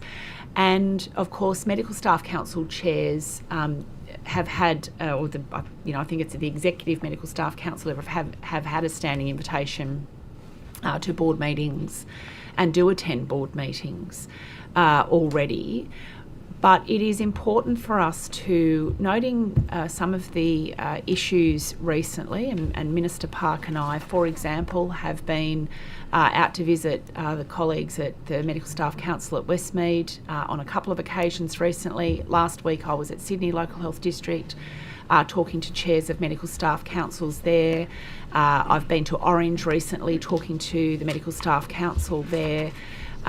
So what has become very obvious to me during these conversations is that we have a degree of variability that is quite significant. Back in, I'm sorry, I'm getting mixed up with the years, but back in around the end of 2022, leading into 2023, we created the Health System Advisory Council, which was basically a process for us at the ministry level and for the minister to hear the voices of clinicians directly. We'd used that very effectively during the pandemic, and we wanted to replicate that. So assisted by the Health System Advisory Council, which is made up largely of medical professionals from across the state, we will be embarking on this. We've asked the districts to provide back to us what their current modes of engagement are with the medical staff councils. Following receipt of that, we will be out in the system hearing from them to learn about what's working well. So I think it's always better for us to approach this not from a deficit perspective, but really looking at areas where this already works very well. Minister Park and I have also offered, and I've spoken to the head of the current, I think it's the president of the statewide Medical Staff Executive Council. We would like to engage quarterly with them as well, but in between times, obviously we're very interested to know what's going on. So look, put simply, the recommendations, are a matter for government at the end of the year to respond to. But in the meantime, we really want to improve communication channels across the system so that people can get their voices heard, and also that health service managers, who, might I say, work very hard and do a very hard job on behalf of this state, managing tens of thousands of FTE. As I mentioned earlier, we have 180,000 headcount staff across New South Wales Health. All of those people deserve the right to have their voices heard. All of them. Whether you're a porter, a nurse, an allied health physio, occupational therapist, a doctor, everyone needs a mechanism to have their voice heard, and so we're really interested in how we can improve this. It's certainly important to me. It's important to the culture of our system, and I think, Mrs. Carter, in response to your earlier question as well, the reporting of issues and incidents in the health system is what keeps it safe. And so we need to make sure that we have proper processes in place to enable that to occur. So my personal commitment as a secretary of this very large, complex, but magnificent organisation called New South Wales Health, I'm absolutely committed to making sure people can have avenues to get their voices heard. Thank you. Sorry, I know a speech number of over. clinicians who'll be very pleased with that commitment, regardless of the Special Commission recommendation. Is there a time frame on that work? Yes, we are on, as I said, the districts, we spoke about this with our chief executives last month. We have written to them to seek the information that I just mentioned, and certainly in the next couple of months we'll be out there. We would like to think that by the end of this calendar year, we'll have, but noting that that recommendation is sitting there as well, obviously, but it's something that we really deeply care about. Because ultimately, whilst I'm personally happy, obviously, to talk to anyone in the New South Wales health system, we really need at the local level for these mechanisms to be working well. Thank you. Okay, 2 minutes for the opposition. Thank you. I think it's a question to you, Ms Pearce, following on from questions of Dr Con earlier. I note that the notification of termination form that's being discussed has been revised and the sex selection question has been removed. Why? I'd have to take that on notice. Can you take it on notice? Absolutely. Because in the Abortion Law Reform Act, Section 16, Parliament expresses a very strong interest and a very strong view about sex selection abortions. It's been asked on every iteration of that I'm very well form. aware of that issue, Mrs. Carter. We'll come back to you on that. Okay, and perhaps you come back to me with when the question can be added back in. Certainly. Great. Obviously that will be dependent on the response that we get from that. Would you mind if I just briefly went back to your question earlier about the report from the UK that you mentioned? Yes, certainly. Yeah. Because I think we did say we'd Yes, circle back on that. Look, we did have a look at that, as I mentioned, but I've got a little bit more detail. So, look, obviously there are lots of reports and reviews and researchers. This is in relation to PACER? No, this is the obstetrician-led birthing issue. Yes, Beg your pardon. Sorry, I should have said what the title of it. So There's it's a the couple of calendar reports floating around. maternal and Yes, neonatal thank you. outcomes Yes. paper. So look, the findings of that paper really attribute the differences in the model of care offered to all births in private hospitals as being obstetric-led model of care, and all births in a public hospital as occurring within a multi-professional, non-continuity model of care.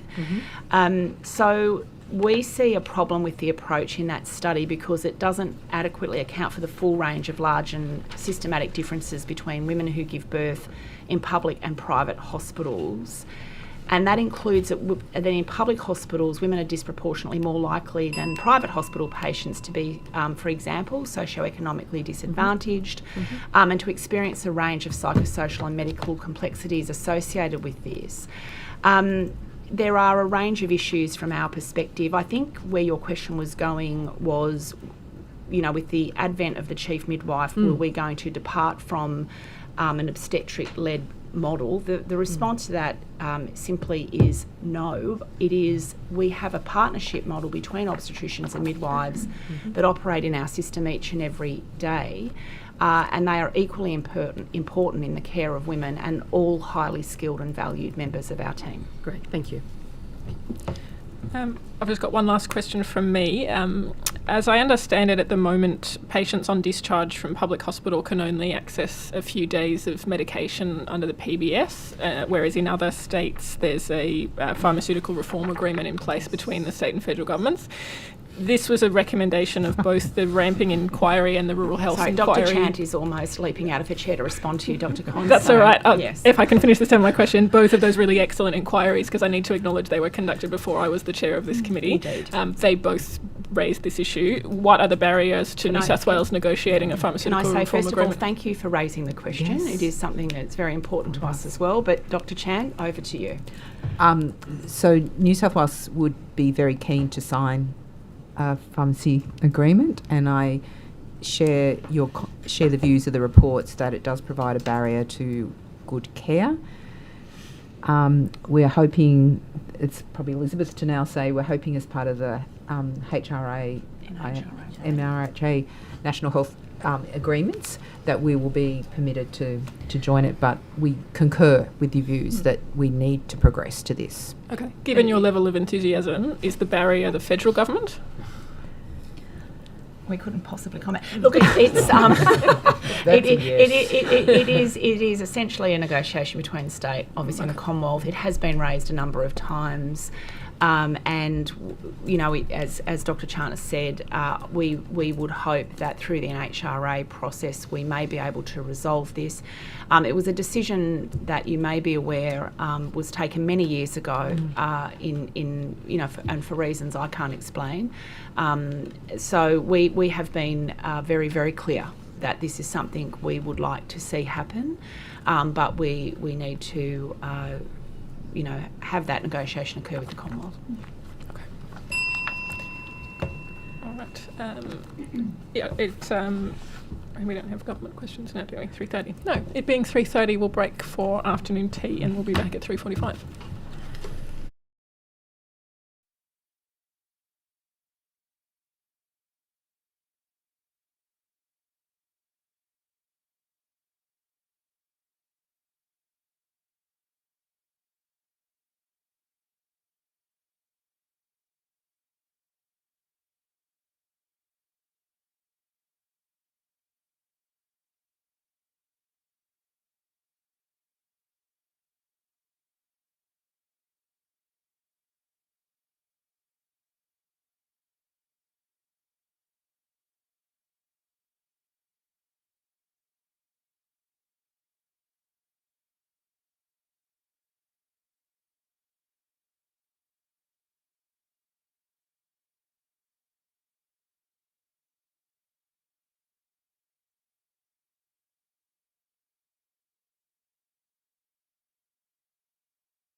Where's the starting?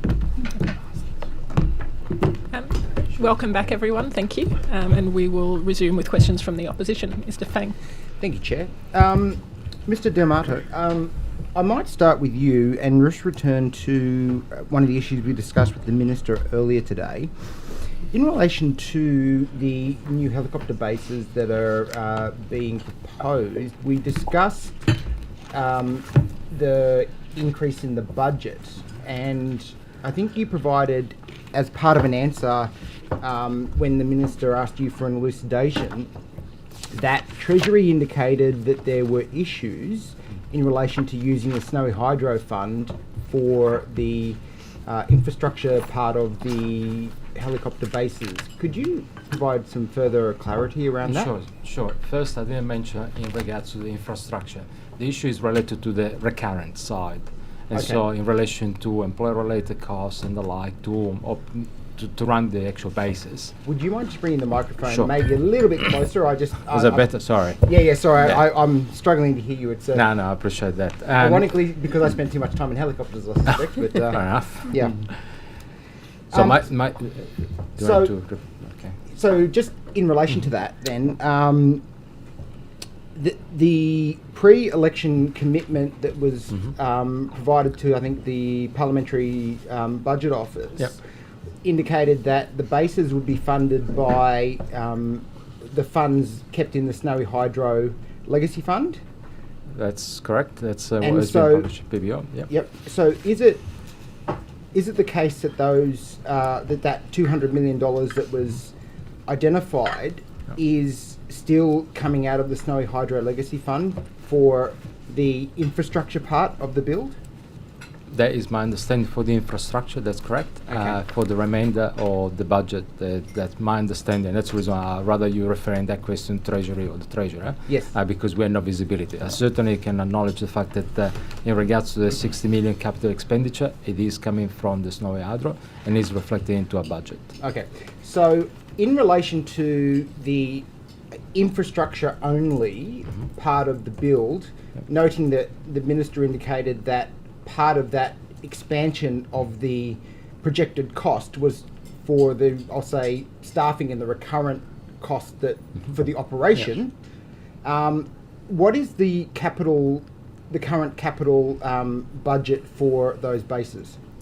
The capital budget is, let me just double check, but it's around 60 million, which is what we have estimated through the PBO. The key change in regards to the original costing to what is being published in the budget is related to technical items such as depreciations. And I think the Minister made a comment in regards to indexation, cost escalation, which is a fair comment because the asset value since then, when this was cost, has changed significantly, and as a result is reflecting the new depreciation amounts. Yes. So, in the question that I initially put to the Minister, I referenced the fact that it was pre-depreciation figures. Right. And so, the pre-depreciation figure that we had was a figure of $200 million. Is that correct? According to the costing that I have here, which is the costing of 3 bases from the PBO, you're correct. There is a note at the very end that ballpark is 200 million, being 136.6 million. That is the value for 3 years of budget, being the 24-25, 25-26, and 26-27 for the operating expenses, excluding depreciation. And then there is a line for depreciation, and then there is a capital expenditure. The capital expenditure, as I mentioned, remains the same in our budget. Most of the recurrent is not too dissimilar, and I'm probably talking about 10-15 million different to what was costed then. The majority of the changes is in regards to what we have grouped into depreciations. Yes. In relation to the Snowy Hydro Legacy Fund, that was obviously money that was reserved by the previous government to provide for generational infrastructure to be delivered to rural and regional communities, given that the Snowy Hydro scheme was built in rural and regional communities, and we figured that it was best to have that money returned to those sorts of programs. Where you have a expenditure of pre-depreciation $200 million, and you've then got a post-depreciation value of $60 million, where do those funds that I guess are being deducted, is there a return back to the Snowy Hydro Fund if there's any money that's being used to depreciate assets? Mr. Fang, probably not a question for me. As you would appreciate, I don't have visibility on our treasury, but I can only assume that there has to be a swap somewhere inside the consolidated funds. That's all. Okay. So because effectively, sorry to interrupt. Effectively, what it means is to find other sources to actually accommodate for that. Okay.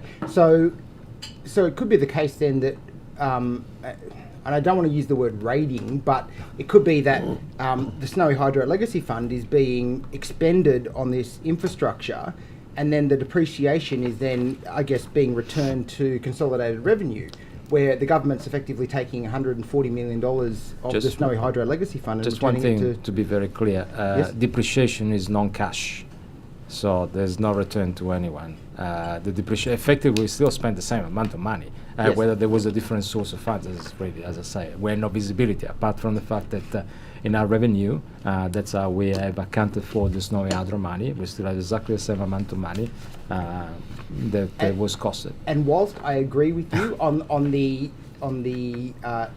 definition, shall I say, what we actually have in government, and this is across all forms of government effectively, are siloed pots of money. And so where you have one pot of money that you're able to take from, and it has a very limited reserve way of spending it, and then you can return some of that to consolidated revenue, those of us in rural and regional communities may have some concerns about that. I accept that what you've said is it needs to be raised with Treasury, and I may do that possibly tomorrow. I now just want to understand a little bit more from you, Mr. Morgan, about the questions that I put to the Minister around the way that the new bases were selected. Just if we could return to the consultation that occurred, you indicated to me, I believe, in answers that you had written to the Mid-North Coast Local Health District to engage with them around the provision of helicopter services on the Mid-North Coast. Did they provide some feedback to you around what they thought was the best place to place the helicopter base in their local health district? So we'll go back a couple of steps. I think that's important. I'll just reiterate this point. The service planning for ambulance stations really focus on this important element about it is important and essential to focus on where we respond from, not where we respond to. Right? That's the really important factor. I also want to make this point. This is a really good announcement. This is a really good announcement, including for the Mid-North Coast. Yes. You would know this, probably better than me. The travel time for an Augusta 139 between Coffs Harbour and Port Macquarie is 30 minutes. Whether we made a decision to go to Coffs or a decision to go to Port, that whole Mid-North Coast is really the winner. Now, to go back to your question about it was a multi-criteria selection. So you're well aware there was a 2004 ROH modelling report that simply looked at a mathematical model of the ideal places covering a population. There was a 2017 academic paper that was also done just simply on looking at population coverage. It didn't actually take into account usage. I might also make the point, whilst it referenced the 2004 report that referred to Coffs Harbour, it did not recommend a Coffs Harbour base. What it did was said they had modelled it and it would be beneficial if there was another helicopter put into Sydney. In 2020, which is the basis of the service planning, Ernst & Young took account of the utilisation rates of the helicopters, north and south. The key bit, if we were to go to Coffs, we end up underutilising Lismore, and we already have an overutilised Belmont. So by moving to Port, we maintain the full utilisation of Lismore, and we take load off Belmont, and we fully utilise Port, and we fully utilise Belmont. That modelling was then provided to clinicians with experience in pre-hospital and retrieval medicine and significant experience in aeromedical, and that was the final decision based on that information and the modelling. And I understand the rationale. I don't disagree with the rationale. I think that there's, obviously where you've got Sydney with, a number of resources, you've then got, as you said, Belmont, you've got Lismore, and you're looking at where you're going to place another one. I understand the rationale that you've provided me.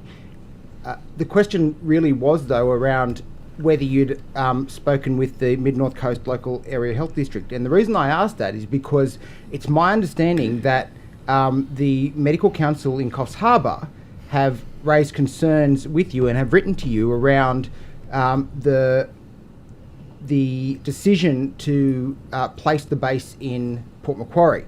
Now, in that instance, it would seem to me that there perhaps hasn't been or is a disconnect in that engagement because the the staff council, the medical staff council in Coffs Harbour feel as if they haven't been, brought along in the journey. So that's where I'm trying to understand how the consultation occurred. Yeah, so I go back to the point. Look, it's entirely true in the development that was based on service planning, modelling, and then it was built up on utilisation. I can give you an example. The Westpac helicopter in Northern, its currently rate of effort exceeds 115%, and that would mean something to you. We've got to get those numbers down, which makes it critical. The fact that the correspondence we received from Coffs Harbour related to the two papers that I referred to. The important thing to note is one was more than 20 years ago now, and the second one was based on population data from 2011.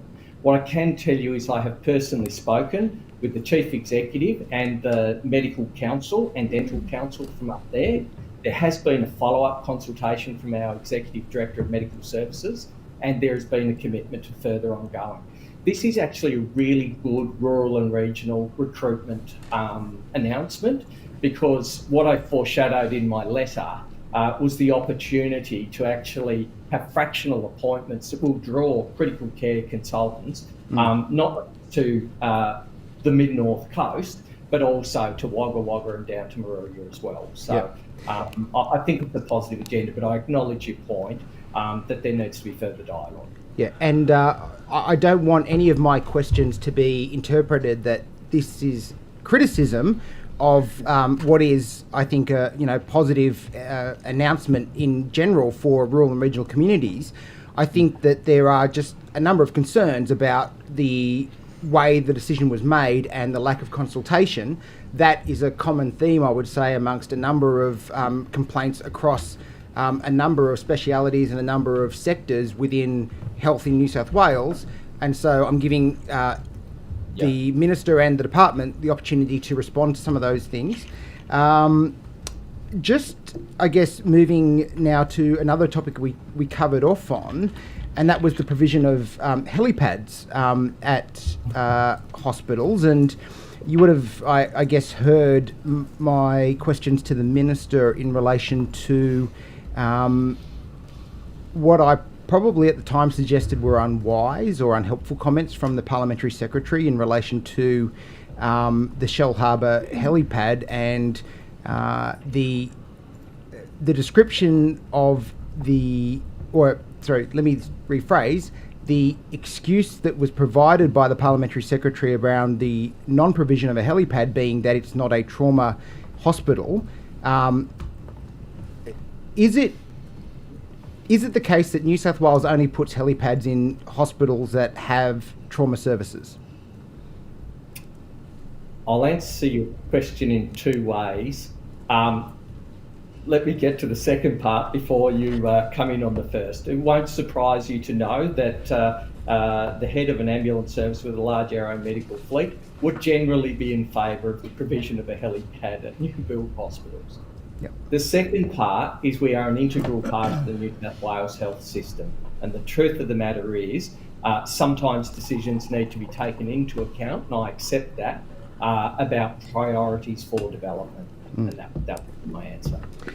Very political answer, and the Minister is going to be happy with that. I will push the issue though, because I think it is important for communities to understand that when the Parliamentary Secretary, who is himself a medical practitioner, says that because the hospital doesn't offer trauma services, it doesn't need a helipad, that doesn't recognise the fact that some of those movements are to move patients from a hospital to somewhere that does have trauma services, and so it doesn't necessarily correlate for a hospital that doesn't have trauma services that it doesn't need a helipad. Is that correct? I think that the points you make are all valid in terms of there are critical care patients that do need to be moved. Okay. I would also make the point that, and within that hospital, they need to have the services to actually care for that patient before they get moved. Yeah. So let me then progress the concept a little bit further then and say that perhaps where you have a hospital that doesn't have trauma services, such as Shellharbour, it's perhaps more important to have a helipad there, given that if a patient arrives through any number of means to the hospital and isn't able to be treated because of the limited services that are provided there, an aeromedical evacuation by a helicopter is sometimes the best and most efficient way to move that patient to a more appropriate centre, and so that helipad is required. That's a reasonable assumption to make, is it not? So what I can tell you about Shellharbour, there's about 20 critical care patient movements from there per year. Mm-hmm. Basically, one every 2.5 weeks. And we're talking about the current old location, correct? The old hospital site. The data I have is related to the cohort of patients from that location. Yep. There is always an argument, of course, that with newer facilities, they do tend to grow in demand. But that said, so we are talking about occasional events. Of course, I fully acknowledge that if it's your occasional events, it is a life-changing experience.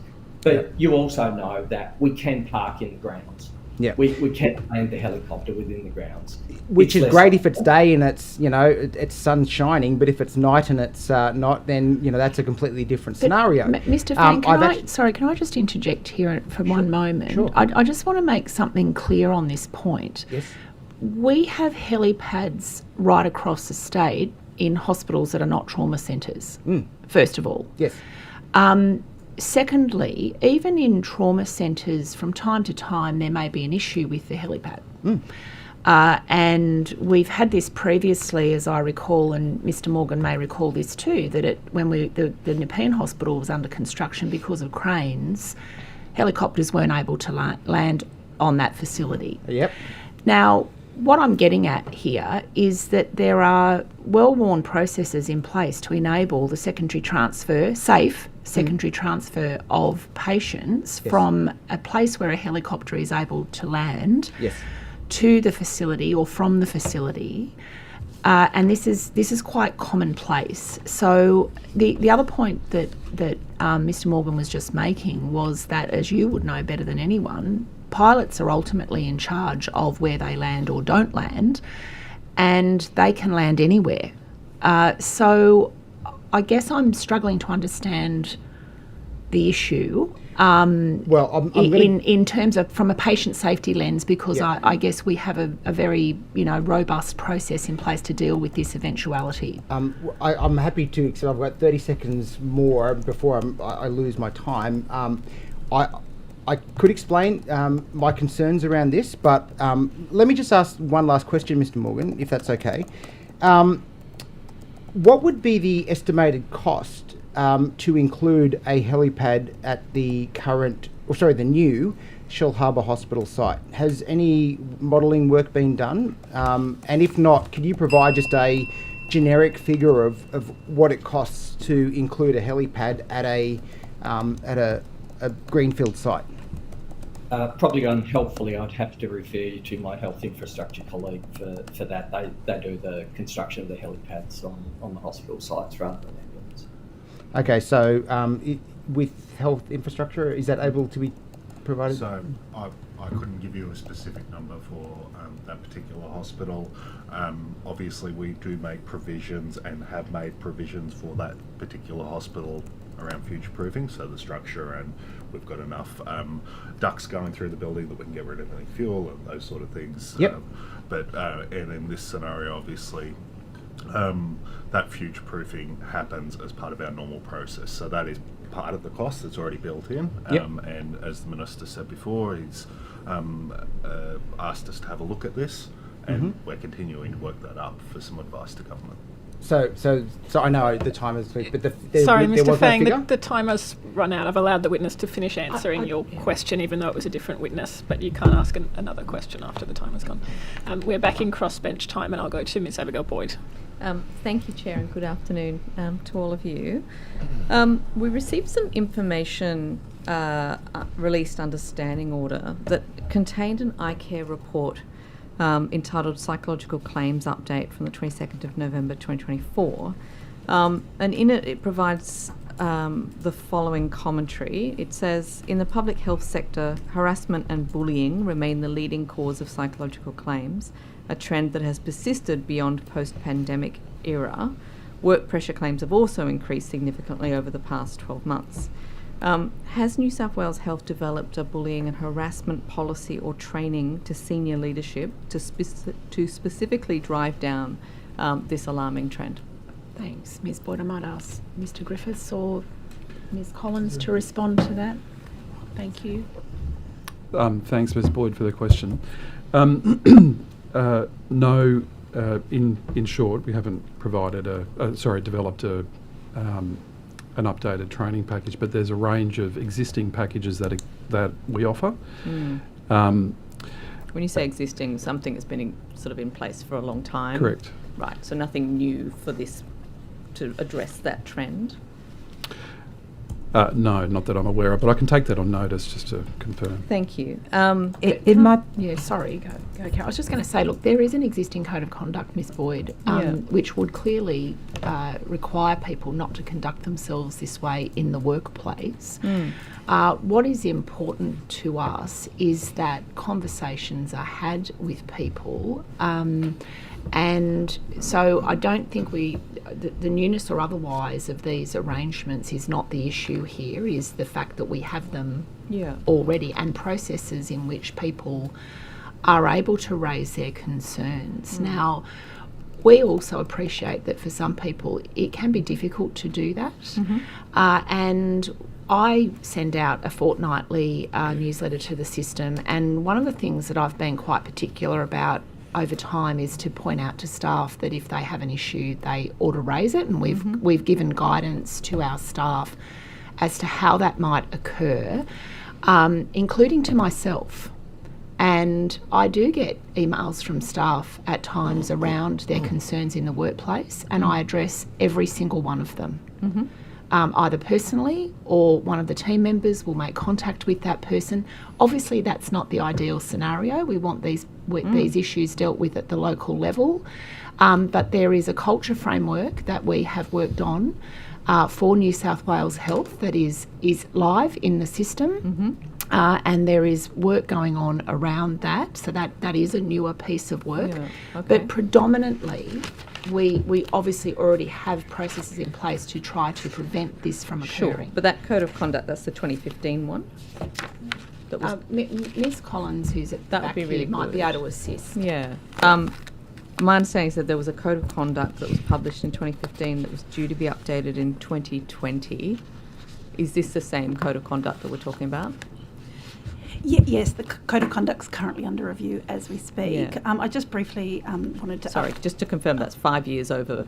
Can I just... We did have a pandemic. Yes, so I that appreciate sort that. of caused a few blockages with some things that might have been required. There's no to judgment. be I'm just reviewed. asking the question. The question is, this is the 2015 code of conduct. If I could just, because I think maybe you'll be useful for the following questions I've got here. So, for example, in that iCare report, it showed that South Western Sydney Local Health District had seen an almost doubling in the number of psychological injury claims in the 12 months to September 2024. So it's post-pandemic. What has been done specifically to address that escalation? I can't talk to specifically at South West Sydney, but we can take that on notice. But I did just want to update it in relation to your last question, which also goes to this question, is what we're doing in the Ministry for District Executive Leadership Teams is running Respect at Work training. So that is training run by the Ministry specifically for district and pillar organisation leadership teams, focusing on, I guess, the culture framework, which was released in September 2024, but it also focuses on psychosocial risk and managing teams. So in terms of, we are taking proactive steps to address that. And that was based on the new Respect at Work laws, so that's something that has been sort of made to happen.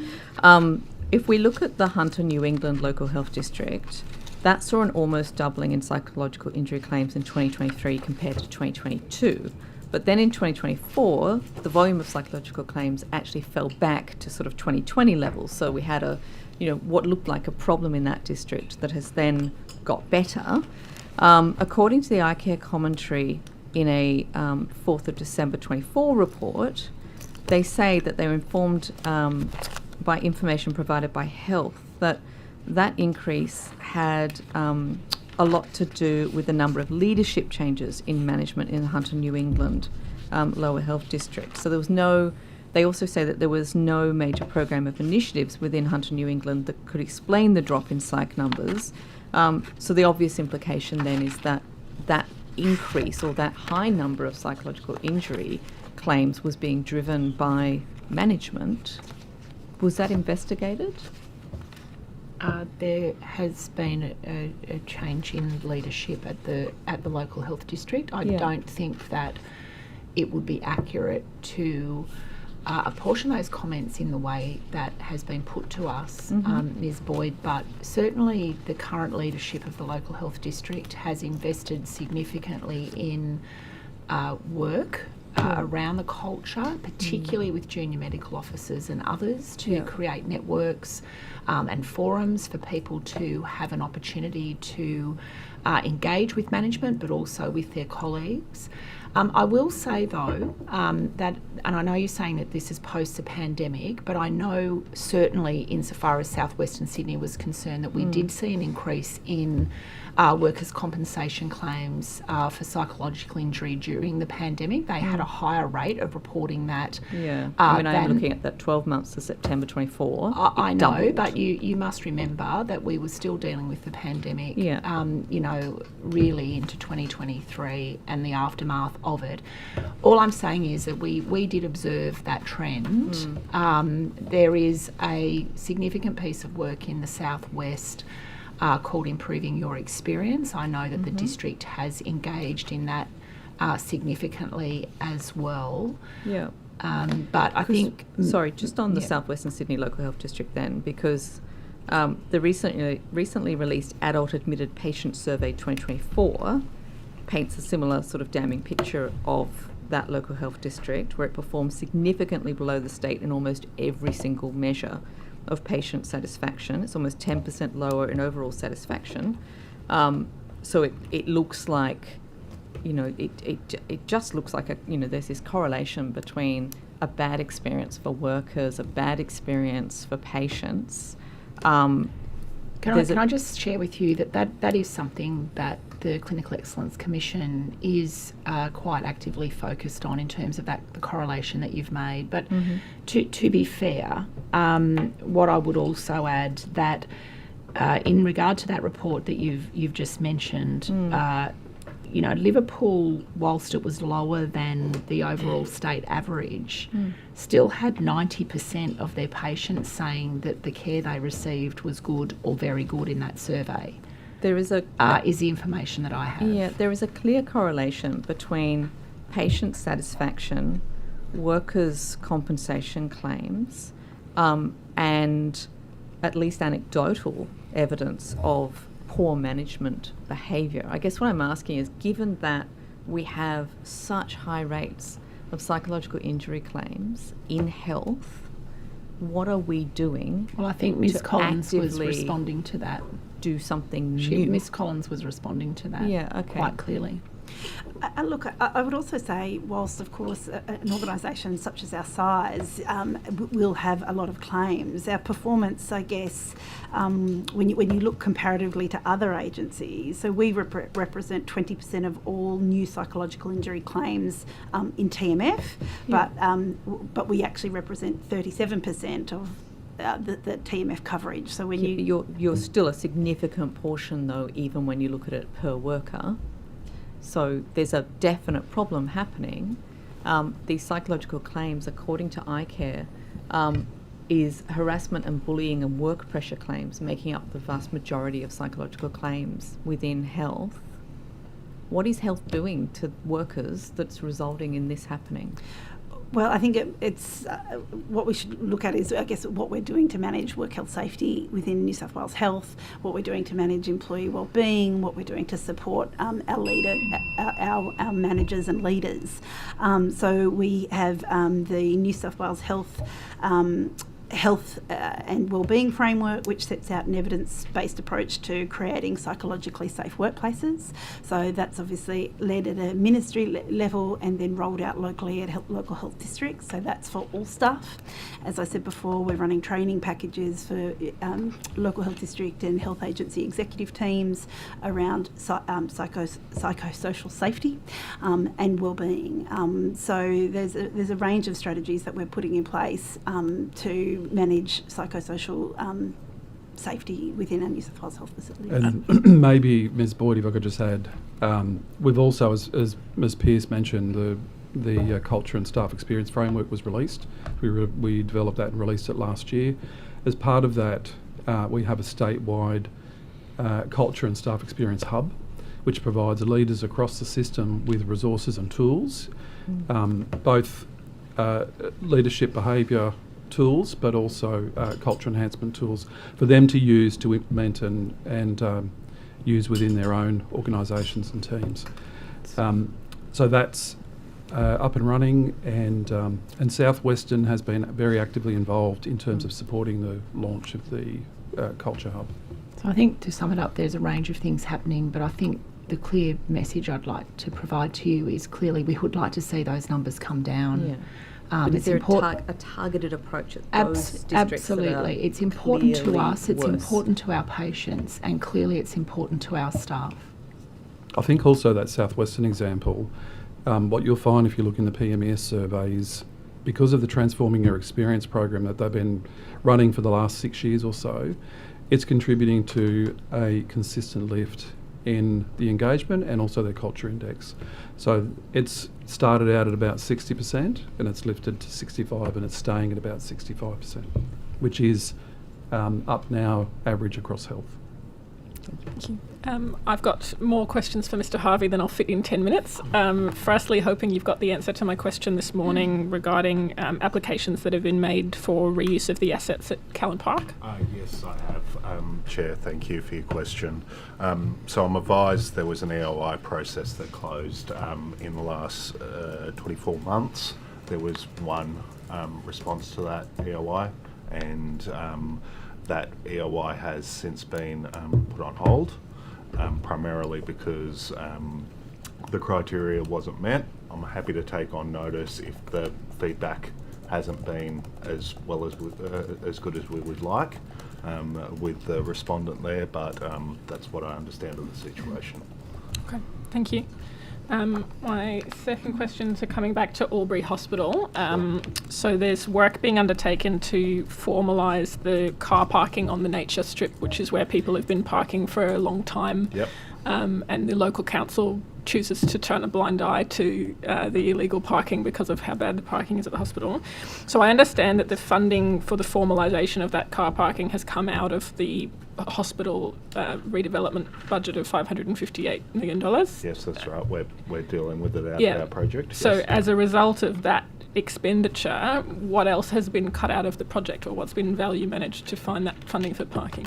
I don't believe we've value managed any specific element. Obviously, dealing with car parking provision is one of our requirements for our statutory planning approval, and we were made aware of, and particularly with all the rain, we had to get on and do some temporary works, which have been undertaken as we speak. There are some subsequent planning approvals that are about to come through. One will be released later this month that deals with the next stage of that car parking, as well as some other affiliated infrastructure as well. Those,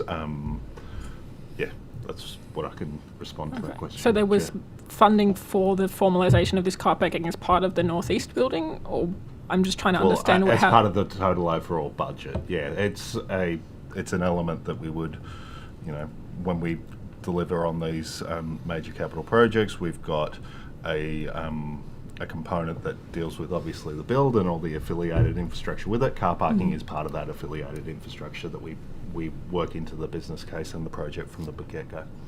Okay. I've got some questions about Grafton Hospital. Sure. So I understand that the original plans for the redevelopment that are some years old and were revised included the new maternity section, but there's now only like a space being allocated in stage 1 while maternity remains operational. Has any consideration been given to fitting that out as part of stage 1 so that patients don't need to be transported outdoors? Yeah, I'm aware of that as an issue, Chair. We've been working through really closely with the design team and the local health district. As you'd be no doubt aware, part of the challenge on this site is how we deal with the flooding risk, as it is a lot on the North Coast. We had to place the project on hold for a period of time while we worked through that. I'm pleased to report that we have worked through that now, and the project's going ahead. With regards to the maternity unit, between health infrastructure and the district, and the hospital, we've worked through a prioritisation exercise. There is always a point in these projects where, the money goes so far. We have got the maternity at this stage is being provided. There is a future shell component that maternity could go into, but we do not have enough money to push it in as part of the first stage.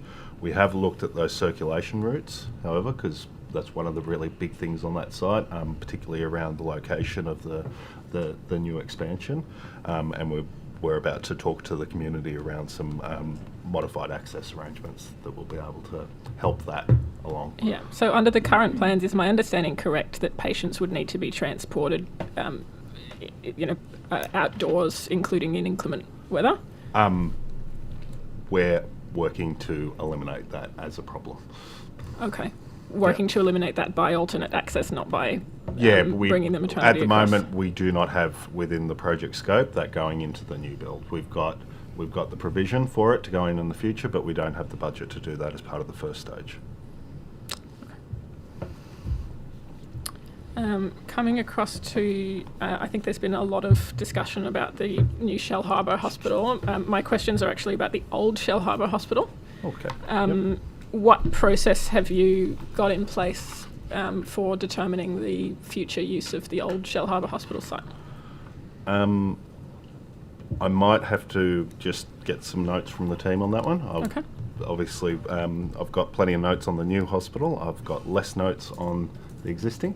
That's all right. While you're getting notes from the team, I'll give you a second question on notice, which was, so my understanding was originally the Shellharbour Hospital redevelopment was slated to take place on the original site, and then there was that plan changed to move to a new site. What was the rationale for that change? I can answer that one for you now. That was a decision taken by the previous government around that change. The proposal around a greenfield site was something that was contemplated in that initial planning, and there was some work done to identify the proposed new site. Okay. When you said a decision of government, as in it was a request of the minister, was it a recommendation from the health infrastructure? I wouldn't be able to go into the details of it, but it was something that was contemplated by the previous government, and we were asked to look at alternate locations. While you're trying to get your notes on the plans for reuse, I've got a very similar question for Maitland. There's significant local community interest in what will be the future of the Maitland Hospital site. What process are you undertaking in terms of engagement with the local community? Yep. So, and I know that there is keen. We need to get on with that community consultation. There's a lot of community interest in, and want to get on with that as soon as we can. We are working through government properties processes in regards to the future use of Maitland Hospital, the old Maitland Hospital. We have a component of that hospital that will be maintained and we need for health purposes, but there's two major components of the remainder of the site. One is severely flood affected, which is the area there's currently the park down the back, which is probably not suitable for anything too much other than open space. And then there's the top section of the site, which we're working with Department of Planning as part of the property audit to look at future use for potentially for housing or other purposes. So that's the process that government has initiated as part of that land and property audit for sites with access to requirements potentially. Okay, and as part of that land and property audit, does that leave the site potentially open to be sold? That'd be a question for those representatives. My understanding is it's given to there's a process worked through around if it is found to be suitable for housing, that the government agencies are the first respondents to that. Okay. With my last minute for infrastructure questions, I understand there's been significant issues with water tanks at Calvary Martyr, which is a public-private partnership. Can you give us an update on any work that's been done to resolve the issues that have been reported? Yep, I can just get those notes for you. There's a couple of issues on that site from a maintenance point of view at the moment. We're working through, as you mentioned, the water tanks as well. There was a concern that was raised with us around water quality for those tanks. We've been advised that those tanks have been disconnected, and the water itself coming into the hospital is just coming from the standard mains from the street, and obviously, given the concerns about water quality going into the hospital, we're maintaining those tanks will be offline for the foreseeable future until we can get a fix worked out with the operator. And both the costs of using town water and the costs of rectifying the issue, is that being borne by New South Wales Health, or is that being borne by the private partners? I don't know the detail, but my advice would be it's part of their operational requirements to ensure that there's services coming into the hospital that are fit for purpose. Okay. Could it perhaps be taken on notice to confirm that? Yeah. Thank you very much. And we're back to the opposition. Okay. And Mr. Harvey, staying with you. Sure. A query, and perhaps you can help me. I'm looking at last year's infrastructure statement and this year's infrastructure statement. Now, this morning when we were discussing the beds at Blacktown and Mount Druitt hospitals with the Minister, he indicated they'd be delivered in the 2027-28 financial year. And if we look at last year's infrastructure statement at page 4.32, it has 2028 as the project completion date. But if we look at this year's infrastructure statement, and I'm looking at page 4-33, it lists 2029 as the project completion date. So why has this project moved out by a year? Can you help us with that? I'd be happy to take it on notice. My understanding on that particular project is not that we're in delay at all from our original time frame. As I think the Minister touched on this morning, and Alpha spoke to as well, a lot of this is around financial completion for a particular project in a particular year. As I mentioned earlier in this morning, we're well advanced on the planning for those If you Blacktown could, beds. on notice, explain it, because it, like, why has it jumped a year in the Sure. in the papers? Happy to provide that on notice. Thank you. And going back to the health infrastructure pipeline, Yep. Look, frankly, we're hearing that that infrastructure pipeline for health is drying up, and that beyond what we had in the pipeline, there's very little planned. Is the pipeline of new projects slowing? On the basis of what's been released in the current budget, I don't see that slowing. You see no slowing of the infrastructure pipeline? I mean, we've also built a lot as well. Like, there's been a lot of investment in this space. We're aware of that. We know, yes. we delivered it. Yes, yeah. When we look at the infrastructure budget, it appears to show a delay in a number of projects, with infrastructure spend being back-ended to the forward estimates. Could you comment on that? So cash flow across the portfolio moves up and down with weather, contract delay. As you'd be very well aware, we've gone through a tough period around cost escalation in the construction market. That has impacted on some of our projects that we put to market that we weren't able to immediately award because we had to work through some of those issues with our tenderers. I'm pleased to say that's starting to flatten out now, and we're not seeing that hyper escalation anymore. So we're turning things around faster. But if there's a specific if there's a specific project you would like an answer on, Ms. Carter, I'd be happy to look into it for you. Well, thank you, but it's certainly our observation generally. And in Right. terms of the infrastructure pipeline, you do 10-year forward projections, don't you? we do. So beyond the current budget, what are you seeing in those 10-year projections in terms of the infrastructure pipeline? I think I touched on this morning. One thing, and I'm not meaning to be evasive here at all. Obviously, that is a cabinet document, those 10-year pipelines, and it goes to cabinet, and there's a sensitivity around that.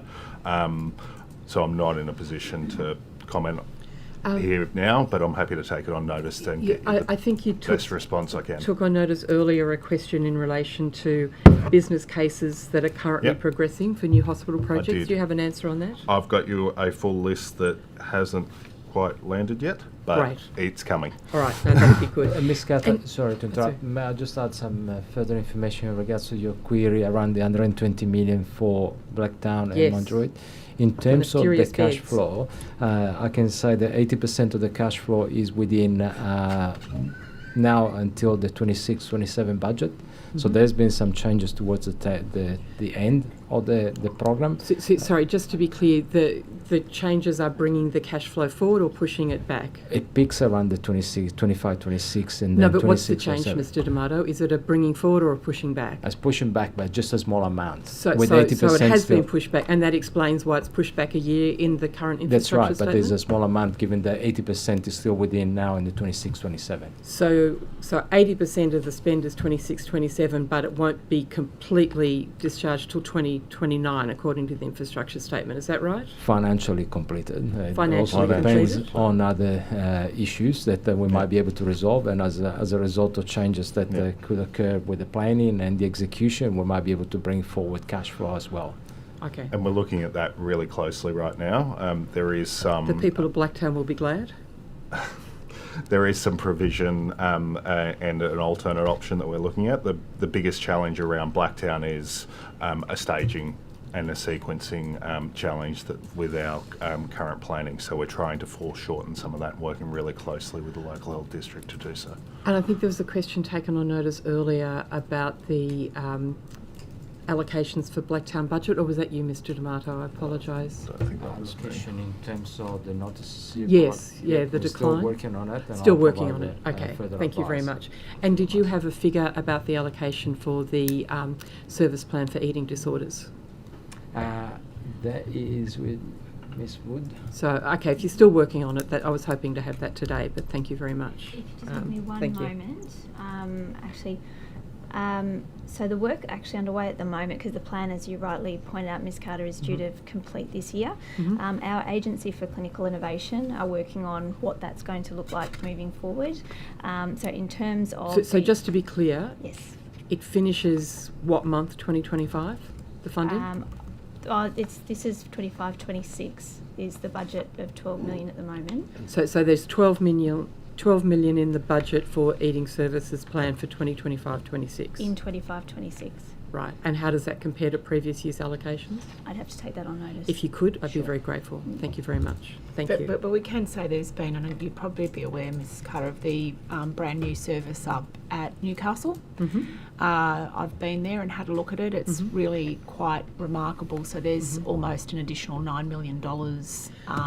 Which, with respect, Ms. Pearce, is a one facility in the state rather than what the service plan was, which was integrating it into all the local health districts, so everybody has access to those services. I'm just raising that as one other example because I think it is important. It is a different type of service, like much needed. Maybe, but it is important that people can have access to inpatient beds as necessary. Thank you. And we do have the statewide committee that is still, I co-chair it, and we work not just across New South Wales Health but with other providers as well, because we do recognise that there is a really important partnership in this space to support our community.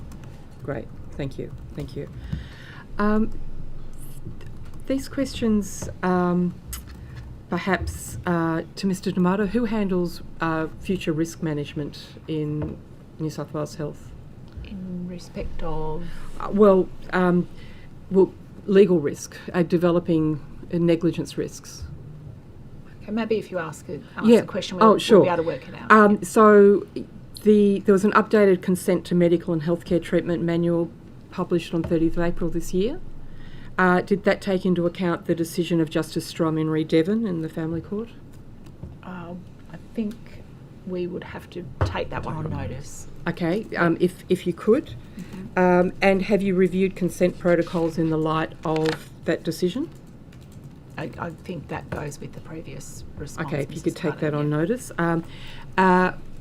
Do you require, are you confident that a formal gender dysphoria diagnosis is always provided before treatment for minors for gender incongruency commences? Yeah, I can take those questions actually, Ms. Carter. Just to confirm with you, our consent guidelines have taken into account all of the different rulings that have happened. They are actually... Does that include Re-Lisa? I'll have to take that one on notice. Okay, but it does include Re Devon? I'm going to take it on notice. Okay, sorry, I thought you said they did take into account. I'm now just questioning myself, so I'm going to take it on notice just because I think it's a really important point.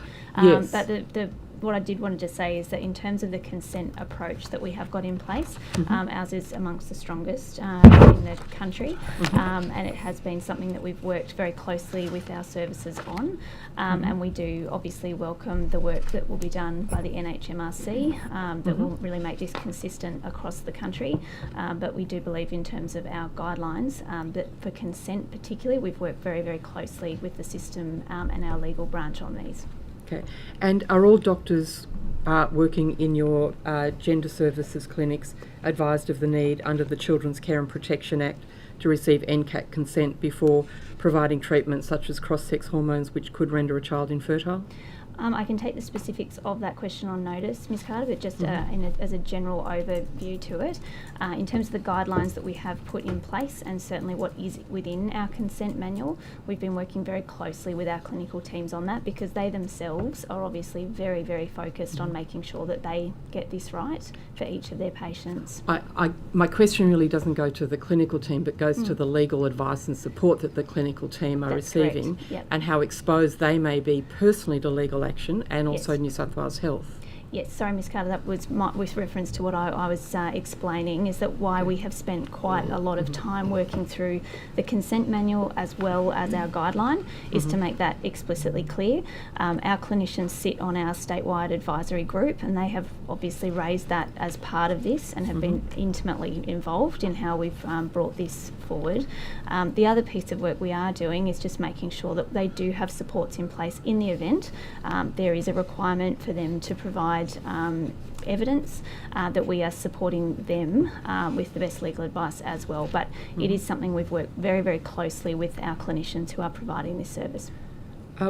If doctors don't seek the consent of NCAT, what are the consequences for the treating doctor? I'd have to take that on notice. Okay, and what are the legal consequences for New South Wales Health? I think any of the particular legal questions that you may have, Ms Carter, unfortunately I will have to take on notice. Okay. So the decision in Relisa records the time that a clinician from Maple Leaf House spent to diagnose gender dysphoria and recommend cross-sex hormones. Based on the decision in Devon, what time would you expect a court would think that would take to avoid a negligence action? Again, I would have to take that on notice.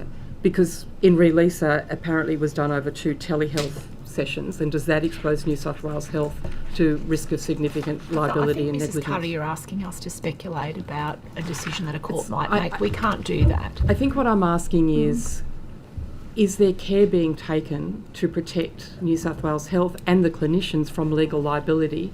Because this is a very significant emerging we issue. understand that, and I think Minister Park touched on this earlier as well. We've gone to great lengths to ensure that the care we're providing, including consent arrangements, are robust, that we've taken into account evidence and research along the way, and we are watching very actively with the reviews that are currently underway. But clearly, we want to protect our staff and our patients. Devon, Relisa, this year's decisions are significant development of the law, but and they need to be watched. We can't make commentary about what a court may or may not determine, given that each case will turn on its own set of facts and circumstances.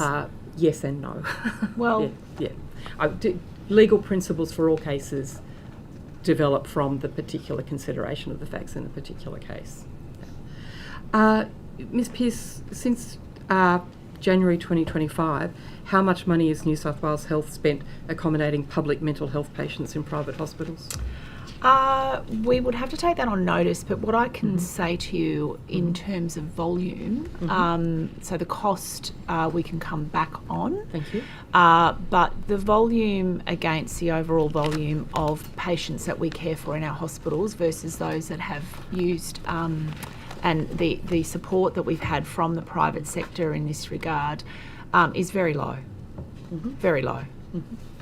And in February, the Premier said that paying higher costs for locums and VMOs to replace those psychiatrists who'd resigned from New South Wales Health was a short-term emergency measure.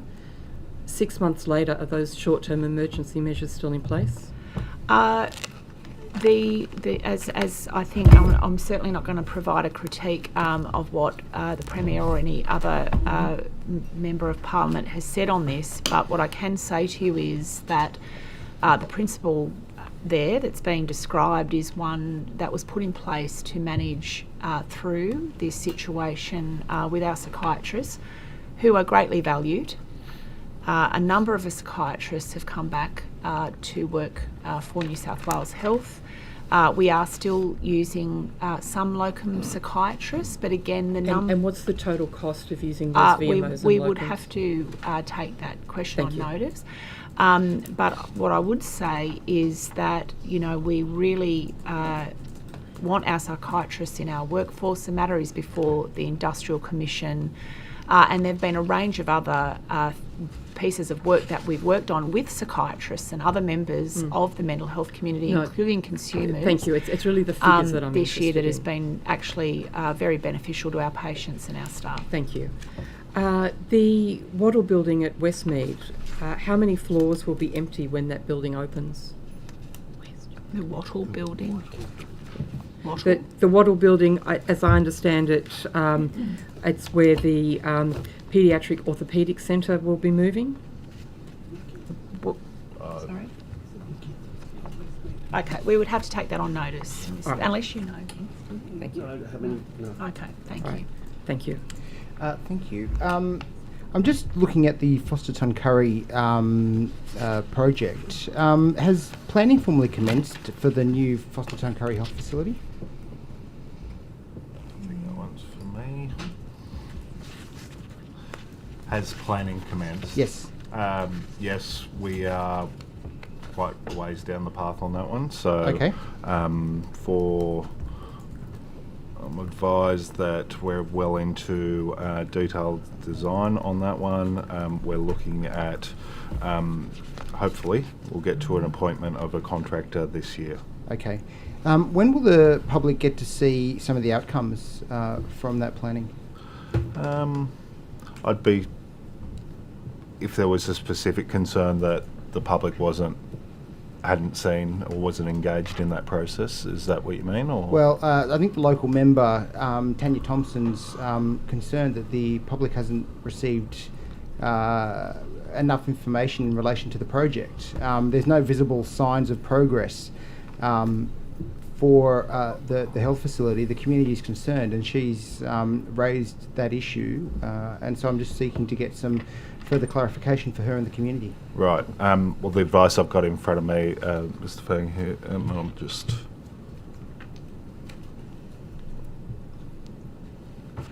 Sorry, for Manning, yes.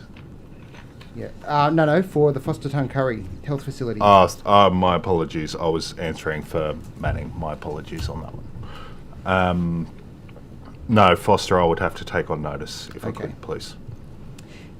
So, when you gave me the answer to say that you're expecting to appoint a construction... Yeah, that was for Manning. My apologies. Okay. So the people of Foster Tuncurry are going to have to wait a little bit longer for the delivery of health services. How long will they have to wait? As I said, unfortunately, I've got limited information here in front of me on Foster. I would have to come back to you on that one, Mr. Fang. Okay. There's obviously the need in Foster Tuncurry for the facility, given that it's, I guess, at a planning stage. Yep. What's being done in relation to bolstering the existing services to meet with the increased demand?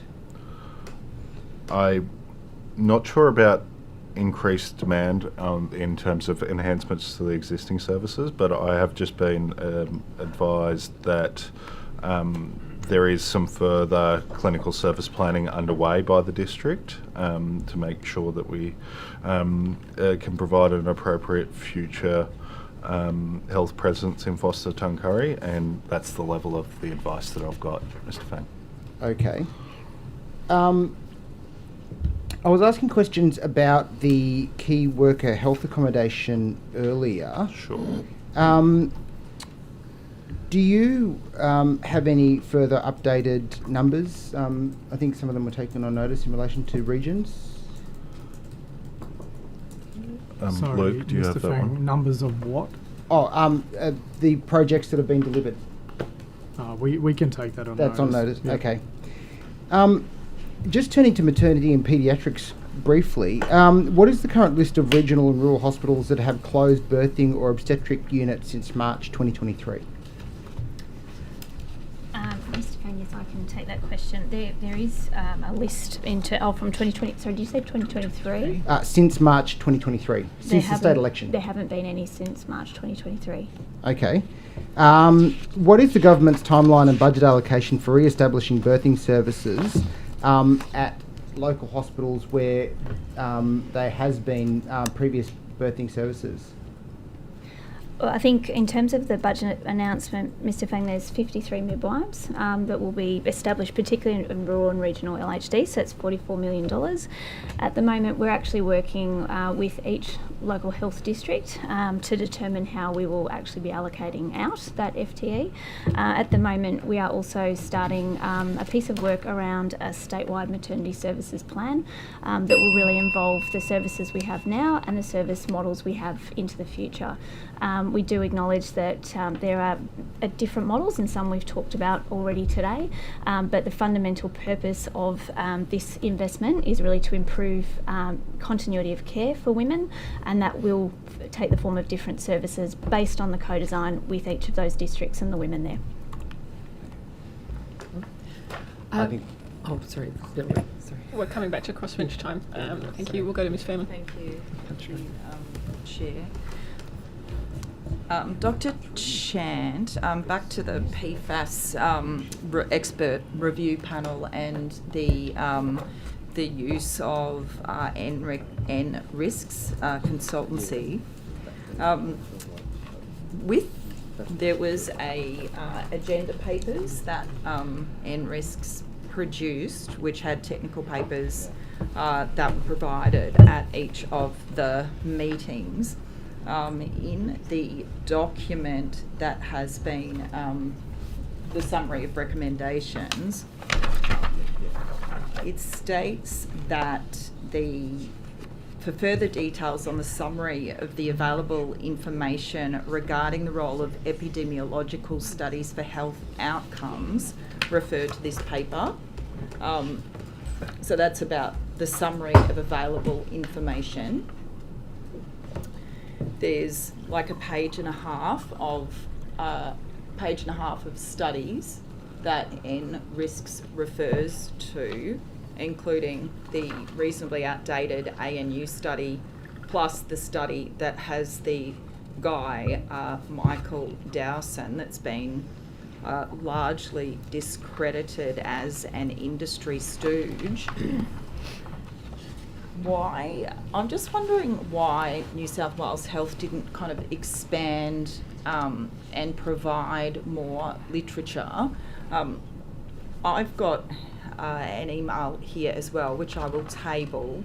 That's from Stephen Conity, who was a senior health official and I think was part of that review panel, which forwards a very comprehensive 2021 study that has 329 references. It's a literature review on PFAS, circulated to somebody in New South Wales Health on the 18th of September 2024, and it's called Per and Polyfluoroalkyl Substance Toxicity and Human Health Review, Current State of Knowledge and Strategies for Informing Future Research. And through here, this study is a hell of a lot more clear about associations between exposure to specific PFAS and a variety of health effects, including cancer. So it certainly seems, when you just have a quick glance, do a bit of digging behind what the New South Wales Health has produced, that once again you're kind of finding the evidence to support downplaying what's going on. Ms. Furman, I think that probably the process, we probably just need to start by going through the process. Each of the experts, as part of their role in the expert panel, would have been very familiar with the literature, and each of the experts brought particular understandings of, for instance, the IARC processes, basic toxicology, others. The NRIS documents form a subset of the discussions, and so I would have to confirm, but this document may well have been circulated to all expert panel members.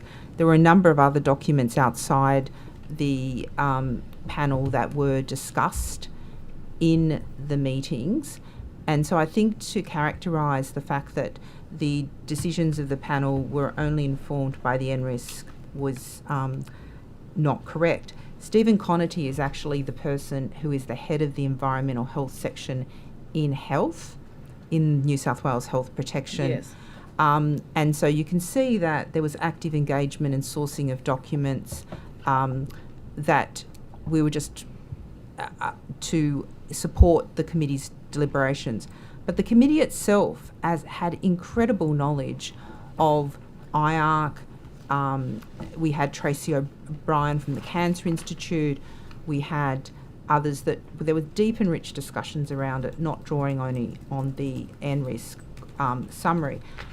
It is also important to note that some of the papers were actually compiled by staff reporting to Dr. Conity, medical officers reporting to Dr. Conity, and they were in relation to some of the supporting discussion documents. Okay. So I think it's important to be very clear that you cannot state that the panel itself only considered the documents Dr. which Chan, were on the with the summary referenced. of recommendations. Yes.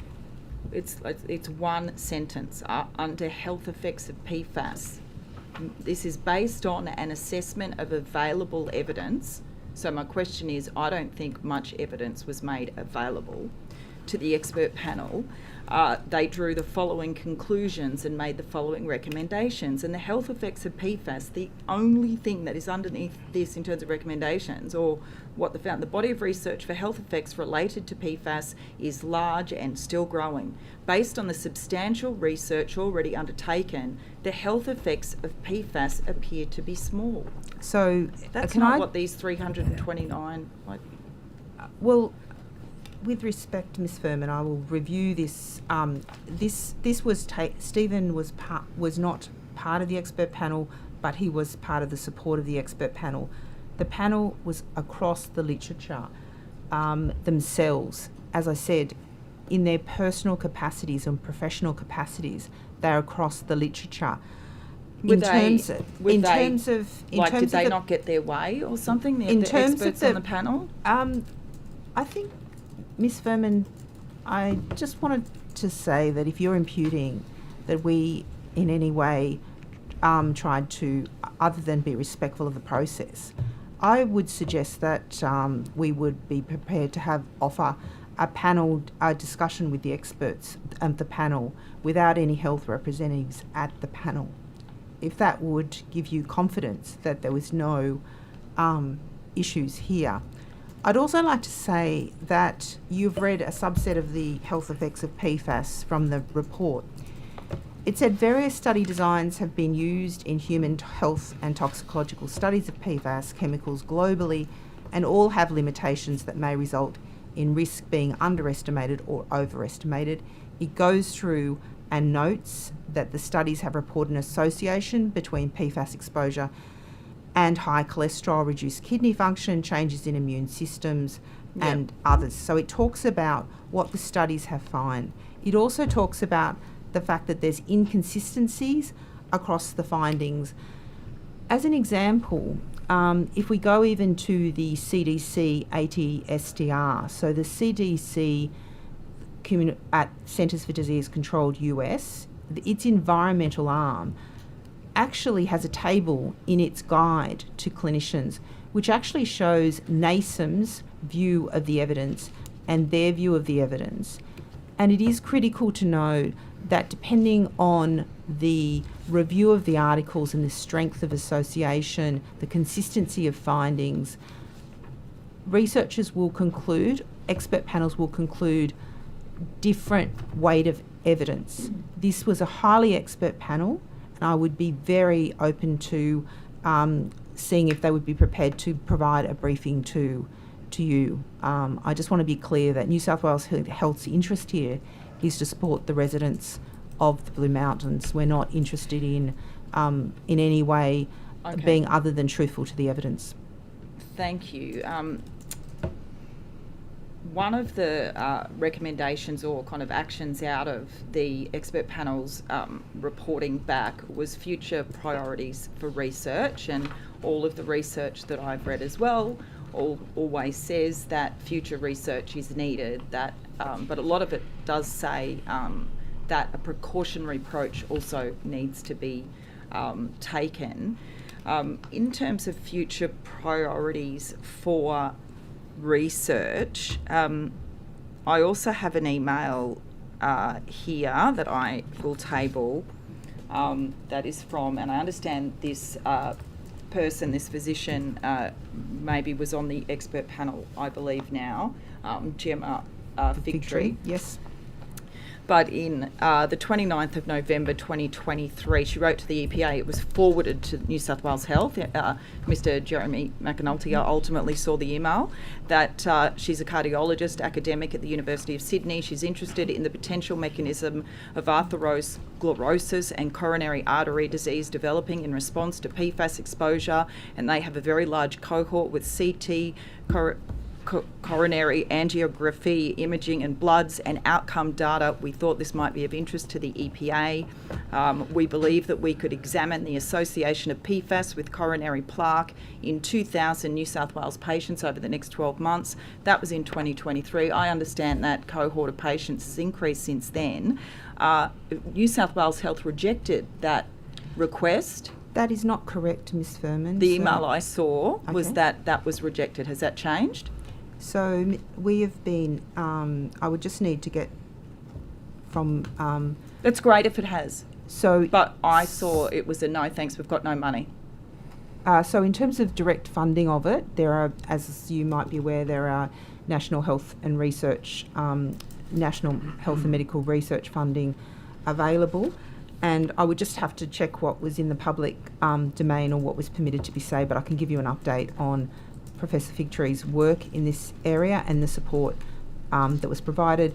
Professor Figtree's work in this area was discussed at the expert panel, or just in terms of the general research that would be supported. And so I think I'd be happy to see if I can get some details from Professor Figtree that she's able to share.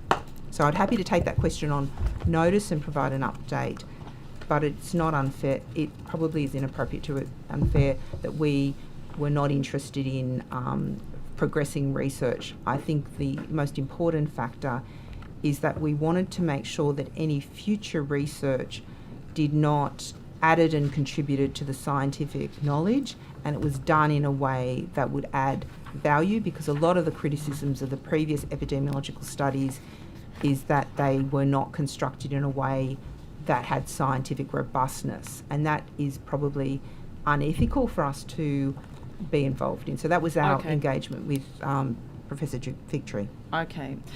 So just in terms of the Blue Mountains community and the level of PFAS that is coming back in some people's blood, and I know that that was reviewed by the expert panel as well.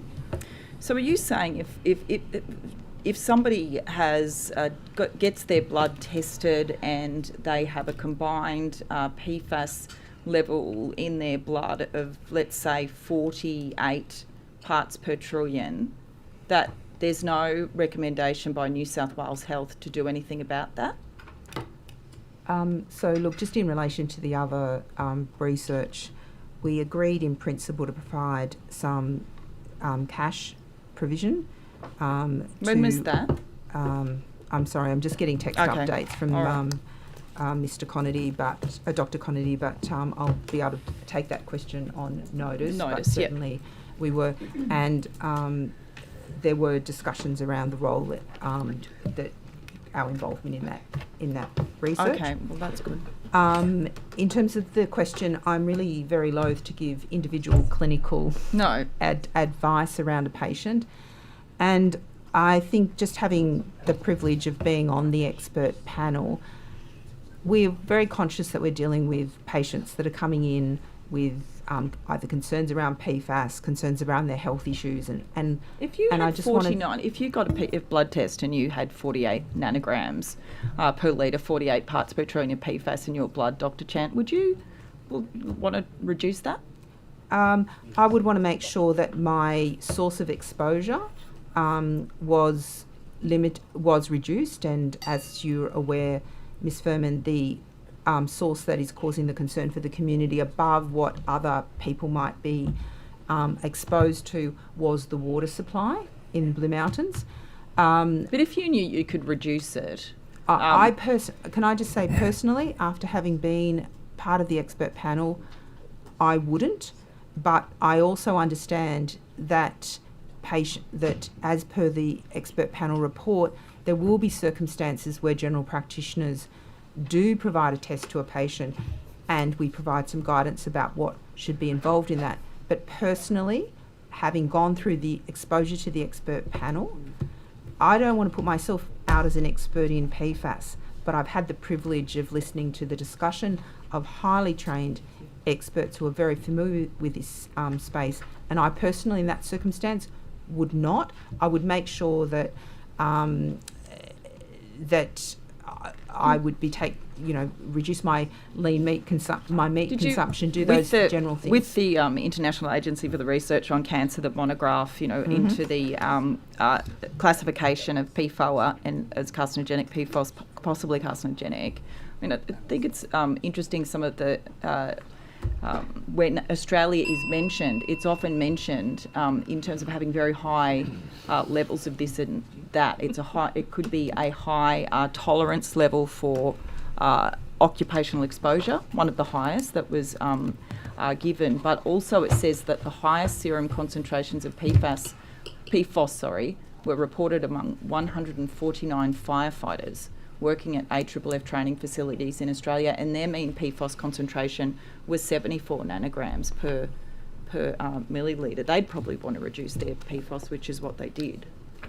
I think the reality is I think the report acknowledges that there'll be certain circumstances where people have particular occupational exposures and other health concerns. This is really a matter for clinicians. What we really need to provide the evidence to the clinicians is what they can reliably say to their patients about what is known and what is not known, and there will be those decisions done within the context of a clinical discussion.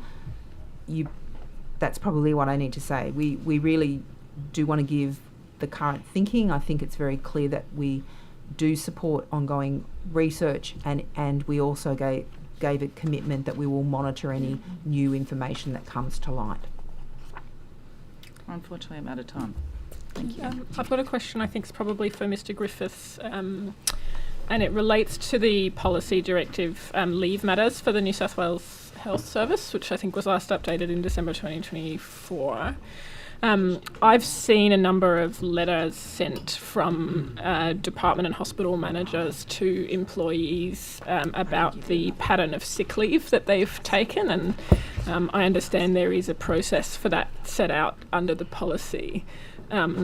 My two questions following on from that, though, if those kinds of letters of concerning patterns of sick leave are widespread within one department, what kind of mechanisms are in place to actually flag this as a potential issue, either with the workload or the resourcing or the staffing or the rostering in that department, or with management, rather than being an issue of individual employees?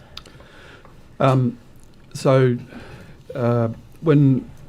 the Leave Matters Manual has some guidelines around managing patterns of attendance for sick leave,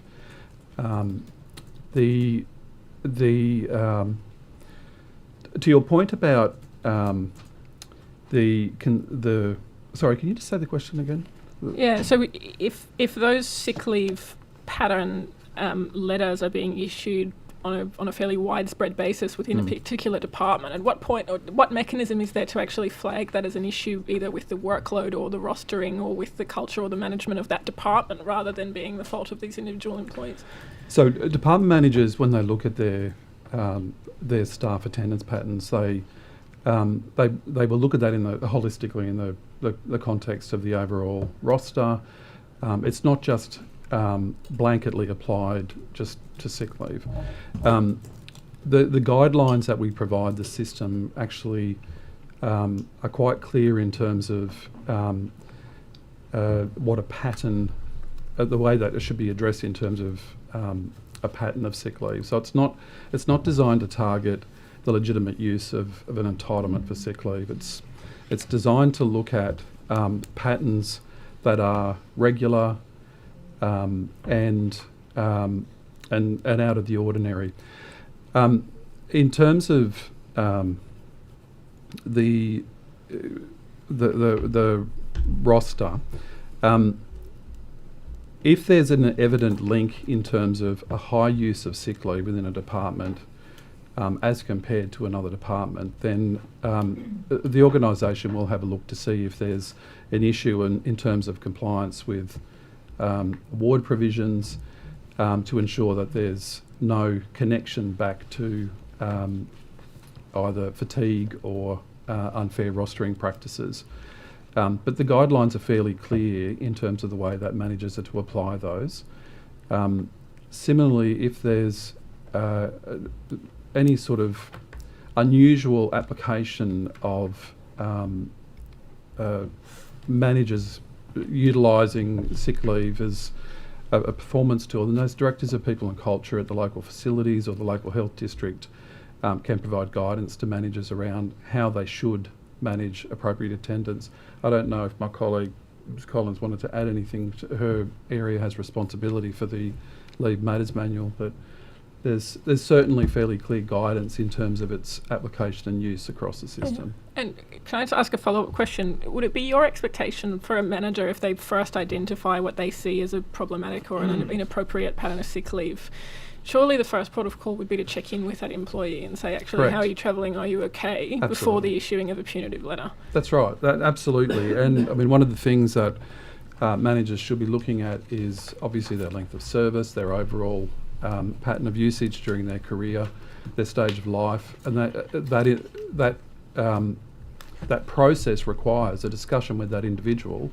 You don't go down a punitive application without a conversation with the employee in the first instance, and managers will seek to determine whether there's any sort of mitigating circumstances as to why there might be an unusual use in terms of patterns of sick leave, and indeed whether it's been appropriately recorded, because as you know, sick leave is also utilised for personal carers leave, and we make sure that we exclude that from the management process. Thank you. And if I can leave this with you for your attention, I'm aware of at least one employee who's been issued one of these letters who was utilising sick leave as carers leave for caring for an unwell relative, Right. and that was quite well known in the department that was the reason for the leave provide us with utilisation. those details, Dr. Con would be very happy to follow up. Yeah, so I'm hesitant to table copies of the letters But to you protect could the do that identity of those privately. people. If you could do that either through Minister Park's office, we'd be very happy to follow that up. Thank you. A minute and a half for the opposition. Okay, thank you. Mr. Harvey, perhaps this is a question for you. The building I was talking about at the new Children's Hospital, the new hospital at Westmead, Wattle building, 14-storey building, the executive and admin offices are going in there. What's the rationale for not completing the fit-out of level 6 so that the hospital's largest surgical department, the orthopaedics outpatient clinic and inpatient ward, won't be able to move into that new building? Are you talking about the adult hospital there or the children's hospital? I'm sorry, I don't. I'm an architect. I work well with maps. Plans. I understand it's Westmead Paediatric Orthopaedics is the issue, so I presume it's a children's hospital. Perhaps if I can, I'll come back to you on that. I haven't got the answer in front of me. Okay, thank you. And if the outpatient clinic is to remain in the old building, are there any plans to refurbish the vacated spaces of the existing building to create an enhanced service capacity for outpatients? Okay, well, I'll take that on notice. Take that on notice, thank you. And is there any plan to fund an increase to the capacity for surgical outpatients or an increased capacity for non-urgent essential surgery? I'll take that on notice. Take that on notice as well. Thank you. Okay. Thank you. That's me done. I'll go to Ms Boyd. Thank you. Just back on workers' compensation and the psych claims. Of all clusters, health has the highest count of anxiety, stress disorder claims. Registered nurses have the highest number of psychological and non-psychological injury claims in health, followed by ambulance officers and paramedics. We all know that the health professionals in our state are doing it incredibly tough in very high pressure and grueling jobs. They are subject to intense work pressure, occupational violence and exposure to traumatic incidents constantly. We also know that the sooner that you deal with a psychological claim, the statistics bear this out from CIRA and iCare, the sooner you accept a claim and bring that person into care, the quicker the return to work rates for that person will be.